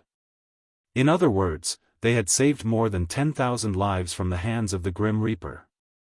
If saving a life was more meritorious than building a 7-storied pagoda, then their pagoda would be of an unknown level. When Su Chongqing was about to leave the city, the county magistrate of Yanling County led all the people out and knelt neatly on both sides of the street, kowtowing to Su Chongqing. "This commoner thanks Madam Su for saving our lives. Female Bodhisattva, please protect us." The people's prayers and gratitude went straight to the 9 heavens. After Li Wangyu and the rest left, a new Daoist temple was built in Yanling County. It was filled with incense, but only 3 statues were enshrined. There were no memorial tablets in front of the statues, but the facial features of the clay statues were extremely similar to Li Wangyu, Su Chongqing, and Sun Simiao. Chapter 861. After the epidemic in Shuzhou was eradicated, Pai Lupi, who had remained in Jianghu all this time, immediately issued an edict, revoking Li Wangyu's position as prefect of the Hunan province and summoning Li Wangyu to return to Jianghu for an audience. As Li Wangyu led Su Chongqing, Cheng Yaojin, and a group of silk pants to Jianghu, his mind was occupied with one matter. That was, how to obtain a noble title from Pai Lupi for his beautiful superior. Speaking of which, Li Wangyu felt that his beautiful superior had contributed the most to the epidemic in Shuzhou. She had even nearly lost her life because of the epidemic. Everyone's expressions changed at the mention of the big head epidemic. She had been duty-bound to lead hundreds of doctors into the city to treat the patients. It was not excessive at all for this merit to be exchanged for a noble title. In the history of Europe, there were many countesses and marquises. They had the same authority as men. Since Europe could confer noble titles to women, why couldn't the Tang dynasty do the same? Moreover, Su Chongqing had made such great contributions. Why shouldn't he be conferred a noble title? Of course, Li Wangyu also understood that it would be very difficult for him to obtain a noble title for Su Chongqing. If he were to confer the title of Lady of the State, Lady of a County, Lord of a County, Pai Lupi would definitely not bat an eyelid. Even if it were the highest rank of Lady of the State, Pai Lupi would definitely be willing to confer the title. However, it was extremely difficult to confer a noble title. In the Tang dynasty, noble titles were almost exclusively for men. It was impossible for a woman to be conferred a noble title. However, no matter how difficult it was, Li Wangyu still wanted to try. After all, he did not believe that his beautiful superior would be his vassal. Conferring titles like Lady of the State or Lady of a County might seem honorable, but when put bluntly, it was nothing more than a man's vassal. If Pai Lupi was unwilling to confer a noble title to his beautiful superior, Li Wangyu would probably go on strike. In reality, long before the flood in Shuzhou, Li Wangyu had already entertained the idea of eloping because of Pai Lupi's desire to betroth Princess Chengel to him. However, before he could carry out his plan, he encountered a flood in Shuzhou. Following that, a plague broke out in Yanling County. In the blink of an eye, 2 months had passed. At this moment, Li Wangyu could not help but have this thought. After the trip to Jianghu, Pai Lupi gathered all the officials and praised Li Wangyu and Sun Simiao to their faces. Pai Lupi was very regretful that Sun Simiao was unwilling to accept the title, but he could not persuade the old Daoist, so he could only reward him with a lot of gold. When Li Wangyu heard this, he said with a smile, "Your Majesty, if old Immortal's son accepted the title, what title would you give him?" Ziyu, what is the meaning of this? If beloved official's son is willing to accept, we will at least confer him the title of Marquis of the founding county. Pai Lupi did not understand Li Wangyu's words. Li Wangyu smiled and said, "Since old Immortal's son wholeheartedly pursues the Tao and has no desire to be attached to the mortal world, your Majesty should not force old Immortal Sunday. However, this subject feels that there is one more person involved in the plague in Shuzhou. Your Majesty should confer a title to him." "Oh? Could it be that you are talking about Lu Fengyu?" Li Wangyu shook his head. Lu Fengyu naturally deserves a reward. However, as the imperial physician of the Shangyao Bureau, treating illnesses and saving lives is also his duty. This subject is talking about someone else. His words caused Pai Lupi and the officials accompanying him to be somewhat confused. Regarding the plague in Shuzhou, although they were in Jianghu, news from Shuzhou and Yanling County had been brought to them almost every day. Therefore, regardless of whether it was Pai Lupi or the officials, they were all quite clear about what had happened in Shuzhou. Everyone looked at each other, but they did not understand who Li Wangyu was talking about. Apart from Sun Simiao and Lu Shenwei, who else was worthy of a reward from His Majesty? Ziyu, don't keep us in suspense. Tell us, who else should be conferred a title? Pai Lupi also did not understand and asked straightforwardly. Li Wangyu solemnly bowed to Pai Lupi and reporting to your Majesty, this subject believes that the greatest contributor to the plague in Shuzhou is not this subject, nor is it old Immortal's son or Lu Fengyu. It is Chongqing of the Su clan. After he finished speaking, the hall immediately became so quiet that one could hear a pin drop. Everyone looked at each other, not knowing how to respond. Pai Lupi opened his mouth and wanted to say that Li Wangyu was fooling around. However, after careful consideration, he felt that what he said was not false. According to the memorial sent by Li Wangyu, Cheng Yaojin, and the Shuzhou provincial governor, Pai Lupi was quite clear about the role Su Chongqing played in the plague in Shuzhou. Regarding this woman, even Pai Lupi could only silently give her a thumbs up in his heart and praise her as a heroine. Pai Lupi even faintly felt that this Lady Su was somewhat similar to his legendary sister, Princess Pingyang. After all, to be able to order people to knock out Li Wangyu and lead hundreds of doctors into Yanling County, where the plague was wreaking havoc, such courage was admirable. And in the following 40 days, she persisted in Yanling County, leading a group of doctors and the officials of Yanling County to fight against the plague. Who could disagree with this kind of thing? Yanling County had more than 10,000 people, but in the end, only 1,000 people died of the disease. This was simply a miracle. It was not an exaggeration to say that Su Chongqing's contribution was the greatest. He should be well rewarded. However, regarding his nephew Li Wangyu's request to give Su Chongqing a title of nobility, Pai Lupi could not help but shake his head and smile bitterly. Not to mention whether he was willing or not, even if he was willing, it would not be so easy. As expected, without waiting for Pai Lupi to react, the hall was silent for a moment.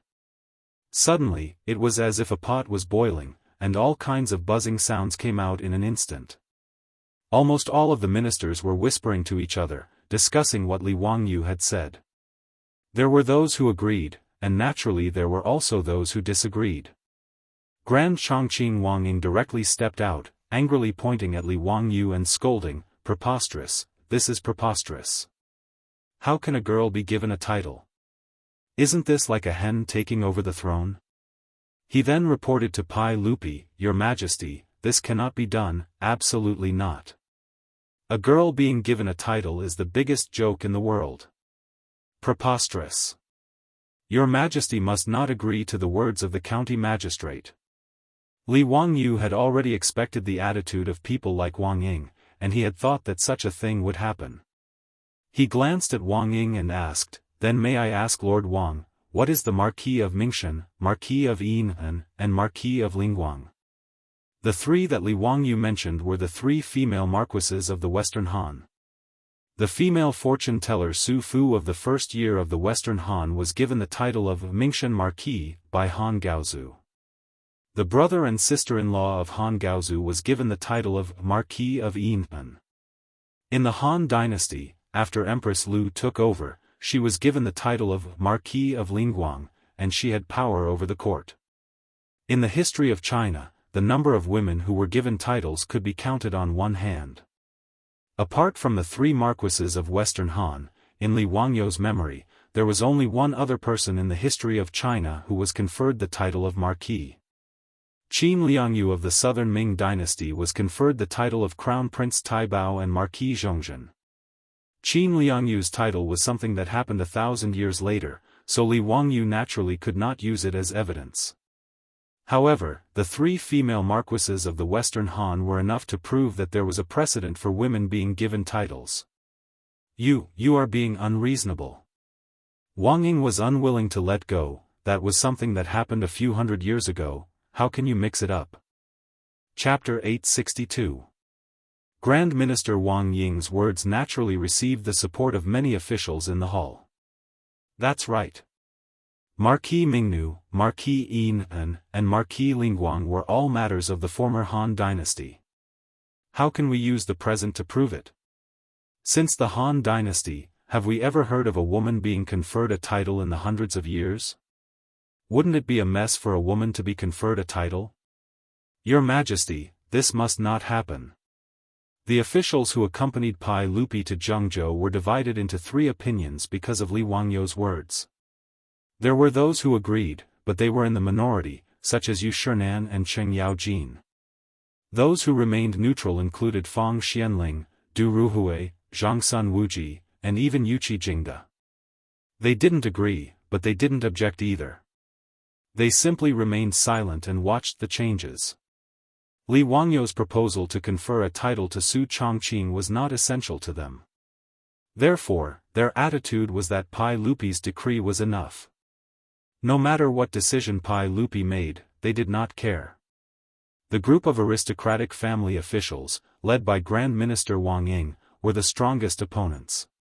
For the aristocratic families, apart from being very displeased with Li Wangyu, it was also because they attached great importance to ethics.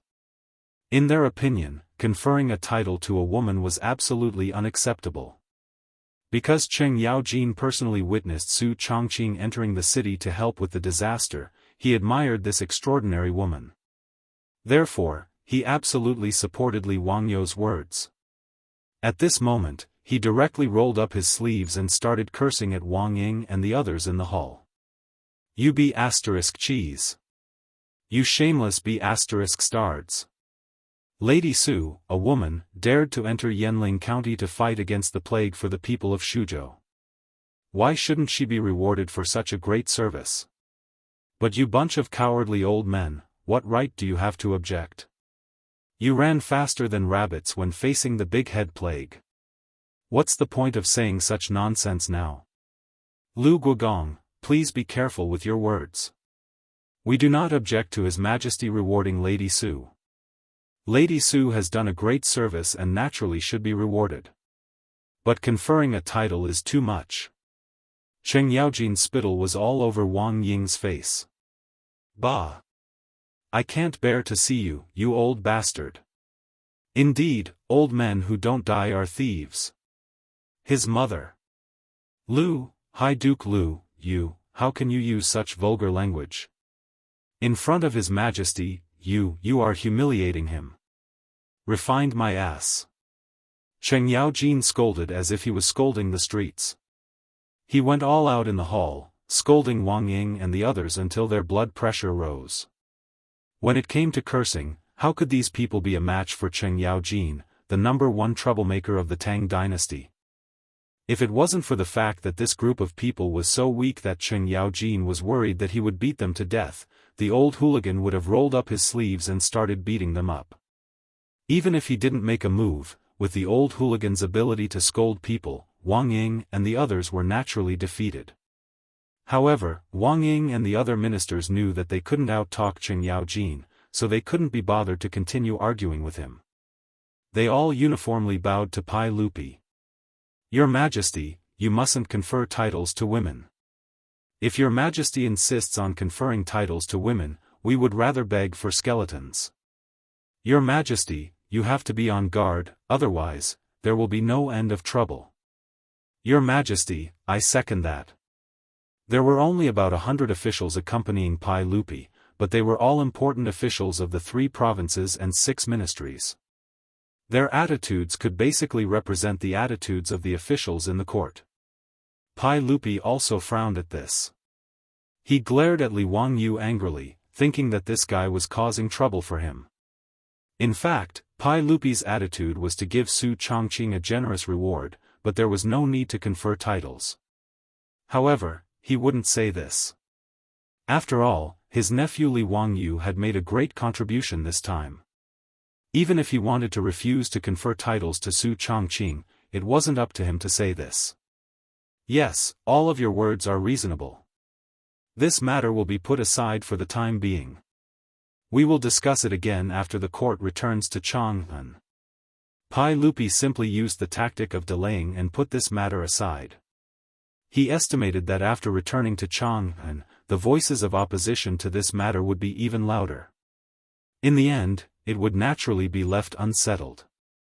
Li Wangyu couldn't blame his uncle for being biased. How could Li Wangyu not see through Pai Lupi's thoughts? However, he didn't say anything. Anyway, he didn't expect that he would be able to get a title for Su Chongqing just by entering the court once. That was simply unrealistic. Although the Tang dynasty was a dynasty that was extremely kind to women, compared to the Ming and Qing dynasties, the status of women in the Tang dynasty was very high. However, when he wanted to build a female toilet, it caused a lot of trouble, let alone confer titles to Su Chongqing. Therefore, Li Wangyu naturally had other plans. He didn't think that this matter could be done just by moving his mouth. However, Li Wangyu truly despised Wang Ying and this group of old fogies. Damn, they were saying nice things now. When Empress Wuxia ascended the throne in the future, why didn't these stubborn old men sacrifice themselves and oppose her? Didn't they all cower in the face of a sword and obediently kneel down and kowtow to a woman? Even the Empress could appear, so why couldn't a marquis? After Pai Lupi indicated for the officials to disperse, only Li Wangyu remained. "Zio, don't blame me for conferring titles to Lady Su. The officials are fiercely opposed to this matter, so I can't be stubborn. Otherwise, if I forcefully issue an edict, it will lead to a backlash from the people in the court. The one who will be harmed is Lady Su." Pai Lupi decided to appease his nephew. Li Wangyu could only silently ridicule Pai Lupi's words in his heart. How could he not see Pai Lupi's attitude? Just now, Pai Lupi didn't express his support. Otherwise, if he had nodded in agreement, Wang Ying and the group of old men would have to consider Pai Lupi's attitude even if they opposed it. However, Li Wangyu wasn't stupid. He only smiled and shook his head. "Uncle, I naturally understand this matter. Uncle has good intentions. Since Zio can understand my painstaking efforts, that's good. You don't need to return to Huayin County anymore. Return to Chang'an with me. I have other uses for Zio." After experiencing the Suzhou incident, Li Wangyu, who originally had no intention of pursuing an official career, could be considered to have taken one step into it. Pai Lupi naturally wouldn't allow him to hide in Dingzhou village and live freely. Li Wangyu didn't seem to be opposed. He only smiled and nodded in agreement. The uncle and nephew chatted for a while more before Li Wangyu took his leave and left the hall. After the Suzhou incident was concluded, Pai Lupi finally prepared to return to court. Noda's entourage was respectfully sent off by the officials of the Hunan circuit. They were escorted by tens of thousands of imperial guards as they majestically set out to return to Chang'an via the official road. When the imperial entourage set out, Li Wangyu claimed that he was tired. He didn't ride a horse and instead hid in a carriage. He didn't show his face for several days. The entourage majestically headed west. After passing through Tongguan, they would arrive at Chang'an in one day. Pai Lupi prepared to find Li Wangyu and have a good talk with him about Chang'an. He ordered Mi Tuo to summon Li Wangyu. However, not long after, Mi Tuo ran back in a panic. When he opened his mouth, Pai Lupi jumped in fright. Reporting to everyone, County Magistrate who is missing. Chapter 863. When Pai Lupi heard this, he was slightly taken aback. What do you mean he disappeared? What's going on? Speak clearly for me. What do you mean Zio disappeared? Reporting to everyone, this servant went to County Magistrate Hu's carriage to look for him. The Lai Hot's troops said that County Magistrate Hu was resting and did not allow this servant to disturb him. It was only when this servant said that everyone wanted to summon County Magistrate Hu that they moved aside. However, no matter how much this servant knocked on the carriage door, no one responded. This servant could only barge in, but there was no sign of County Magistrate Hu. Not only was County Magistrate Hu not there, but Madame Su was also not there. This servant asked the Li family's troops, but they all said that they did not know where their Lang Jun went. Pai Lupi couldn't help but frown. Did Zio run to another carriage? The entourage stretched for several kilometers. Many of the old officials were riding four-wheeled carriages because of their health problems. Ever since Li Wangyu created the four-wheeled carriages, they were very popular among the court's officials. This was especially true for the old officials like Yu Shernan. Because of their legs, it was already very inconvenient for them to ride horses. This carriage solved a big problem. As a result, Pai Lupi thought that Li Wangyu might have gone to another official's carriage to chat with them. This was very normal. Reporting to everyone, this servant originally thought this as well. However, this servant has already searched the carriages of the officials who are familiar with County Magistrate Hu. There was no trace of him. How is that possible? You must have not searched carefully enough. Go search again. Pai Lupi naturally did not believe that Li Wangyu would disappear. One had to know that this entourage was guarded by over 10,000 Imperial Army soldiers. Let alone a living person, even a fly would not be able to enter and exit the entourage without a trace. Without Pai Lupi's orders, even Fang Xianling, Du Ruhui, and the others would not be able to leave the entourage. This was naturally not to make the officials into prisoners, but to ensure their safety. If everyone could enter and leave the entourage as they pleased, there would definitely be hidden dangers. Therefore, this was common knowledge for emperors when they traveled.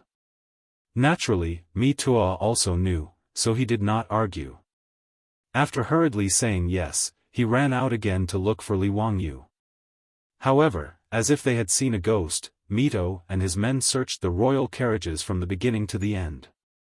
They even checked the carriages of the dukes and bigwigs, but there was still no trace of Li Wangyu and Su Chongqing. Mi Tuo led his men to search for Li Wangyu all over the camp. Naturally, their movements were not small and could not be hidden from others. It didn't take long for everyone in the camp to know that County Magistrate Li Wangyu had gone missing. Mi Tuo almost dug 3 feet into the ground of the camp, but he still could not find any trace of Li Wangyu. He could only return to Pai Lupi to report. What? Why couldn't he find it? Could he fly away? Go and summon Duke of Lu and Duke of Yi. We want to ask how this person could disappear right under their noses. Cheng Yaojin and Yuqi Jingda were responsible for the Imperial Army Guards of the royal entourage. After receiving Mi Tuo's report, the two of them were also confused. How could Li Wangyu, that brat, suddenly disappear? How was this possible? The two of them did not dare to tarry and hurried over to Pai Lupi to seek confirmation. This news could not be hidden from the others. Not long after, Fang Xianling, Du Ruhui, Zhang Sun Wuji, and the other bigwigs all rushed over. Your Majesty, Zio is not in the royal entourage? How is this possible? This old man saw him get into the carriage with my own eyes. How could a living person disappear into thin air? Tai Chongqing Wangying had regained his spirit and yelled, "What kind of joke is this? This royal entourage is completely guarded by the imperial army. Even if it is County Duke who, without a military order or a letter from His Majesty, the imperial army would not let him leave. Duke of Lu, Duke of Yi, what is going on? Could it be that there is someone in the imperial army who is playing favoritism?" The meaning behind his words was that he was questioning Cheng Yaojin and Yuqi Jingda for secretly letting Li Wangyu go. The accompanying officials all turned their gazes to Cheng Yaojin and Yuqi Jingda. Even Pai Lupi was very suspicious. When the caravan had set off from Zhengzhou, everyone had seen Li Wangyu and Su Chongqing enter the carriage with their own eyes. But to say that Li Wangyu and Su Chongqing were able to disappear into thin air from the royal entourage, no matter how one looked at it, was simply unfathomable. Could it be that they could fly into the sky and burrow into the ground? Thus, everyone suspected that Cheng Yaojin or Yuqi Jingda had secretly let Li Wangyu and Su Chongqing go. Cheng Yaojin and Yuqi Jingda immediately stomped their feet and cried out their grievances. "Bastard, your mother's fart. This old man would be crazy to secretly let that bastard Zio go. If your majesty doesn't believe me, you can send someone to the imperial army to investigate and see if such a thing really happened. This one has a good relationship with Hu County, but there is no reason for me to let someone go without your majesty's permission." Yuqi Jingda also cried out his grievances. He and Cheng Yaojin clearly didn't do such a thing, but everyone was suspicious of them. How could they not be angry? Cheng Yaojin and Yuqi Jingda's attitude made everyone half believe and half doubt. If one were to say that the two of them were extremely daring to secretly let Li Wangyu and Su Chongqing out of the royal entourage without Pai Lupi's permission, not only would the officials not believe it, even Pai Lupi himself didn't believe it. Pai Lupi pondered for a moment and decided to summon all of the Lai Hot troops and servant girls to get to the bottom of this. When Mitua brought the troops and servant girls over, Pai Lupi, Cheng Yaojin, and the others noticed that even Niu Wu, the commander of the Li family troops, and Avro's concubine were absent. "Where exactly did your Langjun go? Tell us the truth." The troops looked at each other before one of them replied, "Reporting to your majesty, we truly don't know where Langjun went. That day, before we boarded the carriage in Zhengzhou, Langjun instructed us not to disturb him and Madame Su. We also didn't need to send any food and said that there were dry rations and clean water in the carriage. It wasn't until today when Mitua forcefully opened the carriage door that we found out that Langjun wasn't in the carriage. We were also very surprised. These past few days, we have been guarding outside the carriage and haven't left it at all. Why isn't he here?" One of the troops suddenly knelt down and kowtowed to the sky. "We always thought that Langjun was a celestial being in heaven. Presumably, Langjun has returned to heaven." His words immediately made Pai Lupi laugh in anger. What sort of nonsense was he talking about? He was certain that his scoundrel nephew must have used some sort of camouflage technique to avoid the eyes and ears of the crowd. This wasn't the first time Li Wangyu had done this kind of thing. Wasn't it the same when he cheated the aristocratic families of their gold? Those soldiers from the aristocratic families probably didn't understand why the gold that everyone had been eyeing had suddenly disappeared. Needless to say, this time Li Wangyu had used the same trick again and even fooled his own troops. Chapter 864. Pai Lupi saw that he could not get an answer, so he asked Mido to lead the way to Li Wangyu's carriage. He wanted to see for himself. As Mido had reported, there was no one in Li Wangyu's carriage. Pai Lupi went into the carriage and searched around, but found nothing. There were many people who had seen Li Wangyu and Su Chongqing enter the carriage, including the Li family's troops. Pai Lupi believed that these people were not lying. Could it be that this kid could really fly into the sky? Pai Lupi was suspicious, but he did not believe that there was such a thing. He carefully looked at the furnishings in the carriage, and his eyes suddenly fell on the carpet on the floor of the carriage. Come, lift the carpet for me. Mito did not know what was going on, but he still followed Pai Lupi's orders. He led 2 servants forward and lifted the carpet in the carriage. When the carpet was lifted, everyone was shocked to find that there was a small door under the carpet. After it was lifted, the road under the carriage was exposed. Obviously, this small door was the reason why Li Wangyu and Su Chongqing had disappeared after entering the carriage in front of everyone. Pai Lupi looked at the small door and was so angry that he almost cursed. However, he still couldn't figure out what Li Wangyu, this bastard, was trying to do by doing this. Not only did Pai Lupi not understand, but the officials were also confused. What was the purpose of a county duke who had founded the country to deliberately disappear? Was it hide-and-seek? However, Cheng Yaojin noticed that there was a piece of white paper pasted on the carriage. It was very conspicuous. He suddenly remembered that in Taiji Palace, Li Wangyu had written several secret letters in order to wash away the slander of the aristocratic families. Your Majesty, look at Zio. Why did he paste a piece of white paper on the carriage? Could it be another trick? Does Your Majesty still remember that day in the main hall, he used a piece of white paper to send a letter to Mito? Pai Lupi was reminded by Cheng Yaojin and reacted. He immediately ordered Mitua to take down the white paper and find some turmeric water to smear on it. Sure enough, words immediately appeared on the paper. This was actually a letter left behind by Li Wangyu.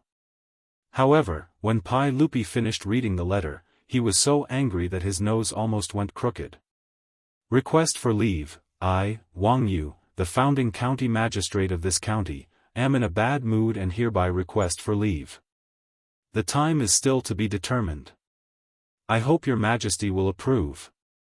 Pai Lupi was so angry that he almost tore the paper apart.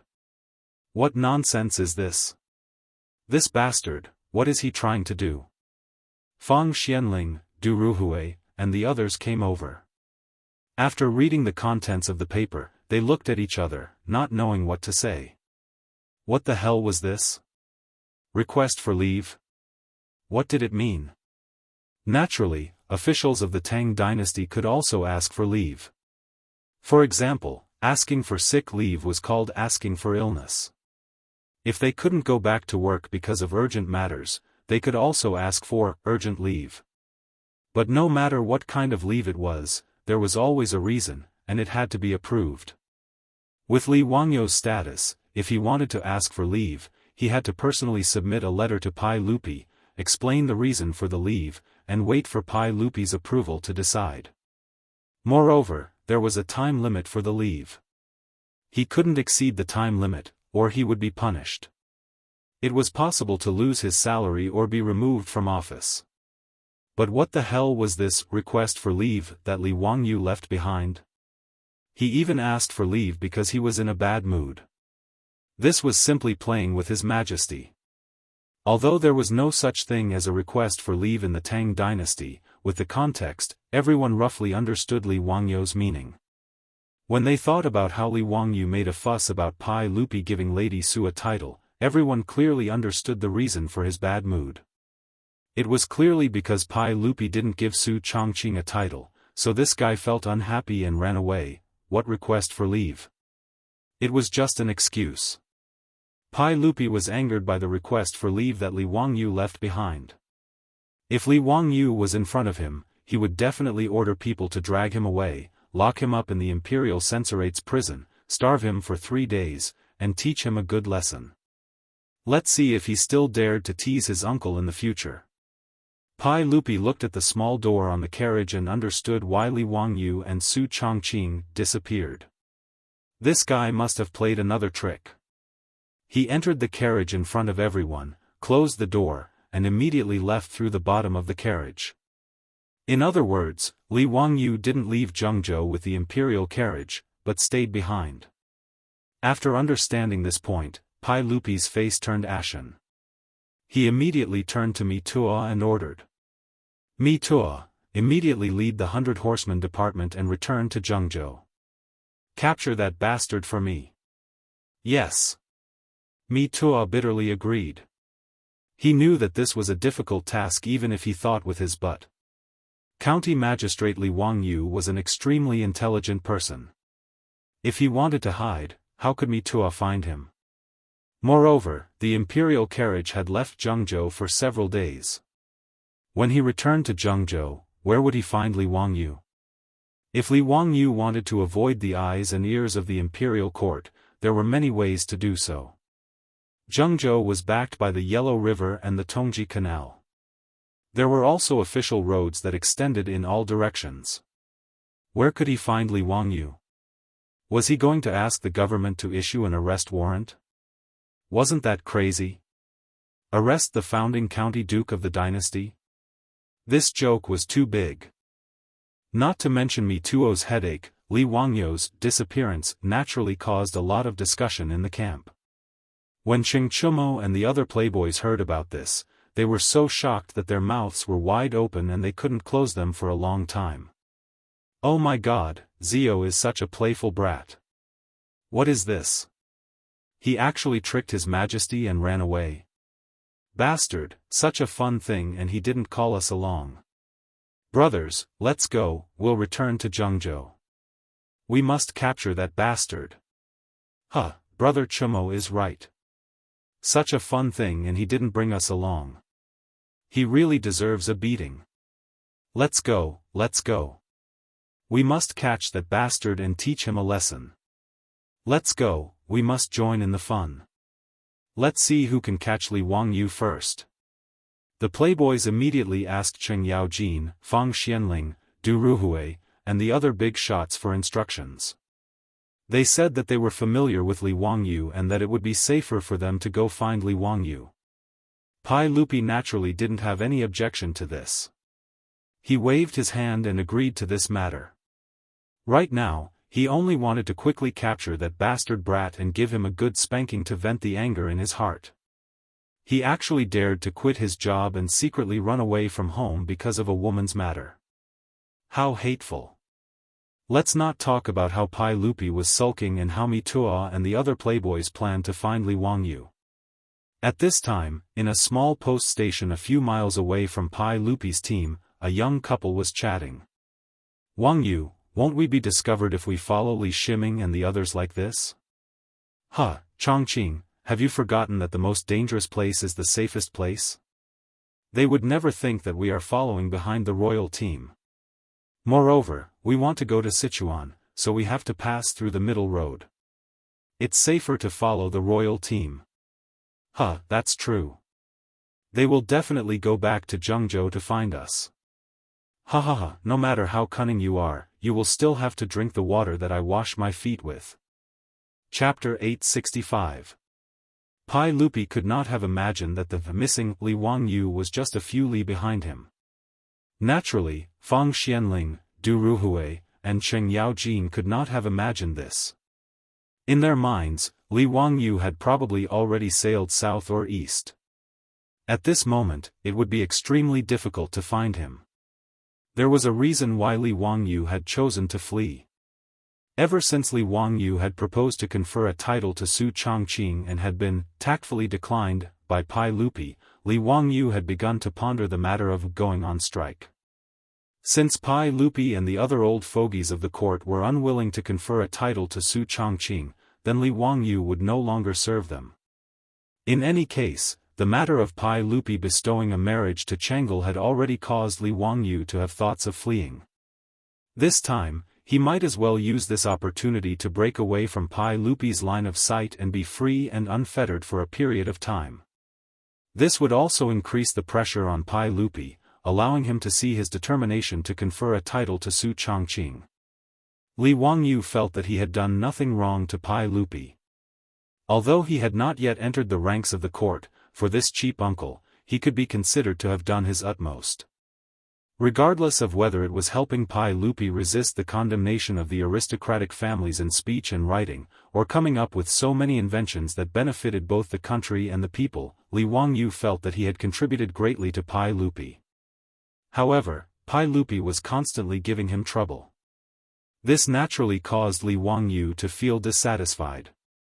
Li Wangyu clearly knew that he and Su Chongqing were mutually in love, yet he insisted on giving him Princess Changel as his wife.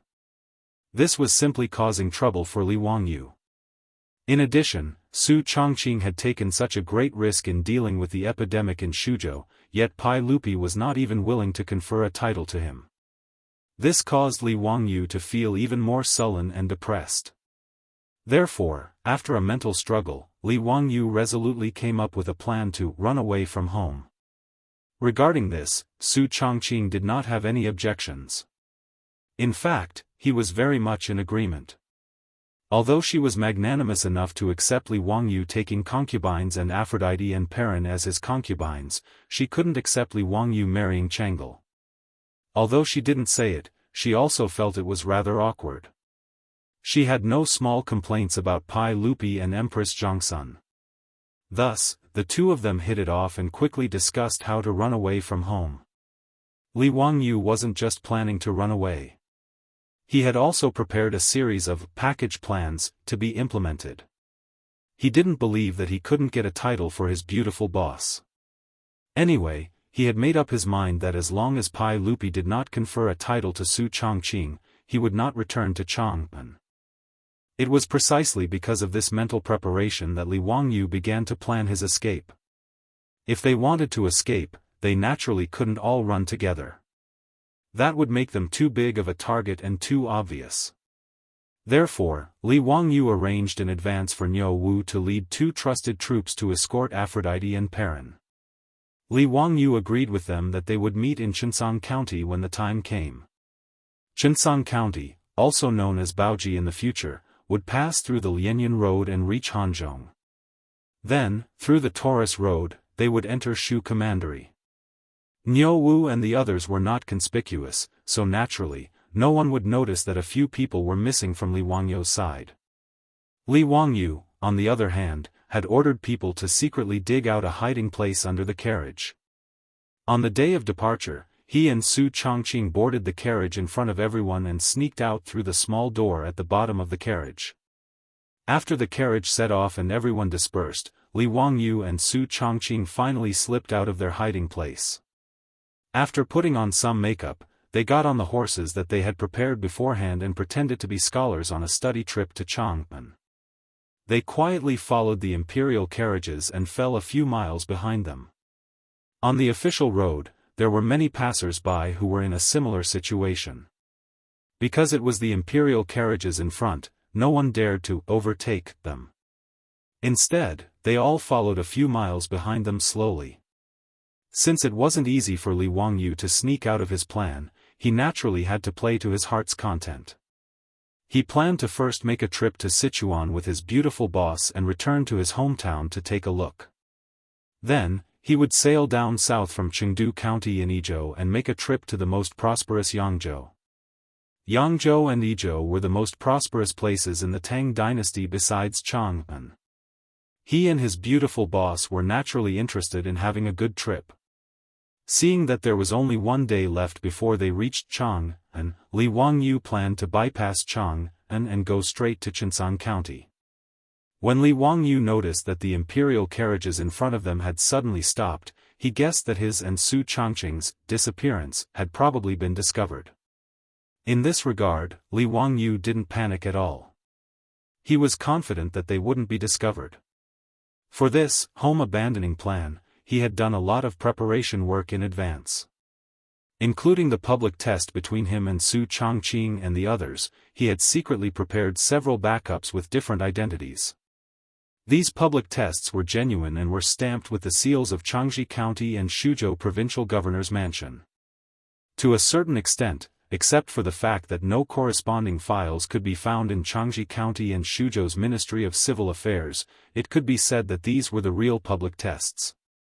Anyway, in this era, it was impossible for anyone to check whether these public tests were archived through the internet.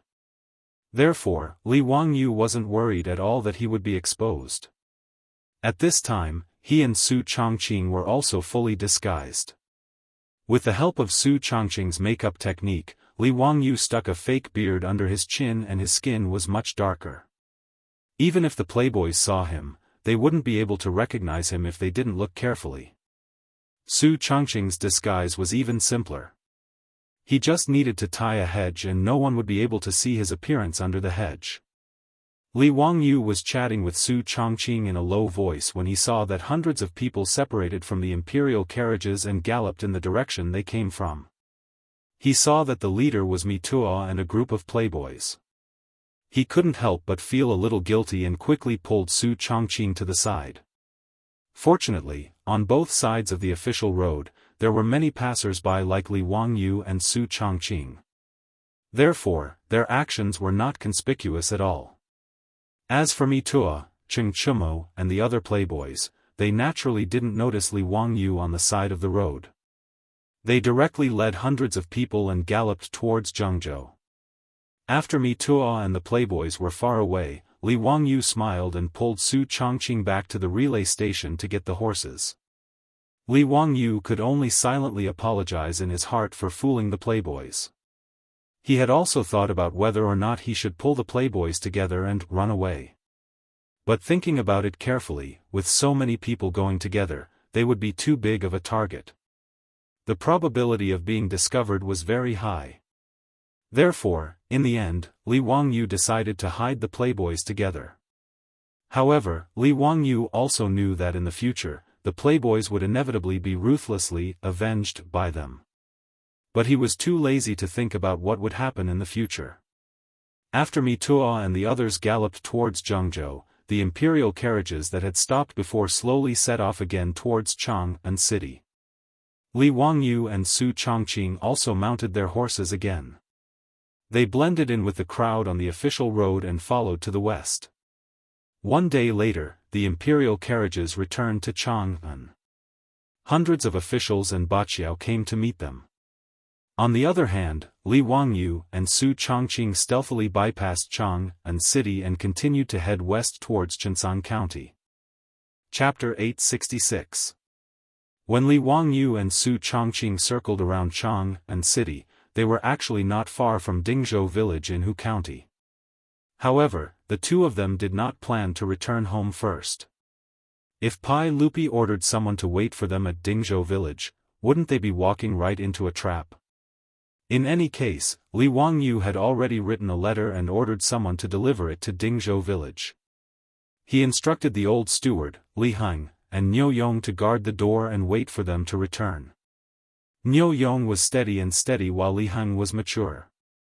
With the two of them guarding the mansion, Li Wangyu and Su Changqing had nothing to worry about.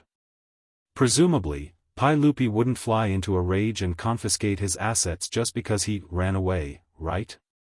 If that was the case, Li Wangyu would have no choice but to flee overseas. Chengshan County, also known as Baoji in the future, was less than 300 kilometers away from Chang'an city.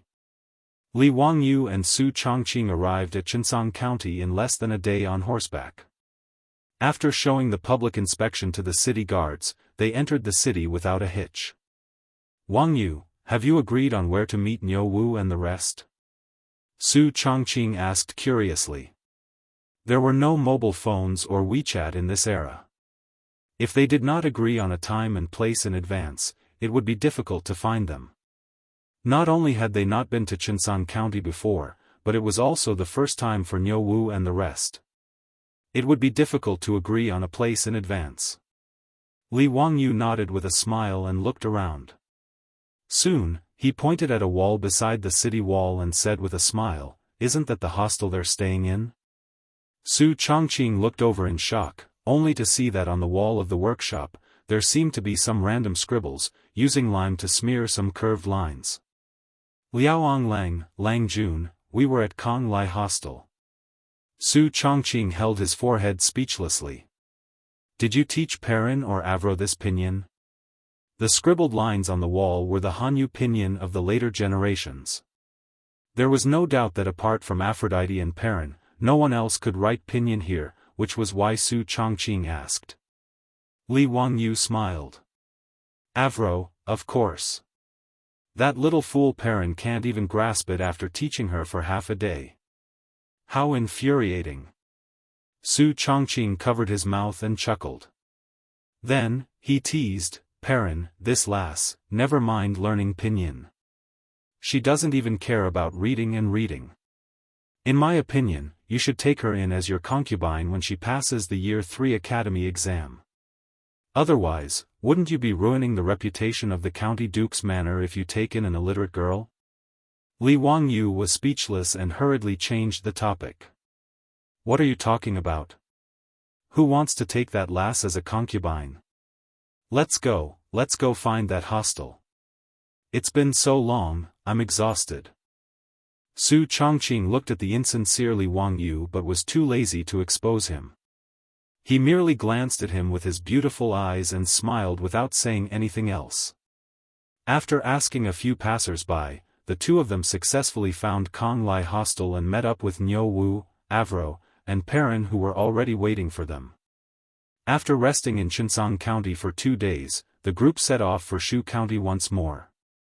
There were many roads to choose from Chang and to Shu County, but most of them were rugged and difficult to traverse. The reason why Li Wangyu had agreed to meet Niu Wu and the rest at Chengsang County was to pass through the Lianyan Road and then the Taurus Road to enter Shu County. The Lianyan Road had been the official road of Sichuan and Shaanxi all the way until the Republic of China.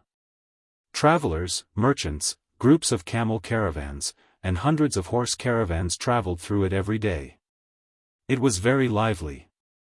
There were still many merchants and passers-by on the Lianyan Road during the Tang dynasty.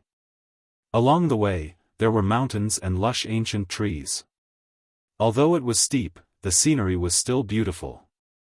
Li Wangyu's group toured the mountains and rivers as they traveled, leaving behind their figures at Great Dongguan and Lianyan Temple. This made Avro and Perrin, who had never experienced such a tour, very excited. Even though Niu Wu and the other 2 officials from the prefecture were experienced and knowledgeable, but the 3 of them had never experienced such a relaxed state of mind and sightseeing. As for Li Wangyu and Su Chongqing, they were much calmer. After all, the 2 of them had visited many tourist attractions in the future, and Su Chongqing had even toured the entire world. These places were not that attractive to the 2 of them. The 2 of them even secretly took out their phones and took a few selfies as souvenirs when no one was looking. The Lianyan Road was more than 500 miles long and connected Chengsang County to Hanzhong County. Li Wangyu's group traveled and stopped every now and then. It took them more than 10 days to reach Hanzhong County. From here, they passed through the Taurus Road and Lizhou, which was also known as Guangyuan in the future, and entered the Chengdu Plains. They passed through Mianzhou and reached Yizhou in Shu County. The Taurus Road was also known as Shuzhan, and it was the main road between Sichuan and Shaanxi in ancient times. When Li Bai praised that the Shu Road was difficult, it was as difficult as ascending to the heavens, he was referring to the Taurus Road.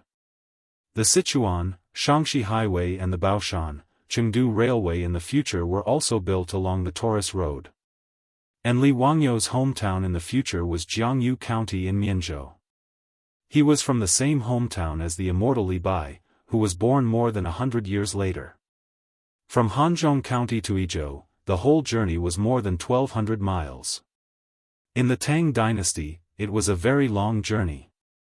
Even if they were to hurry on horseback, it would take at least half a month to reach their destination. Fortunately, Li Wangyu's group did not lack money or time, so it did not matter whether the journey was long or not. This time, Li Wangyu did not plan to return to Chang'an City without at least a year and a half. Li Wangyu pretended to be a scholar on a study trip, leading his family and guards to walk outside. He did not attract any attention at all. There was a tradition of scholars traveling with swords in the Tang dynasty. Reading 10,000 books and traveling 10,000 miles was very popular in the Tang dynasty. Half a month later, they finally passed the Gate of Swords, where one man could hold back 10,000 men, and entered the Li prefecture. Li Wangyu looked at the city wall of Lizhou. Suddenly, he lowered his voice and said to Su Chongqing beside him with a smile, "Chongqing, you know that there is a great person in Lizhou. Do you know who it is?" Su Chongqing's beautiful eyes flashed. She thought for a moment and shook her head, indicating that she did not know. She did not know much about history. Li Wangyu reminded her, "Hey, think about it again. Who is the only empress in the history of Huaxia?" Su Chongqing suddenly opened her beautiful eyes and said excitedly, "You mean Wu Zetian?" "Yes, if I'm not wrong, Wu Zetian, oh, now it should be Wu Meinyang, is in Lizhou." Su Chongqing was excited and gossipy, "I've seen the legend of Wu Meinyang. How can she be Li Shimon's woman and then marry Li Ji?" Speaking of this, Su Chongqing suddenly frowned, "Why do I feel that it's rather strange when I think of that little guy Li Ji actually marrying Wu Zetian in the future?" Hearing Su Chongqing say this, Li Wangyu also felt a headache. Back then, it was he who saved Li Ji, the future emperor of the Tang dynasty. Now, it was the 4th year of Zhengguan, but Li Ji was not even 2 years old. He could not even speak clearly.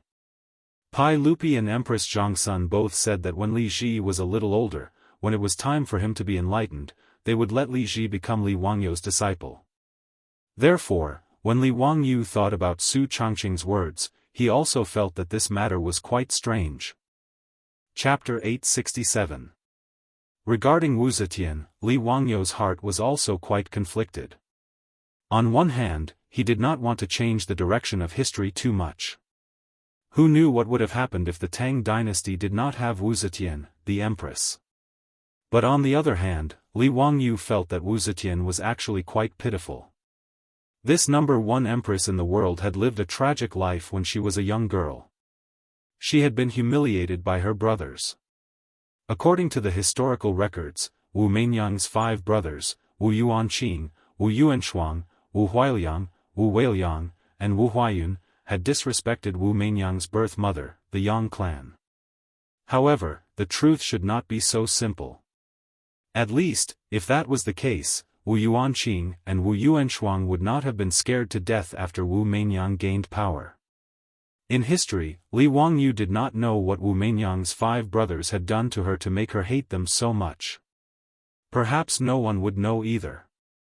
However, after Wu Zetian ascended the throne, she appointed ruthless officials, which had nothing to do with her childhood. Li Wangyu wondered, if he saved Wu Meinyang from that situation, would it change the direction of the Tang dynasty's history? Would there still be an empress in the future? For a moment, Li Wangyu looked at the Jianghu county not far away and hesitated. However, he quickly laughed at himself. This matter was too far away. The current Li Ji was only 2 years old, and Wu Meinyang was only a 6-year-old lowly. Her father, Wu Shiqin, was currently the governor of Li province until he was transferred to Jianghu in the 6th year of Zhengguan's reign. He died in office in the 9th year of Zhengguan's reign. That year, Wu Meinyang was 12 years old, and the shadow of her youth began after Wu Shiqin's death. At least for 5 years, Wu Meinyang, this little lowly, should live a happy life under her father's wings. After Wu Shiqin's death, whether or not he would protect Wu Meinyang would be left to the future. Understanding this point, Li Wangyu felt that his worries were completely groundless. He laughed self-deprecatingly and called for everyone to enter the city to rest. As the administrative area of Lizhou, Jianghu County was relatively prosperous. After leaving the Qinling Mountains, most of the traveling merchants would choose to rest in the Jianghu County for a few days. Li Wangyu and the others were no exception. Although they were riding horses instead of walking, the 10-day journey made everyone, especially Su Chongqing, Aphrodite, and Perrin, feel exhausted. Li Wangyu planned to rest for a few days in Lizhou before setting off for Mianzhou. After everyone entered the city, they found an elegant hostel to stay in. After washing up, they prepared to walk around the Mian Valley County and find a restaurant to eat. The Swords Gate tofu of Lizhou was a delicacy passed down from the era of the Three Kingdoms. Even in the later generations, the Swords Gate tofu of Guangyuan was still a delicacy. Therefore, when Li Wangyu and the others came to Lizhou, they naturally wanted to taste these delicacies. As someone who did not lack money, even if Li Wangyu had to leave home, he would not let himself suffer. For this trip, he tried his best to choose the best food, clothing, and lodging. After finding a lavishly decorated restaurant, everyone was politely invited by the doctor to a private room on the second floor to take a seat. "Doctor, give me 2 servings of Swords Gate tofu. As for the other dishes and wine, just serve them." "Oh yes, no ducks," Li Wangyu instructed the doctor of the restaurant. His words immediately made Su Chongqing, Aphrodite, and Perrin burst into laughter. Ducks were simply Li Wangyu's nightmare. Back then, in order to resist the locust plague, Li Wangyu spent money to buy 2,000 ducks and reared them in the fields of Dingzhou village. These ducks were indeed experts at killing locusts. Even when the locust plague came, the 2 years of harvest of Dingzhou village's Zhen monastery was not greatly affected. Moreover, because of the nourishment of the duck feces, the harvest of many wheat fields was even slightly better than in previous years. However, after the locust plague, how to deal with these ducks gave Li Wangyu a headache for a while. More than 2,000 ducks, under the meticulous care of the maidservants of Dingzhou village, not only did they become fat from eating locusts, but within a few months, the ducks also laid many duck eggs and hatched ducklings. The 2,000 ducks became more than 10,000 in the autumn. Therefore, during that period of time, in Dingzhou village, including Li Wangyu's residence, they ate duck meat for almost every meal. The pitiful ducks, after helping Dingzhou village resist the locust plague, still could not escape the pitiful fate of being eaten. However, with so many ducks, even if the entire village ate together, everyone still felt a little nauseous at the smell of duck meat. In the end, Li Wangyu simply ordered people to capture all the ducks and transport them to Chang'an city. Together with the live fish in the rice fields, they were given as local specialties to the various dukes' residences. Many of them were even sent to Pai Lupi's Taiji Palace. After eating ducks and getting injured, Li Wangyu was no longer willing to eat ducks. In his words, ducks were so cute, how could he eat ducks? The food was quickly served. Everyone tasted the delicacies of Lizhou. They had to admit that the Jianghu tofu was indeed worthy of its reputation. It was snow-white in color, tender and delicious, and had a light fragrance. Everyone ate the delicacies and listened to the beautiful music in the restaurant lobby. The mental exhaustion caused by the tiring journey of more than 10 days was slowly alleviated. While everyone was happily eating and drinking, they heard the music in the lobby abruptly stop. Then, there was a commotion.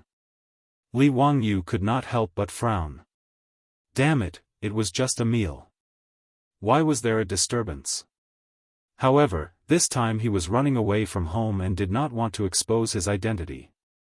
Therefore, he did not intend to interfere with these trivial matters. However, the noise downstairs was getting worse. It seemed that there were people smashing things.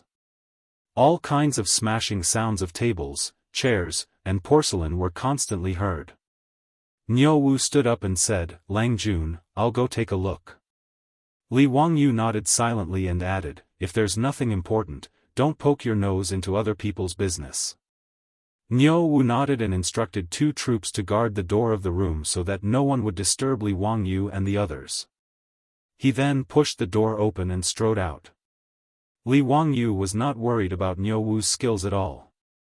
Therefore, he did not take it too seriously and continued to chat with Su Chongqing, Aphrodite, and the others. But not long after, Li Wangyu heard Niu Wu's voice coming from downstairs.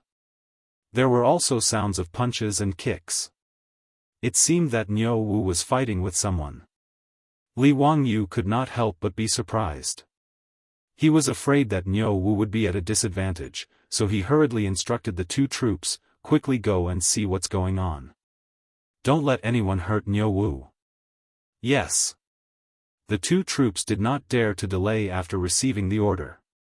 They got up, opened the door of the room, and quickly rushed out. Hearing the clamor coming from downstairs, Li Wangyu could not help but instruct Su Chongqing and the others not to show their faces.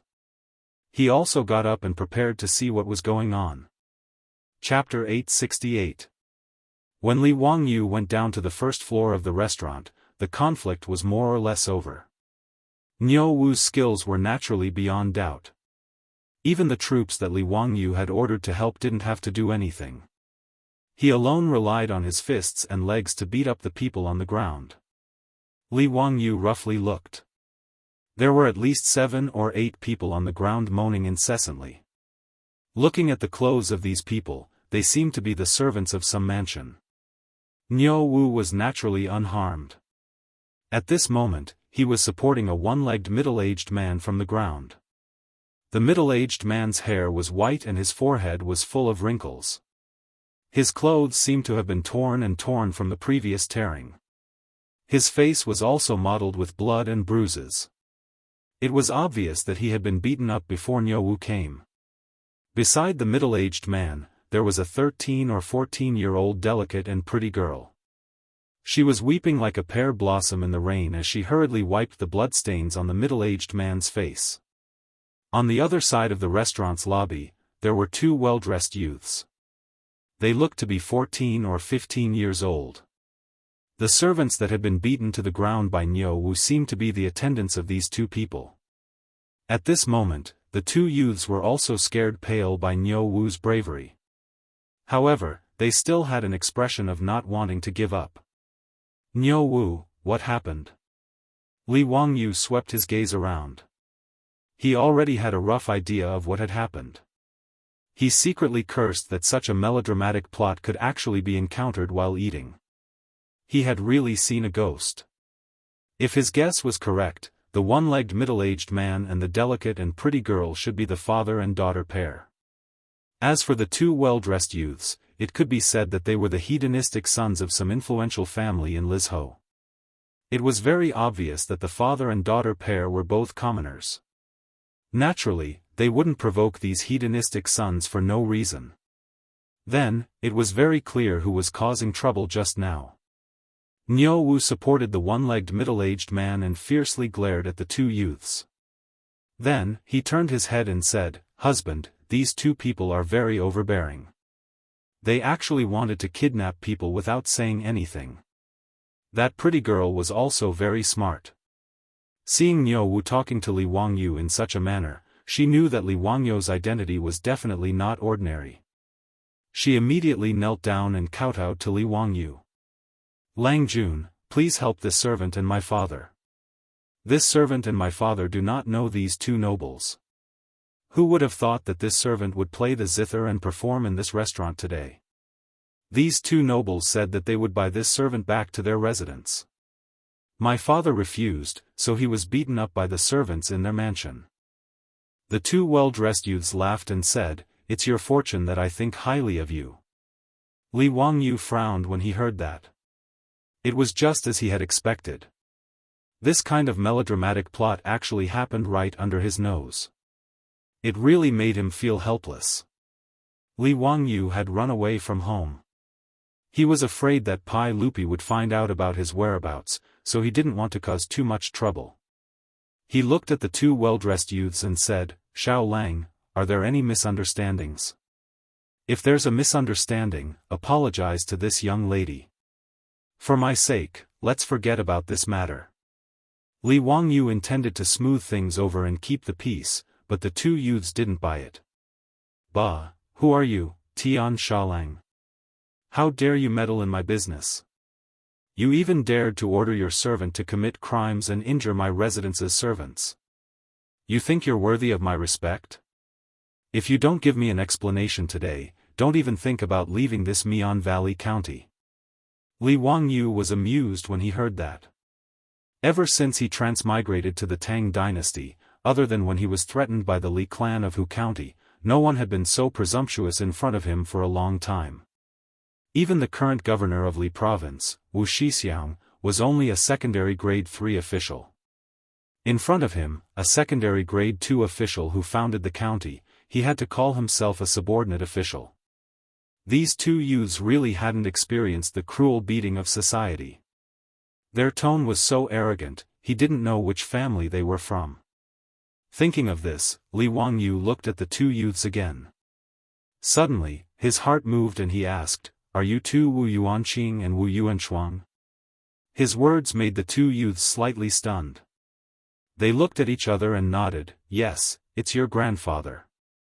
You, Tian Xiaolang, actually know us 2 brothers?" But today, even if we break the sky, you won't be able to solve this matter so easily. Let me tell you, if you don't satisfy me, today. Li Wangyu didn't wait for them to finish speaking. He directly ordered Niu Wu and 2 of the mansion's troops, go, capture those 2 little bastards. Whip each of their buttocks 20 times. We'll talk later. Although Niu Wu and the 2 officials were slightly surprised, they did not hesitate at all. They went up and grabbed the 2 well-dressed youths like grabbing little chicks. They pressed them on the floor and pulled down their pants, revealing their snow-white buttocks. Stop! Are you rebelling? Do you know who I am? I am the eldest son of the governor of Li State. You're crazy. You dare to hit us. Wu Yuanqing and Wu Yuanshuang struggled with all their might.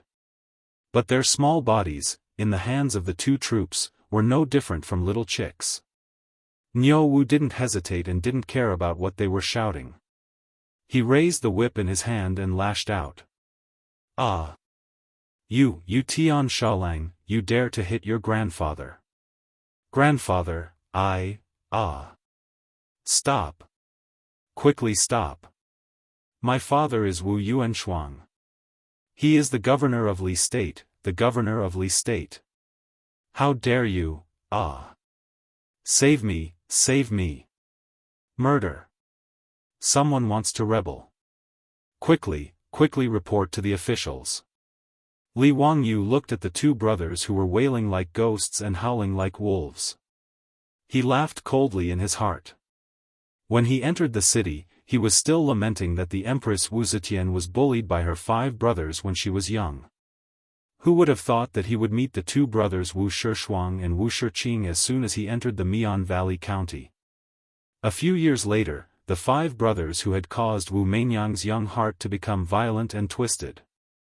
Wu Shishuang and Wu Shiqing were Wu Meinyang's half-brothers. The other 3, Wu Weiliang, Wu Huayun, and Wu Huailiang, were her cousins. Wu Shishuang and Wu Shiqing were only 14 or 15 years old. They actually dared to kidnap women on the street. This kind of scourge, it was not wrong to beat them to death. Moreover, Li Wangyu had a very good reason to beat them. One must know that Li Wangyu was a relative of the imperial family. Although he had not been re-recorded in the imperial family's genealogy of the imperial family, Pai Lupi was his uncle. That was something that everyone knew. Just now, these 2 little bastards actually dared to call themselves Laozi and Grandpa. If they were serious, that would be the crime of deceiving the emperor. Even if Wu Shiqing was here, he would not be able to say a word. Perhaps he would have to personally beat these 2 bastards up again. When Niu Wu beat Wu Shishuang and Wu Shiqing until they were wailing like ghosts and howling like wolves, one of the Wu clan servants who had been beaten by Niu Wu finally struggled to get up. That person did not dare to go forward to save Wu Shishuang and Wu Shiqing. Instead, he took advantage of the fact that no one was paying attention to sneak out of the restaurant and ran away. Li Wangyu saw the servant's movements and knew that this person must have gone to call for reinforcements. However, he was too lazy to pay attention to him. He only watched coldly as Niu Wu continued to whip the 2 little bastards of the Wu clan. Chapter 869. Without any hesitation, Niu Wu followed Li Wangyu's instructions and gave Wu Shiqing and Wu Shishuang 20 lashes each.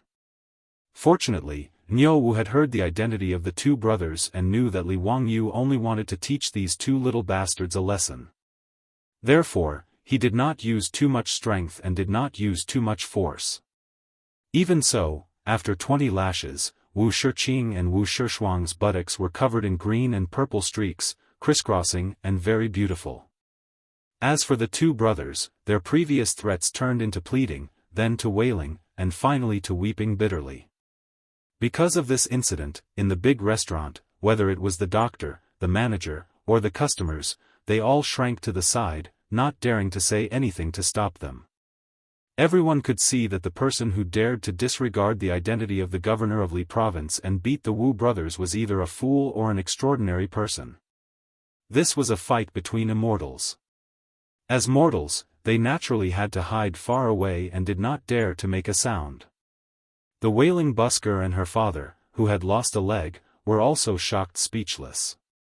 Wu Shiqing and Wu Shishuang, who were used to being tyrannical in Li Province, would never have thought that they would meet with such a disaster today. Wu Shixian was originally a businessman.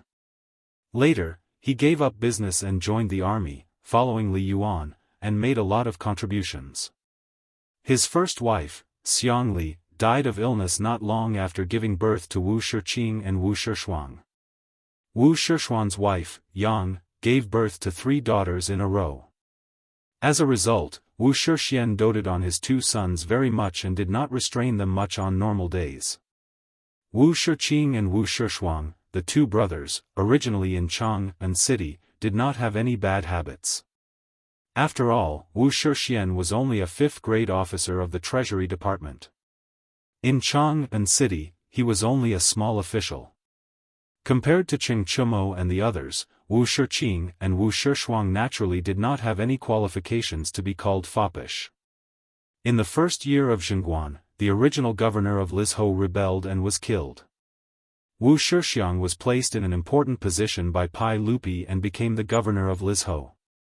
A governor was in charge of the military and political power of a province. It was equivalent to a provincial governor in the Middle and Late Tang dynasty. Naturally, they had a lot of power. After the Wu brothers followed their father to the Li prefecture, they were shocked to find that the 2 of them had actually become the biggest silk pants in the Li prefecture. As a result, the 2 brothers went from being cautious to being unscrupulous. In a short span of 2 to 3 years, they had completely let go of themselves. Normally, in the mansion, in front of Wu Shishuan, these 2 brothers would still act a little. Once they left the mansion, they would become the overlords of the Li province, and no one dared to provoke them. The 2 little bastards, who were only 13 or 14 years old, had already learned about the matters between men and women. Moreover, they never got tired of it. In these 2 years in Lizhou, who knew how many young ladies and young wives he had ruined? Today, the 2 of them led a large group of servants to this restaurant to have a meal. Coincidentally, they saw the new performer in the restaurant. Seeing that the performer was delicate and pretty, the 2 brothers had a bad idea. They insisted on buying the performer back to the mansion to serve them. This performer was only performing in the restaurant.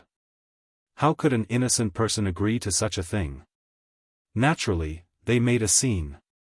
Li Wangyu asked about this matter and felt even more annoyed. He ordered Niu Wu, whip these 2 little bastards 10 times each. After he finished speaking, he asked the servants in the mansion to bring him a stool. He sat in the main hall of the restaurant and waited for the Wu family servants to bring reinforcements. Originally, Li Wangyu did not want to reveal his identity. However, since he had already interfered in this matter, and the 2 little bastards of the Wu family had already fought, he naturally could not sneak away. As a result, revealing his identity was unavoidable.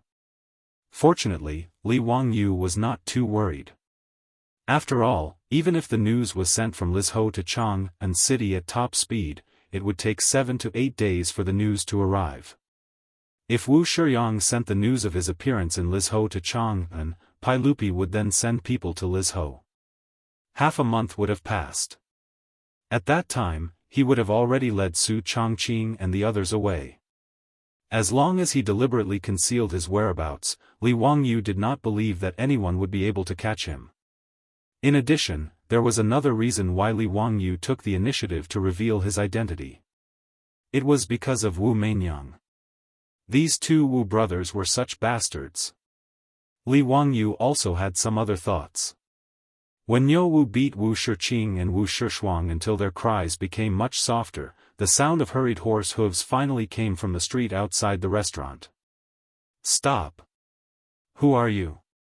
How dare you humiliate my son?" An old man in his 50s jumped off his horse with a face full of anger. He roared at Niu Wu, who was still waving his horse whip. However, Niu Wu did not even bat an eyelid. He continued to wave the horse whip in his hand. According to Li Wangyu's orders, he firmly lashed out the last 2 whips. Niu Wu was no longer the destitute old soldier of the Sui dynasty in Dingzhou village. He followed beside Li Wangyu. As the commander of Lai Hot's troops, he was used to seeing Pai Lupi and a group of dukes. Wu Shiyang, this kind of governor of a province, really did not enter his eyes. Not to mention that Li Wangyu was a county duke who founded the country. Even if he was a county marquis or county earl, could these governors still cause trouble? Wu Shiqing and Wu Shishuang dared to call themselves Laozi and Grandpa in front of Li Wangyu.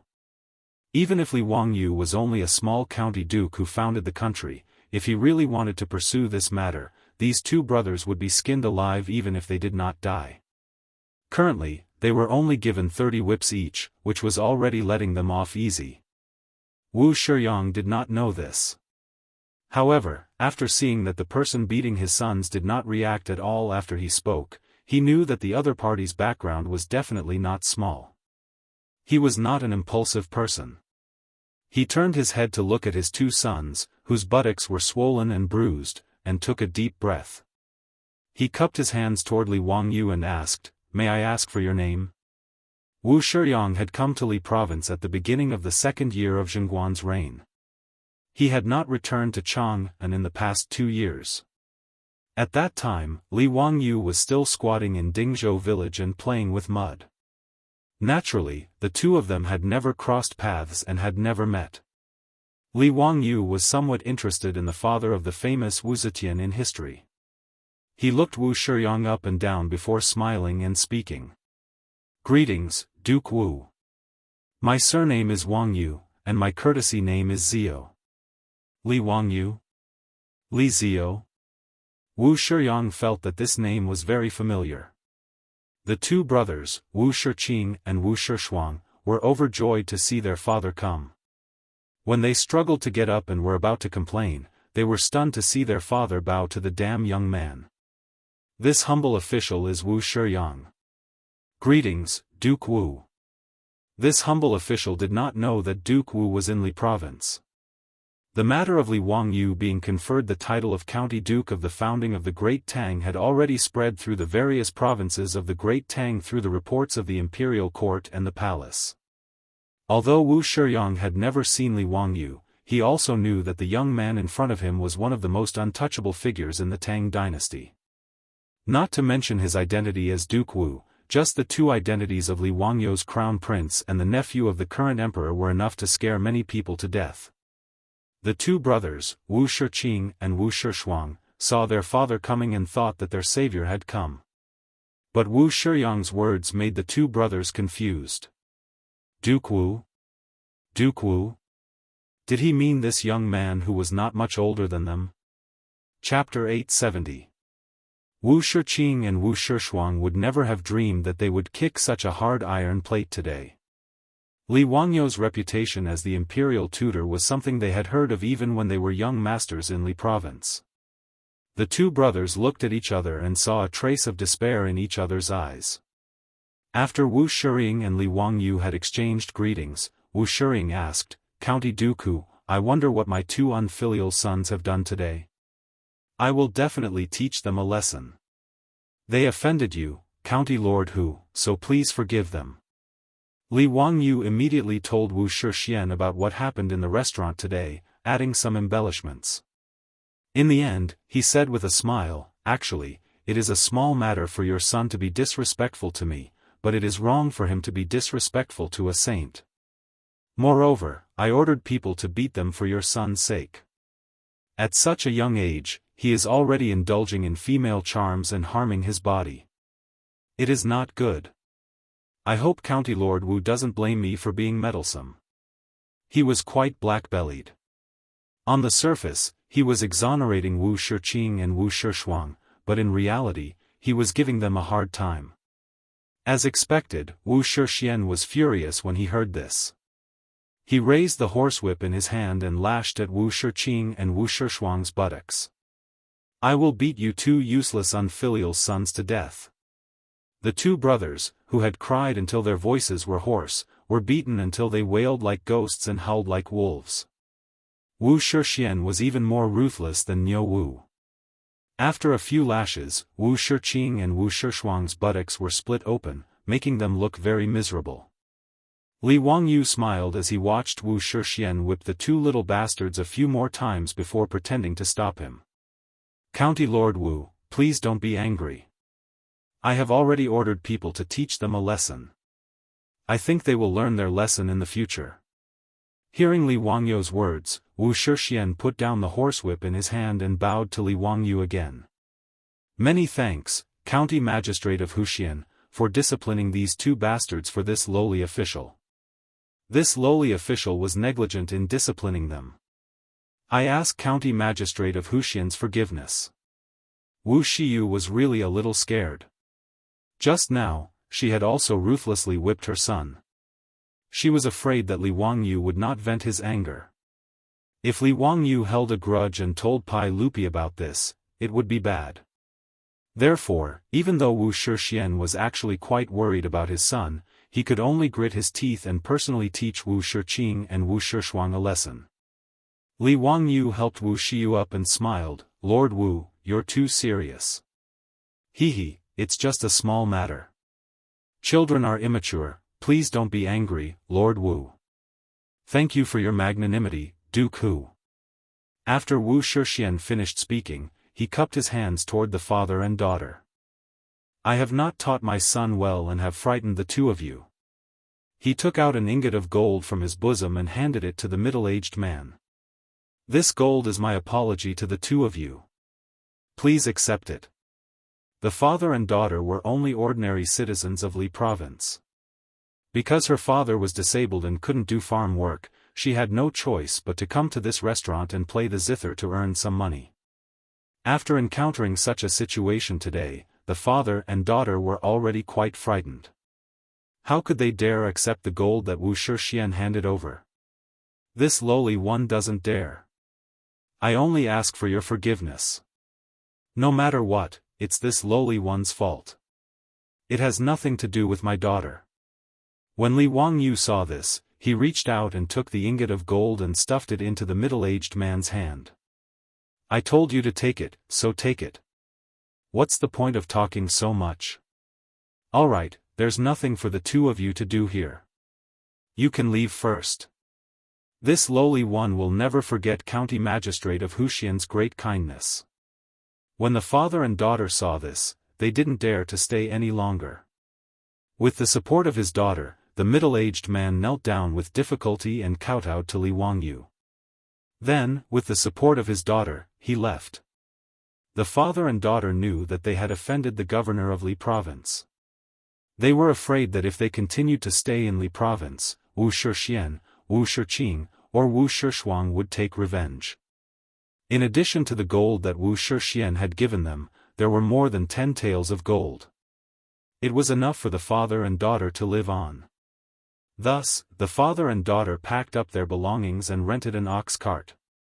They left Li Province and prepared to seek refuge with their relatives. Later on, the father and daughter accidentally helped Li Wangyu a great deal. This is a story for later, so let's not talk about it for now. After the father and daughter left, Wuxia Xian angrily glared at his two sons. "Why aren't you coming over to see County Magistrate of Huxian?"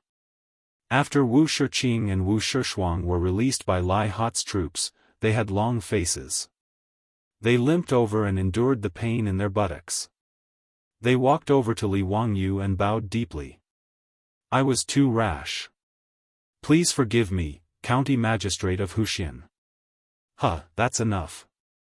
Those who don't know are not guilty. My two nephews, please don't cause trouble like this in the future. Wuxia Qing and Wuxia Shuang looked at Gong Bao, who didn't look much older than 18 or 19. They were already cursing him in their hearts for calling them nephews. However, the two of them weren't too stupid. On the surface, they looked like they were being taught a lesson. Li Wangyu was well aware that a dandy like Wuxia Qing and Wuxia Shuang would not be able to restrain their dandy aura just because they were beaten up. However, Wuxia Qing and Wuxia Shuang weren't his sons. Li Wangyu couldn't be bothered to worry about Wuxia Xian. This kind of playboy would only know what it meant to be beaten up by society after Wuxia Xian died. However, after meeting Wuxia Xianxia today and seeing Wu Meinyang's two disappointing older brothers, Li Wangyu was now a little more curious about the 6-year-old Wu Meinyang. Originally, he didn't want to meet this future empress so early. However, after seeing Wu Meinyang's two disappointing older brothers, Li Wangyu had other ideas. If possible, it seemed like a good thing to get Wu Meinyang away from these two little bastards a few years in advance. Li Wangyu couldn't help but roll his eyes. He turned to Wuxia Xianxia and said, "County Magistrate of Huxian, do you know about the Academy of the Tang Dynasty?" Wu Shixuan's eyes lit up when he heard this. "County Magistrate of Huxian, are you talking about the academy that you and the sage opened together?" "Of course I know. This Academy of the Tang Dynasty was founded less than a year ago. However, I do know that it's hard to get a place to enter this academy." He pointed to Wu Shiqing and Wu Shixuang and said, "I originally wanted to send these two unfilial sons to the academy to study. Unfortunately, they are too old and don't meet the academy's enrollment requirements." "That's a pity." Li Wangyu shook his head regretfully. "However, if County Magistrate of Huxian has other children, you can also give it a try." Wu Shixian was very regretful. "Sigh, I only have these two unfilial sons and 3 daughters." Li Wangyu smiled very happily. "County Magistrate of Huxian, what are you saying? Women can also study. As long as the age is suitable, why can't women study in the academy?" "I don't like to hear County Magistrate of Huxian's words." "How about this? If County Magistrate of Huxian has children of suitable age, I'll make the decision to let them study in the academy directly without the test. In September of this year, the new batch of students can enter the academy to study." Li Wangyu's words immediately made Wu Shixuan's eyes light up. "County Magistrate of Huxian, are you serious? I do have a daughter. Her name is Huxian, and she is 6 years old this year. She is of the age to study in the academy." Chapter 871. Wu Shixuan's words surprised Li Wangyu. Wu Zhao was a name that Wu Zetian had given herself after she ascended the throne. She had also created the character herself. It meant that the sun and moon were high in the sky, and their light was reflected by the heavens and earth. Why did Wu Shixian say that Wu Meinyang's maiden name was Zhao? "Lord Wu, may I ask what character your daughter's maiden name is?" Li Wangyu asked curiously. He had seen historians studying Wu Zetian's real name. Some said it was Wu Zhao, while others said it was Wu Hua. In short, because there were no official records in history, there were many different theories. Li Wangyu could ask Wu Meinyang's father for confirmation. What was Wu Meinyang's real name? This would satisfy his curiosity. "County Lord Hu, my daughter's maiden name is Zhao from Zhao." When Li Wangyu heard this, he understood. After Wu Zetian ascended the throne, although she had created the character, Zhao, and wanted the sun and moon to be high in the sky, the pronunciation had not changed. She still used her maiden name, Wu Zhao. This gave him a fright. He thought that Wu Meinyang had also transmigrated and given herself a name 60 years in advance. Wu Zhao was Wu Meinyang's maiden name. Meinyang was only given the title, Wu Mei, after Wu Zhao entered the palace and became the Pai Lupi's talent. The Pai Lupi called her Meinyang. After Li Wangyu understood Wu Meinyang's real name and satisfied his curiosity, he purposely put on a shocked expression. It was as if he had not expected Wu Shixian to have a daughter of the right age. "Lord Wu, you." Fine. Since I have already spoken, there is no reason to go back on my words. I will write a note to Lord Wu. Your daughter can go directly to the academy to study." When Wu Shixian heard this, he was naturally overjoyed. He no longer remembered his 2 disappointing sons and once again bowed to Li Wangyu. "Thank you, County Lord Hu." Thank you. Although Wu Shixian felt that it was a pity that not a son of the first wife could study at the academy, it was also a good thing that Wu Zhao could enter the academy. After all, the crown prince, Li Chengqian, and the others were studying in the academy. If his daughter, Wu Zhao, was fancied by the crown prince or a prince, then their Wu clan would ascend to the heavens in a single bound. No matter how big the hole in Wu Shixiang's imagination was, even when that old Daoist Yuan Tiangang read Wu Meinyang's face and said that she was unspeakably noble, Wu Shixiang didn't dare to think that his daughter would be able to ascend the throne in the future. Speaking of Yuan Tiangang giving Wu Zetian a face, Li Wangyu once asked Yuan Tiangang for confirmation. Dragon eyes and phoenix neck, extremely precious. The old Taoist did say this sentence, but Yuan Tiangang never said something like, if you are a woman, you should be the master of the world. It was purely a far-fetched story made up by later generations. Yuan Tiangang's eyes were so sharp. He had seen countless faces in his life. How could he not see whether the swaddled Wu Meinyang was a boy or a girl? Not to mention that the old faker might not be able to see through Wu Meinyang's life experience. Even if he could, it was impossible for him to say such disgraceful words to Wu Shixiang. When Wu Shixiang heard that Li Wangyu and the others were still living in the hostel, he immediately warmly invited Li Wangyu to stay in his mansion. Li Wangyu couldn't resist Wu Shixiang's enthusiasm, so he could only nod and agree. Then he asked the troops to invite Su Chongqing and the others to come down and greet Wu Shixiang. May I ask if the sage has any arrangements for you to come to Lizhou this time? Wu Shixiang couldn't help but feel a little strange when he saw that Li Wangyu had brought women with him and there were only 3 guards beside him. After all, in the previous report of the imperial court, Li Wangyu was still the commissioner of Hunan Taoism. Now that he suddenly appeared in Lizhou, Wu Shixiang couldn't help but think more. Mr. Wu, you worry too much. I just have nothing to do and want to travel to relieve my boredom. Although Wu Shixiang was suspicious of Li Wangyu's explanation, it wasn't appropriate for him to continue asking. He could only suppress this matter and not mention it. Of course, he didn't expect that the dignified county duke who had founded the country would be so mischievous and run away with his woman. Wu Shixiang respectfully invited Li Wangyu and the others back to his mansion and ordered someone to summon his wife, Madame Yang, and 2 daughters to come out and greet Li Wangyu. Wu Shixiang's eldest daughter, Wu Shan, was already 11 years old this year. She was betrothed to Helan Yuesher, the legitimate son of Helan Shuren, and would soon be married off. Li Wangyu naturally had no interest in Madame Yang and Wu Shan. He and Su Chongqing both cast curious gazes at the 6-year-old Wu Meinyang. Li Wangyu thought to himself, as expected of a beauty.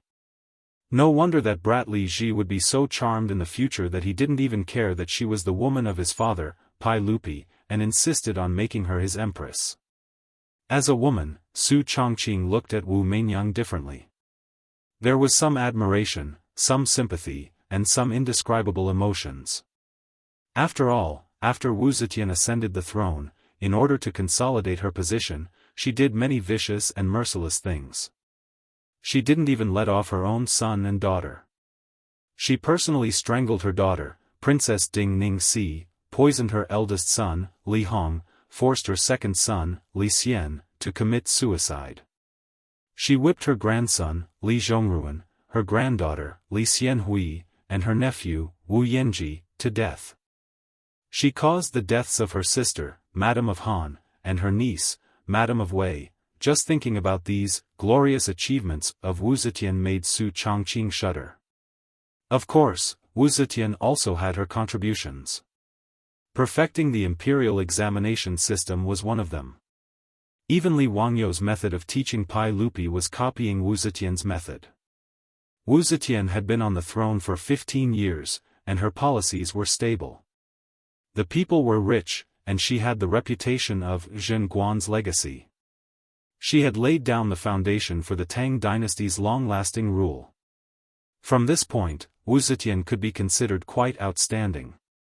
As a result, Su Chongqing's feelings towards the future Wu Zetian, the current Wu Zhao, were complicated. It was understandable. However, in Li Wangyu's eyes, the 6-year-old Wu Meinyang's words and actions were no different from that of a normal child. It was true that she was smart, but she was definitely not some kind of monster. When she heard that she could receive Li Wangyou's recommendation and directly go to the Tang dynasty's academy in Chang and to study, Wu Zhao was naturally overjoyed. She then obediently knelt down and kowtowed to Li Wangyou. "This slave kowtows and thanks County Lord Hu," the little lowly said crisply. Li Wangyou casually accepted Wu Meinyang's 3 kowtows, but he was secretly happy in his heart. He, the future empress, was now kneeling in front of him and kowtowing respectfully. No matter how he thought about it, he was a little excited. Of course, Li Wangyou didn't know how Wu Meinyang's life would change after he interfered. It was even hard to say if there would be another Empress Wu Zetian in history in the future. However, Li Wangyou was too lazy to care about these things. He didn't even know if Li Ji could ascend the throne, let alone Wu Meinyang. After all, Li Qingxian was now calling him teacher, and he was becoming more and more educated. His original arrogant habits had long disappeared after studying in the academy for almost a year. Now, Pai Lupi was quite satisfied with his 2 sons. Whenever he was free, he would bring Li Qingxian and Li Tai around to play, looking like a filial father. Under these circumstances, it was hard to say what the future of the little brat Li Ji, who was still learning how to speak, drooling, and running around naked, would be. Thinking of this, Li Wangyou couldn't help but think of another idea. "Duke Wu, this duke sees that your daughter is very smart. I have an idea that I would like to discuss with Duke Wu." Chapter 872. Wu Shixian asked curiously, "What orders does the Duke of Huxian have?" "This duke sees that your daughter is smart and very pleasant, so this duke intends to accept her as a disciple."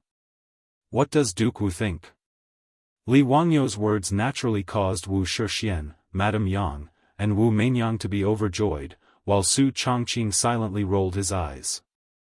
Su Chongqing still remembered the look on this guy's face when he asked him to accept Ma Zhou as a disciple.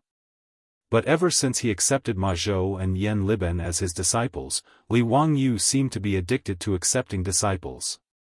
Li Qingxian, Li Tai, Li Lizhi, Li Ji, Sheng Guanyi, and Lu Rengui. Counting carefully, this guy has already accepted 8 disciples unknowingly. And now he wants to accept Wu Meinyang as a disciple. What does he want to do? Is he really going to be the first imperial teacher of the Tang dynasty? If history does not change in the future, Li Wangyou's identity is a bit scary. The teacher of Crown Prince Li Qingxian, High Emperor Li Ji, and Empress Wu Shixian, this identity can be said to be unprecedented. If the historians of later generations study this period of history, they really don't know what to say about Li Wangyou. In fact, this was also the idea that Li Wangyou proposed to Wu Shixian to accept Wu Meinyang as a disciple. Anyway, he has already accepted so many disciples now. It doesn't matter if it's a sheep or a flock of sheep. This kind of thing, being the teacher of several Tang emperors, is quite exciting. In addition, Li Wangyou also wants to try and see if he can slightly correct Wu Meinyang's extreme character. If she can really ascend the throne in the future, it would be good to use fewer cruel officials. Another thing is Li Wangyou's little selfishness. He and Su Chongqing will sooner or later spread their branches and leaves in the Tang dynasty. Even if it was for the sake of his descendants, he had to give himself a status that no one else could match. At the very least, he would be a solid backer for his descendants. If Li Ji or Wu Meinyang ascended the throne, they would not become enemies with his descendants. That was enough. As for things that were even further away, Li Wangyou couldn't think of them, nor could he care about them for such a long time. Wu Meinyang didn't wait for her father to speak. She had just stood up when she knelt down before Li Wangyou and kowtowed 3 times.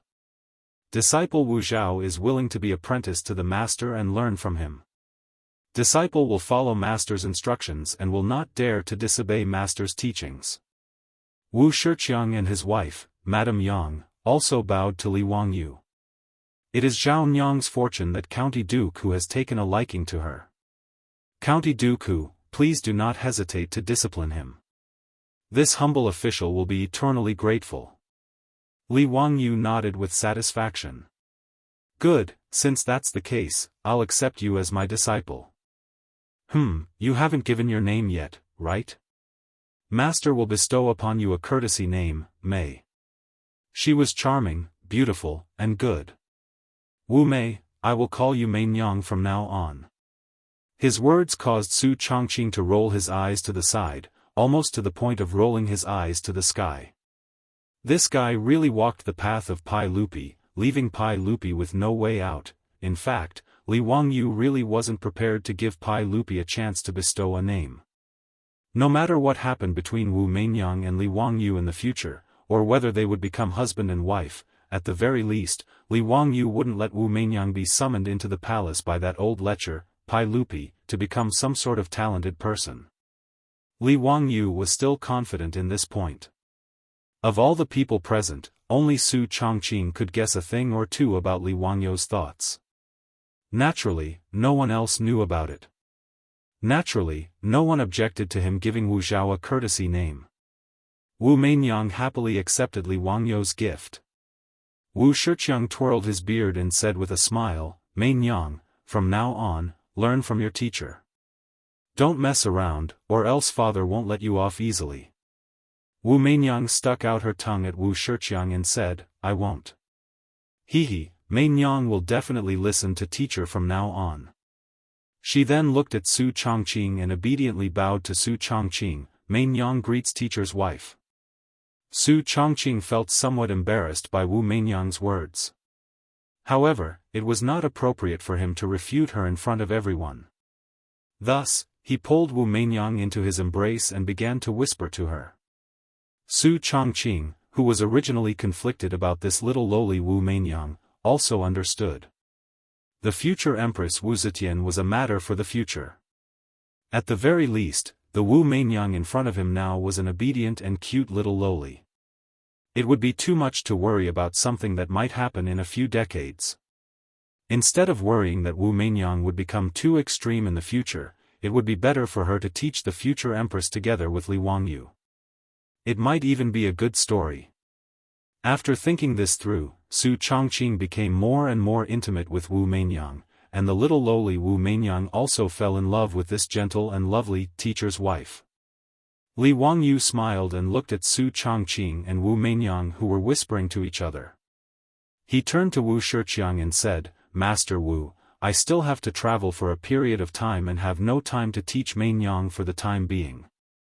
Master Wu, please arrange for someone reliable to send Meinyang to the Chang and Tang Dynasty Academy before September of this year. When I return to Chang'an, I will personally teach Meinyang. Wu Shiqiang naturally had no objections and nodded repeatedly in agreement. Wu Meinyang heard their conversation and hurriedly said, Teacher, Meinyang also wants to accompany you on your trip. Teacher, please bring Meinyang along. How could Li Wangyu be willing to take a 6 or 7-year-old little lowly and run away from home? He naturally rejected Wu Meinyang's words. Meinyang, listen to me. When I travel, I have to eat and sleep in the open. How can it be convenient to bring a little girl like you along? Go to Chang'an obediently and wait for me to return. No, teacher, please bring Meinyang along. Meinyang is not afraid of hardships. Li Wangyu felt a headache coming on and simply put on a straight face. Meinyang, are you not going to listen to your teacher's words? What did you say just now? Is this what you mean by listening to your teacher? His words immediately made the little lowly Wu Meinyang's expression darken. She looked as if she had been wronged and was about to cry. Su Chongqing was speechless. He glared at Li Wangyu and hurriedly persuaded the little lowly in his arms. Finally, Wu Meinyang did not cry on the spot. Seeing this, Li Wangyu couldn't help but reflect. Was it right or wrong for him to accept such a young Wu Meinyang as his disciple? Even if she would be a vicious and merciless empress in the future, she was only a 6-year-old little lowly at this moment. It was really troublesome for him to take care of a child of this age. Li Wangyu looked at Su Chongqing, who had made Wu Meinyang laugh through her tears. He secretly made up his mind that in the future, he would leave the matter of teaching the empress to his beautiful superior. One was the modern, white-boned spirit, and the other was the #1 empress in the world. Yes, to a certain extent, the two of them had something in common.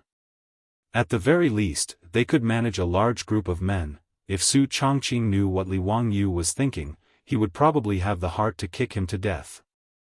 Li Wangyu and the others lingered in Jianghu County of Lizhou for a few days before finally setting off again. Under the reluctant farewell of the little lowly Wu Meinyang, Wu Shixuan personally escorted them towards Yichang County. Chapter 873.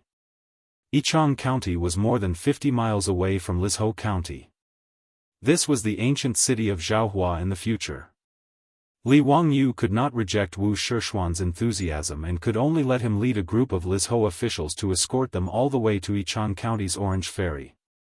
Outside the east gate of Yichang County was the intersection of Jialing River and Bailong River, Orange Ferry. This was the tourist attraction of the future, the Orange Ferry. The reason Li Wangyu wanted to come to this ferry was to hide his tracks. He purposely told Wu Shixian that they were going to take a boat to the south and head directly to Jiangnan and Yangzhou. Wu Shixian naturally did not suspect this. If they took a boat from here, they could go down the Jialing River to the Changjiang River and then go down the river to Jiangnan. Compared to traveling by land, traveling by water was obviously more comfortable and convenient. At Orange Ferry in Yichang County, Li Wangyu and his group boarded a river boat that Wu Shixian had found for him. After waving goodbye, they went down the river. However, Li Wangyu's goal was naturally not to go to Jiangnan. So when the boat reached a wild ferry, he ordered the boatman to stop there and the group of people took their horses and abandoned the boat to go ashore. To prevent the boatman from leaking the news, Li Wangyu even took out the goldfish talisman from the county that founded his country and ordered the boatman to continue to sail the empty boat downstream. He did not allow them to turn back to Yichang County. Li Wangyu and his group hid their tracks and slowly headed toward Mianzhou.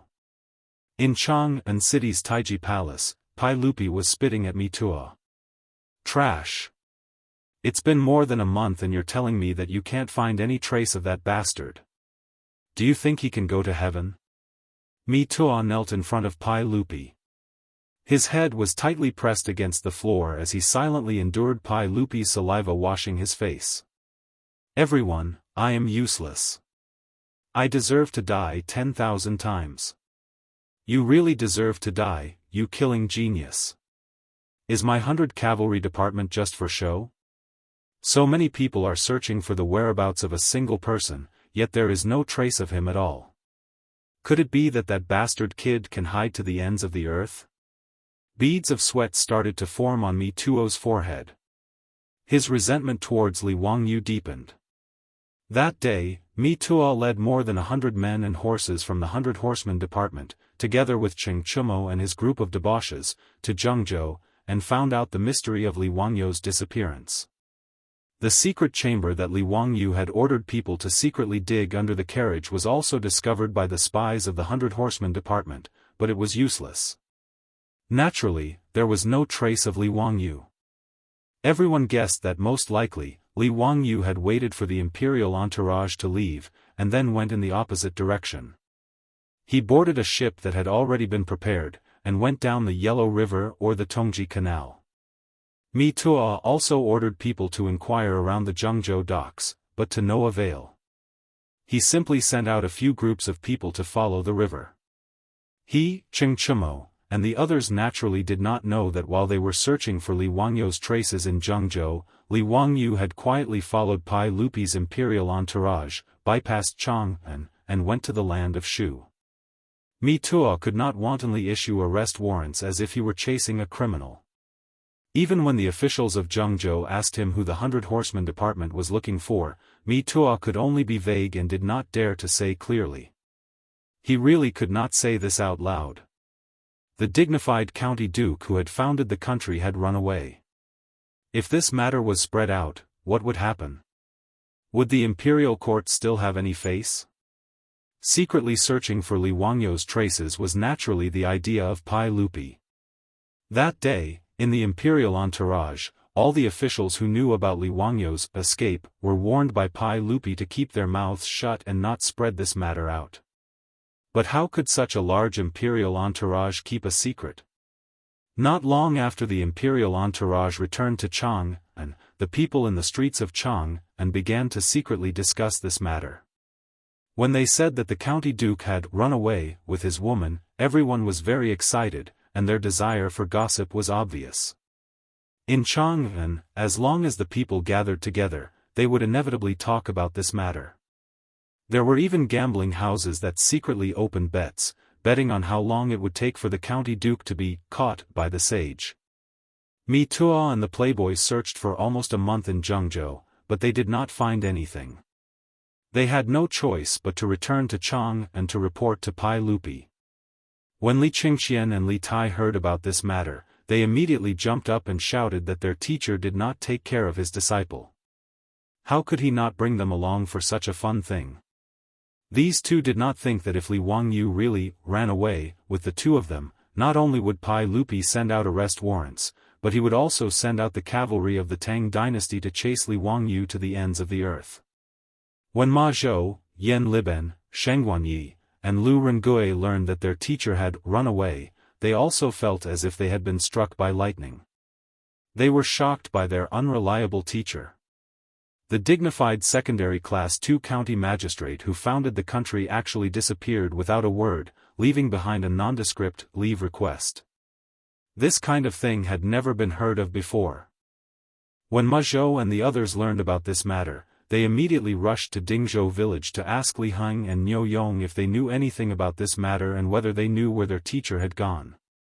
Regarding this, the old butler Li Heng and Niu Yong could only smile bitterly. They did not hide it from Ma Zhou and the others and directly took out the letter Li Wangyu had sent. Everyone, old me really does not know where Lang Jun went. Sigh, this matter is really. Li Heng paused, not knowing how to complain. Lang Jun's handwritten letter is here. Everyone will know once you read it. Old me guessed that Lang Jun's leave request was most likely because of Lady Su. Old me actually thinks that Lang Jun did nothing wrong. This time, Lady Su risked her life to enter Yanling County because of the epidemic in Shuzhou. Why can't she change her title? Li Heng had long been convinced by Su Chongqing. He was full of complaints that Su Chongqing could not be conferred a title because of his merits. Ma Zhou and the others were now court officials. Naturally, they could not join Li Heng in complaining about the saint's decision. However, after the four of them read the letter, they looked at each other in dismay. Old Li, have you arranged the things that master asked you to do? Li Heng nodded affirmatively, of course. Old me dare not neglect Lang Jun's orders. Of course, I have ordered it. This. Ma Zhou looked at Yan Liben and the others and did not know what to say. His teacher really knew how to make things difficult, however, since things had come to this, Ma Zhou and the others could only accept it and prepare to act according to their teacher's plan. A few days later, Ma Zhou Si and the others stepped forward at the same time. Holding the ceremonial tablet, they bowed to Li Er and said, "This subject supervises Censor Ma Zhou, this subject is Junior Supervisor Yan Liben, this subject is Secretary Sheng Guanyi, and this subject is Lu Rengui." Pai Lupi was slightly stunned. He did not understand why Li Wangyou's 4 great Vajras stepped out together today. Come. We heard that during the epidemic in Shuzhou, my daughter Su Chongqing performed meritorious deeds for the country. She risked her life alone and saved thousands of people. Ma Zhou praised Su Chongqing in front of Pai Lupi and the court officials, therefore, we request your majesty to reward those who have performed meritorious deeds. We request your majesty to confer Su Chongqing a title as a reward for her meritorious deeds. I second the motion. Yan Liben and the others chimed in as well. Ma Zhou and the others' words were like throwing a bomb into Taiji Palace. Chapter 874. Ma Zhou's speech naturally caused an uproar in the Taiji Palace. Needless to say, the reaction of the officials was the same as in Jianghu.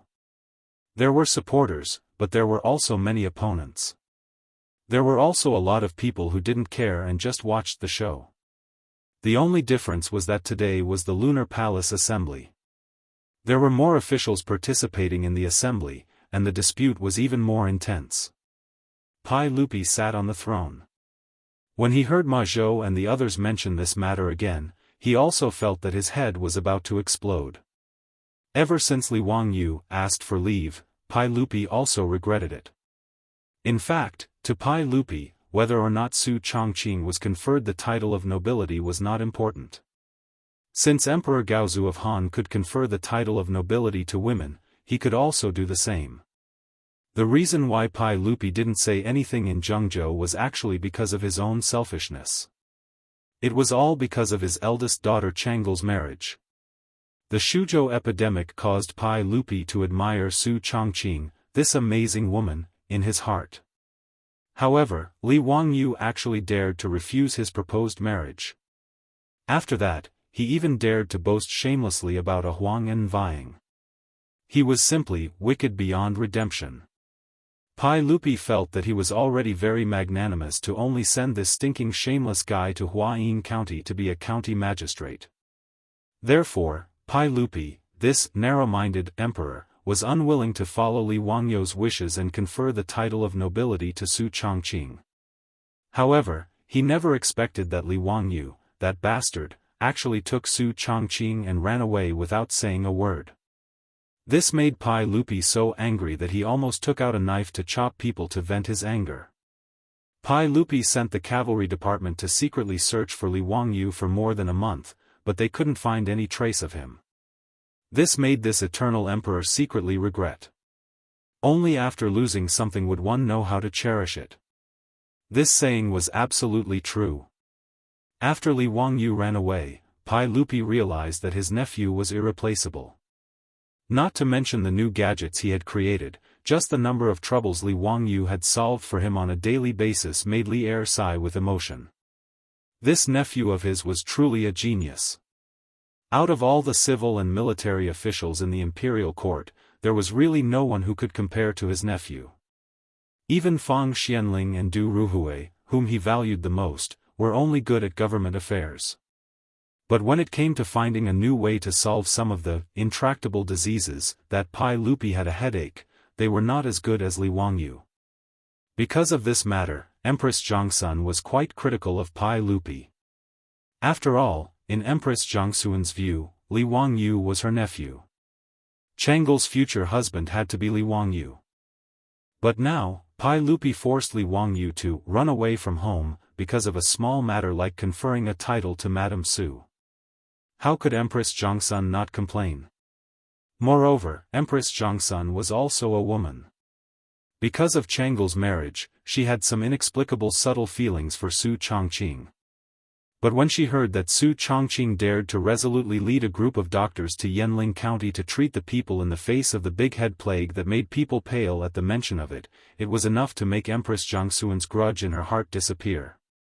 It was not a disgrace to the dignity of the imperial family for such an extraordinary woman to marry the same husband as her daughter. It was because of this psychological change that Empress Zhongsun didn't give Pai Lupi a good look, even though she didn't say it out loud when Pai Lupi forced Li Wangyu to run away. And Princess Royal Chang'el was even more depressed every day. She almost washed her face with tears. Pai Lupi, who felt that he was in the wrong, returned to the harem. He didn't dare to see his wife and daughter. He was very embarrassed. Today, in the main hall, Ma Zhou and the others formed a group to go to the court and once again raise the matter of conferring a title to Su Chongqing. Pai Lupi almost directly agreed to it to completely solve this troublesome matter.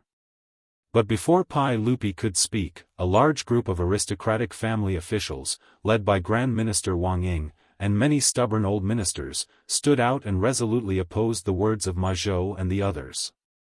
"Your Majesty, you can't do this. It's a big taboo for a hen to take the throne. This woman can't be conferred a title.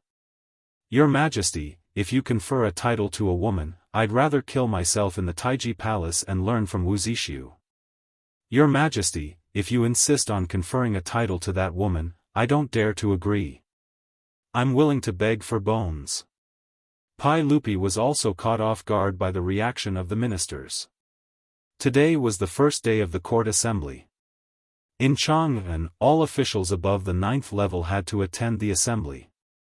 When there were more people, the opposition became more and more intense. The Imperial College, the Hongwen Guan, the Taichung Temple, the Imperial Historian Bureau, and the Imperial Historian Bureau, these 7th, 8th, and 9th ranked officials, their voices of opposition were even more intense. It seemed that if one word of disagreement was heard, there would be someone who would hit his head against a pillar and die, his blood splashing 3 feet away. They put on a stance of remonstrating with death. Pai Lupi wanted to nod and agree with Ma Zhou and confer a title to Su Chongqing, but how could he say it? Although the status of these officials was very low, there were many of them. Even someone as strong as Pai Lupi had to consider the pressure of public opinion from the hundreds of officials. What was strange was that the group of dukes and bigwigs who were originally firm supporters of Li Wangyu all kept their mouths shut in the hall today.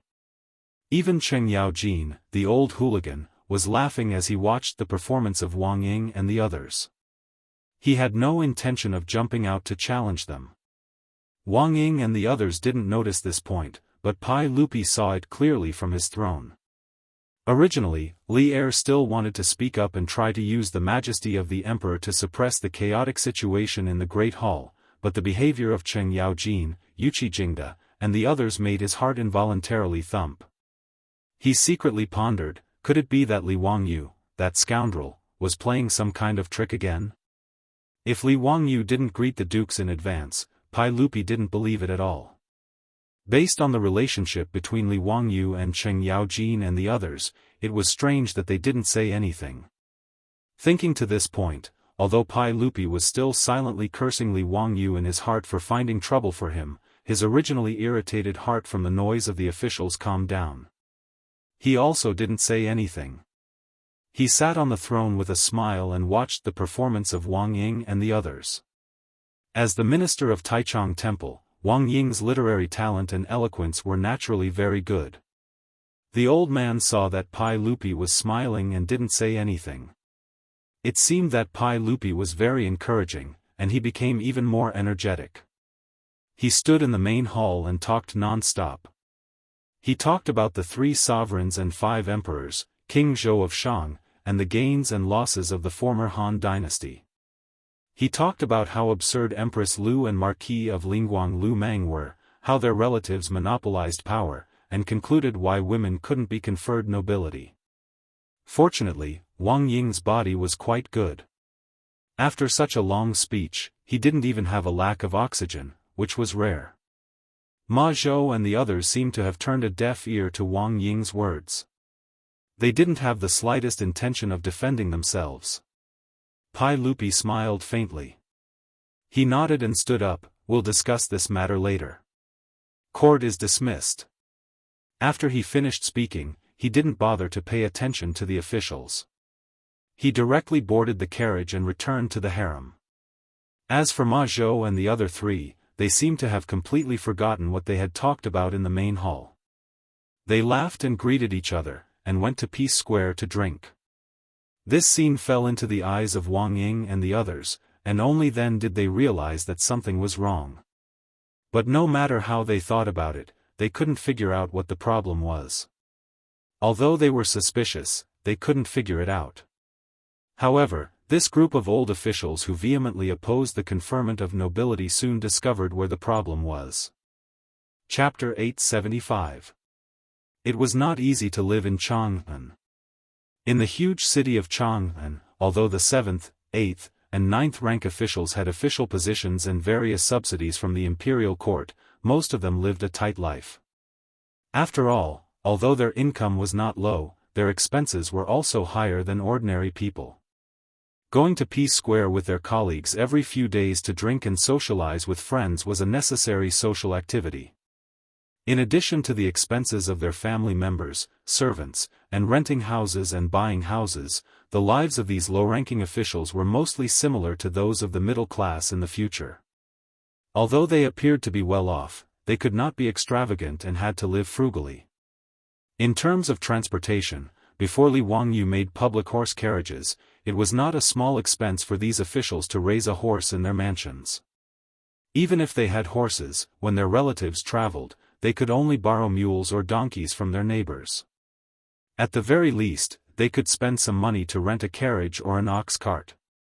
When the public horse carriages in Chang'an changed from a novelty to a means of transportation that everyone was used to, many low-ranking officials in Chang'an would choose to travel by public horse carriages.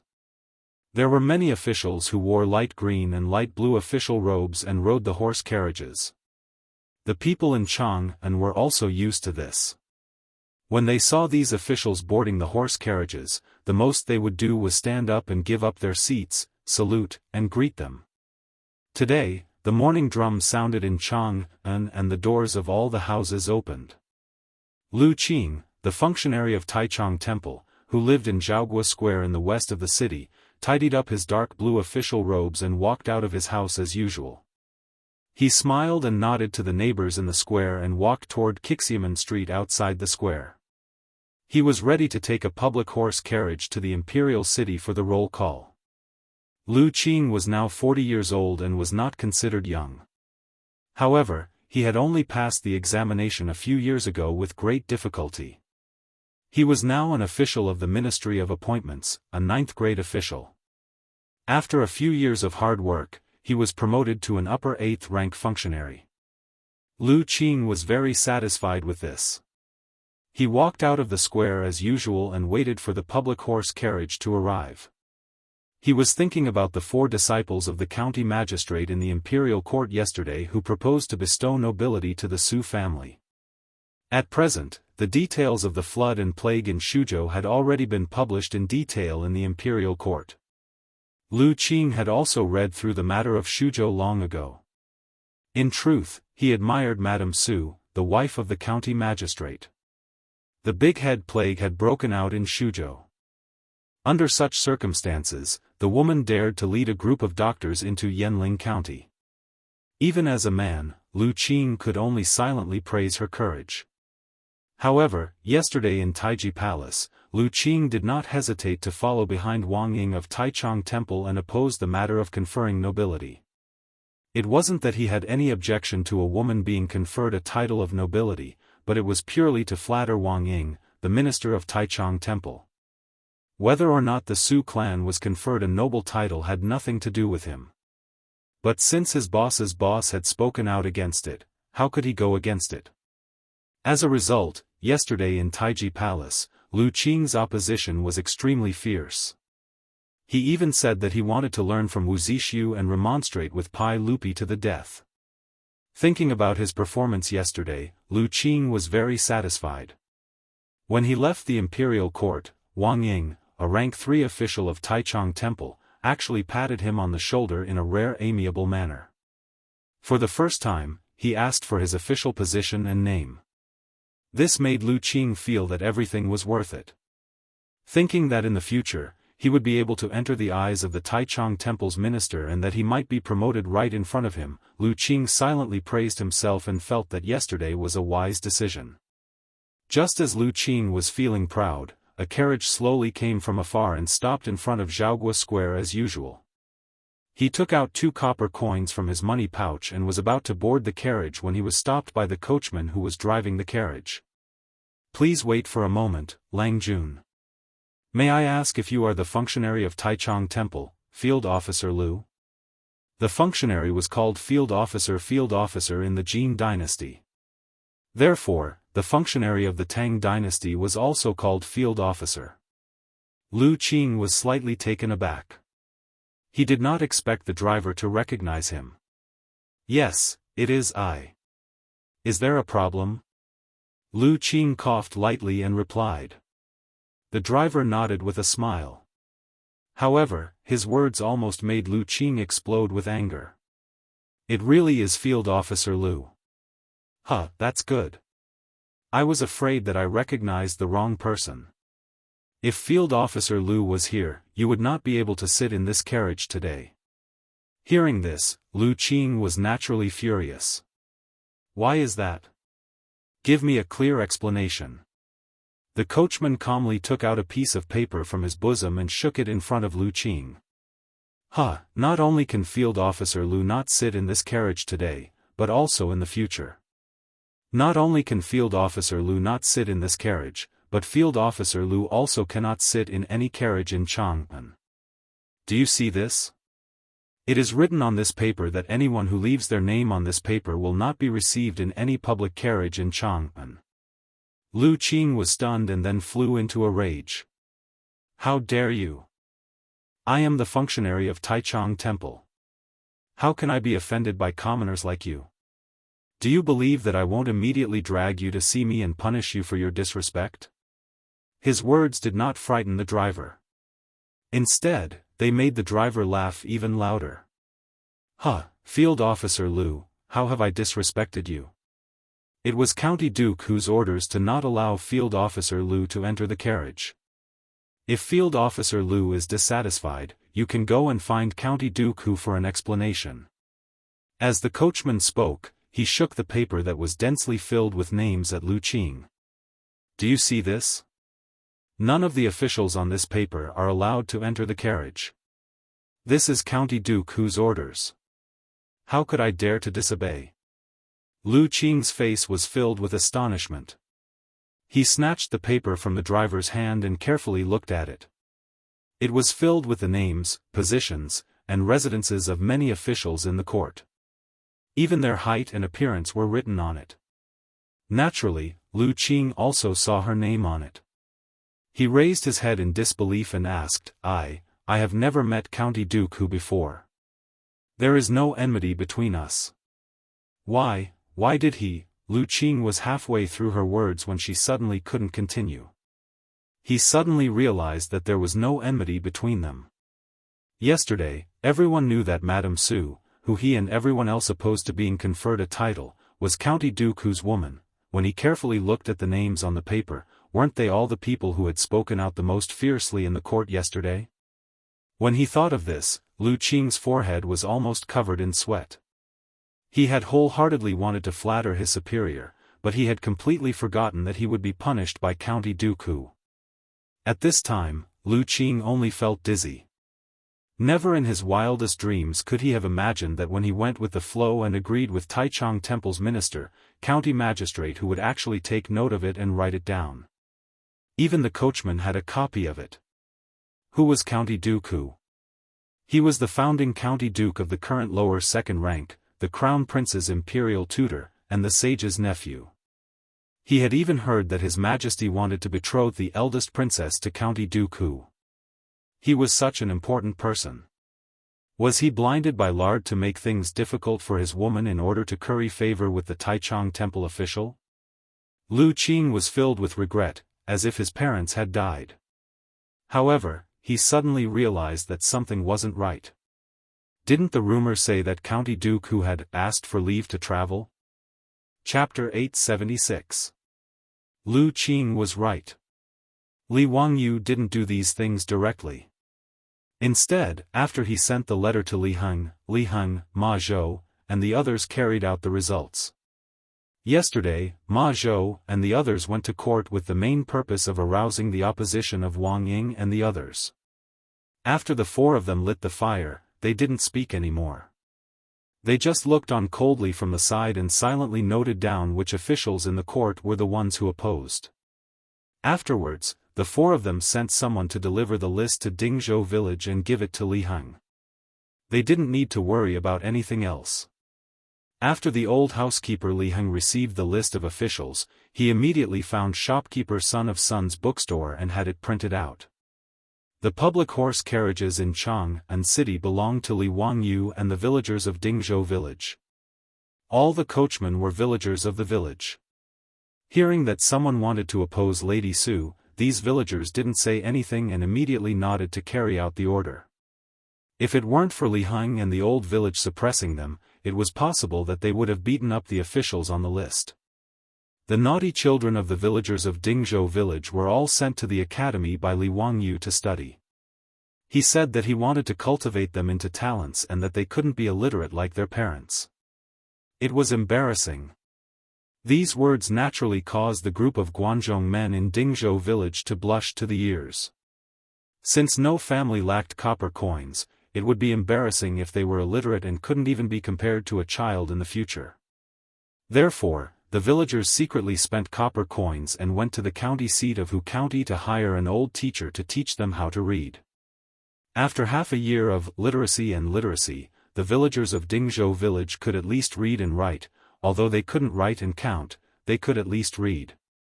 Even Li Wangyou's plagiarized Romance of the Three Kingdoms could now be read by the villagers with books in their hands.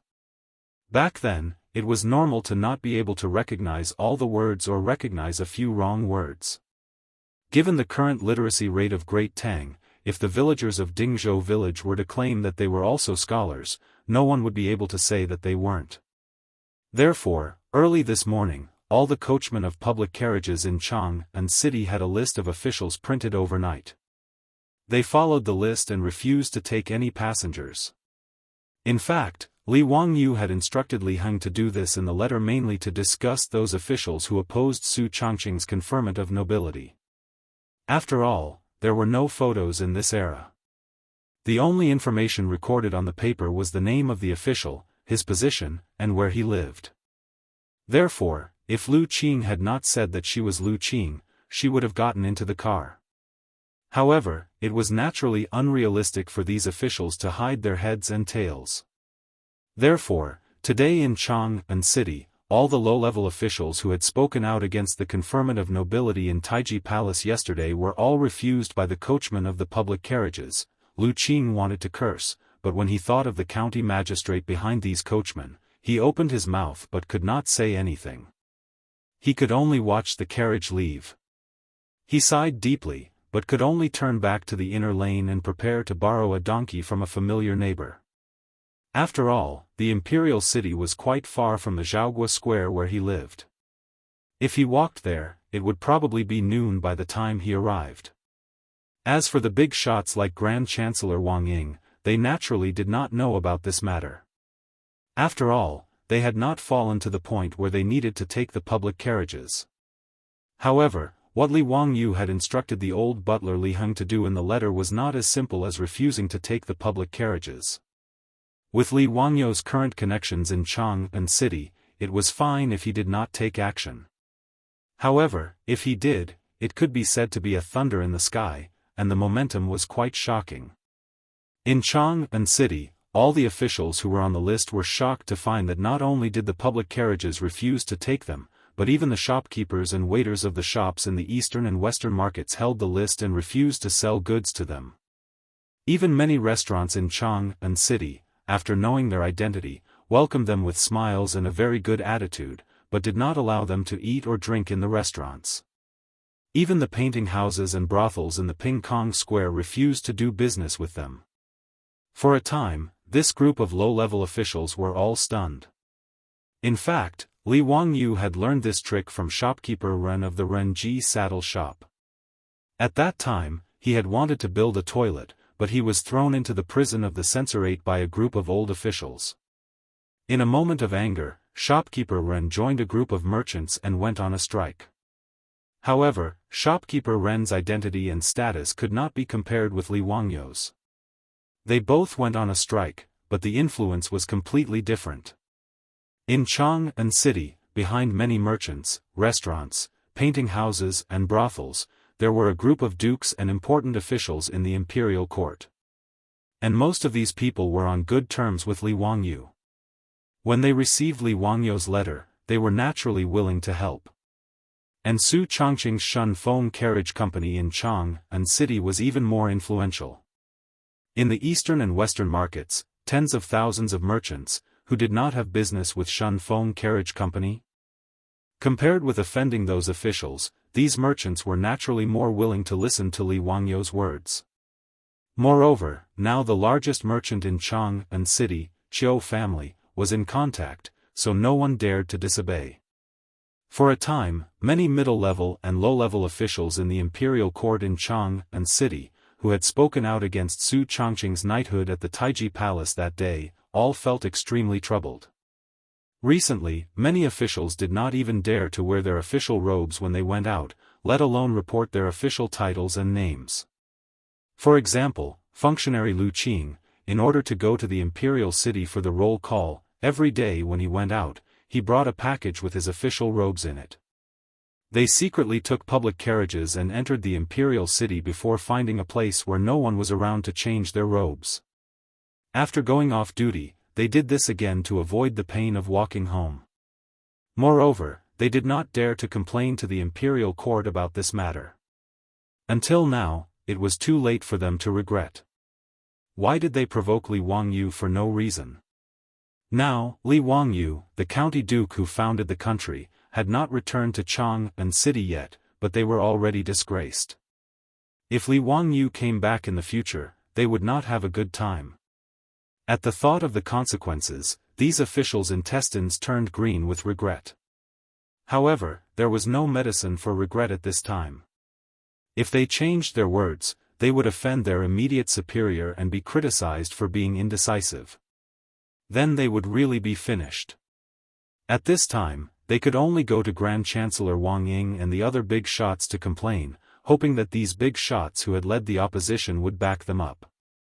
When Wang Ying and the others learned of this matter, they only sneered a few times. They felt that county duke who was just SOSO and did not take it seriously. The so-called strike had nothing to do with these big shots of the aristocratic families, so they did not bother to think about it. However, in order to earn a knighthood for Su Chongqing, Li Wangyu's means were naturally not as simple as a strike. Every 2 days, the group of old officials, including Wang Ying, could not sit still any longer.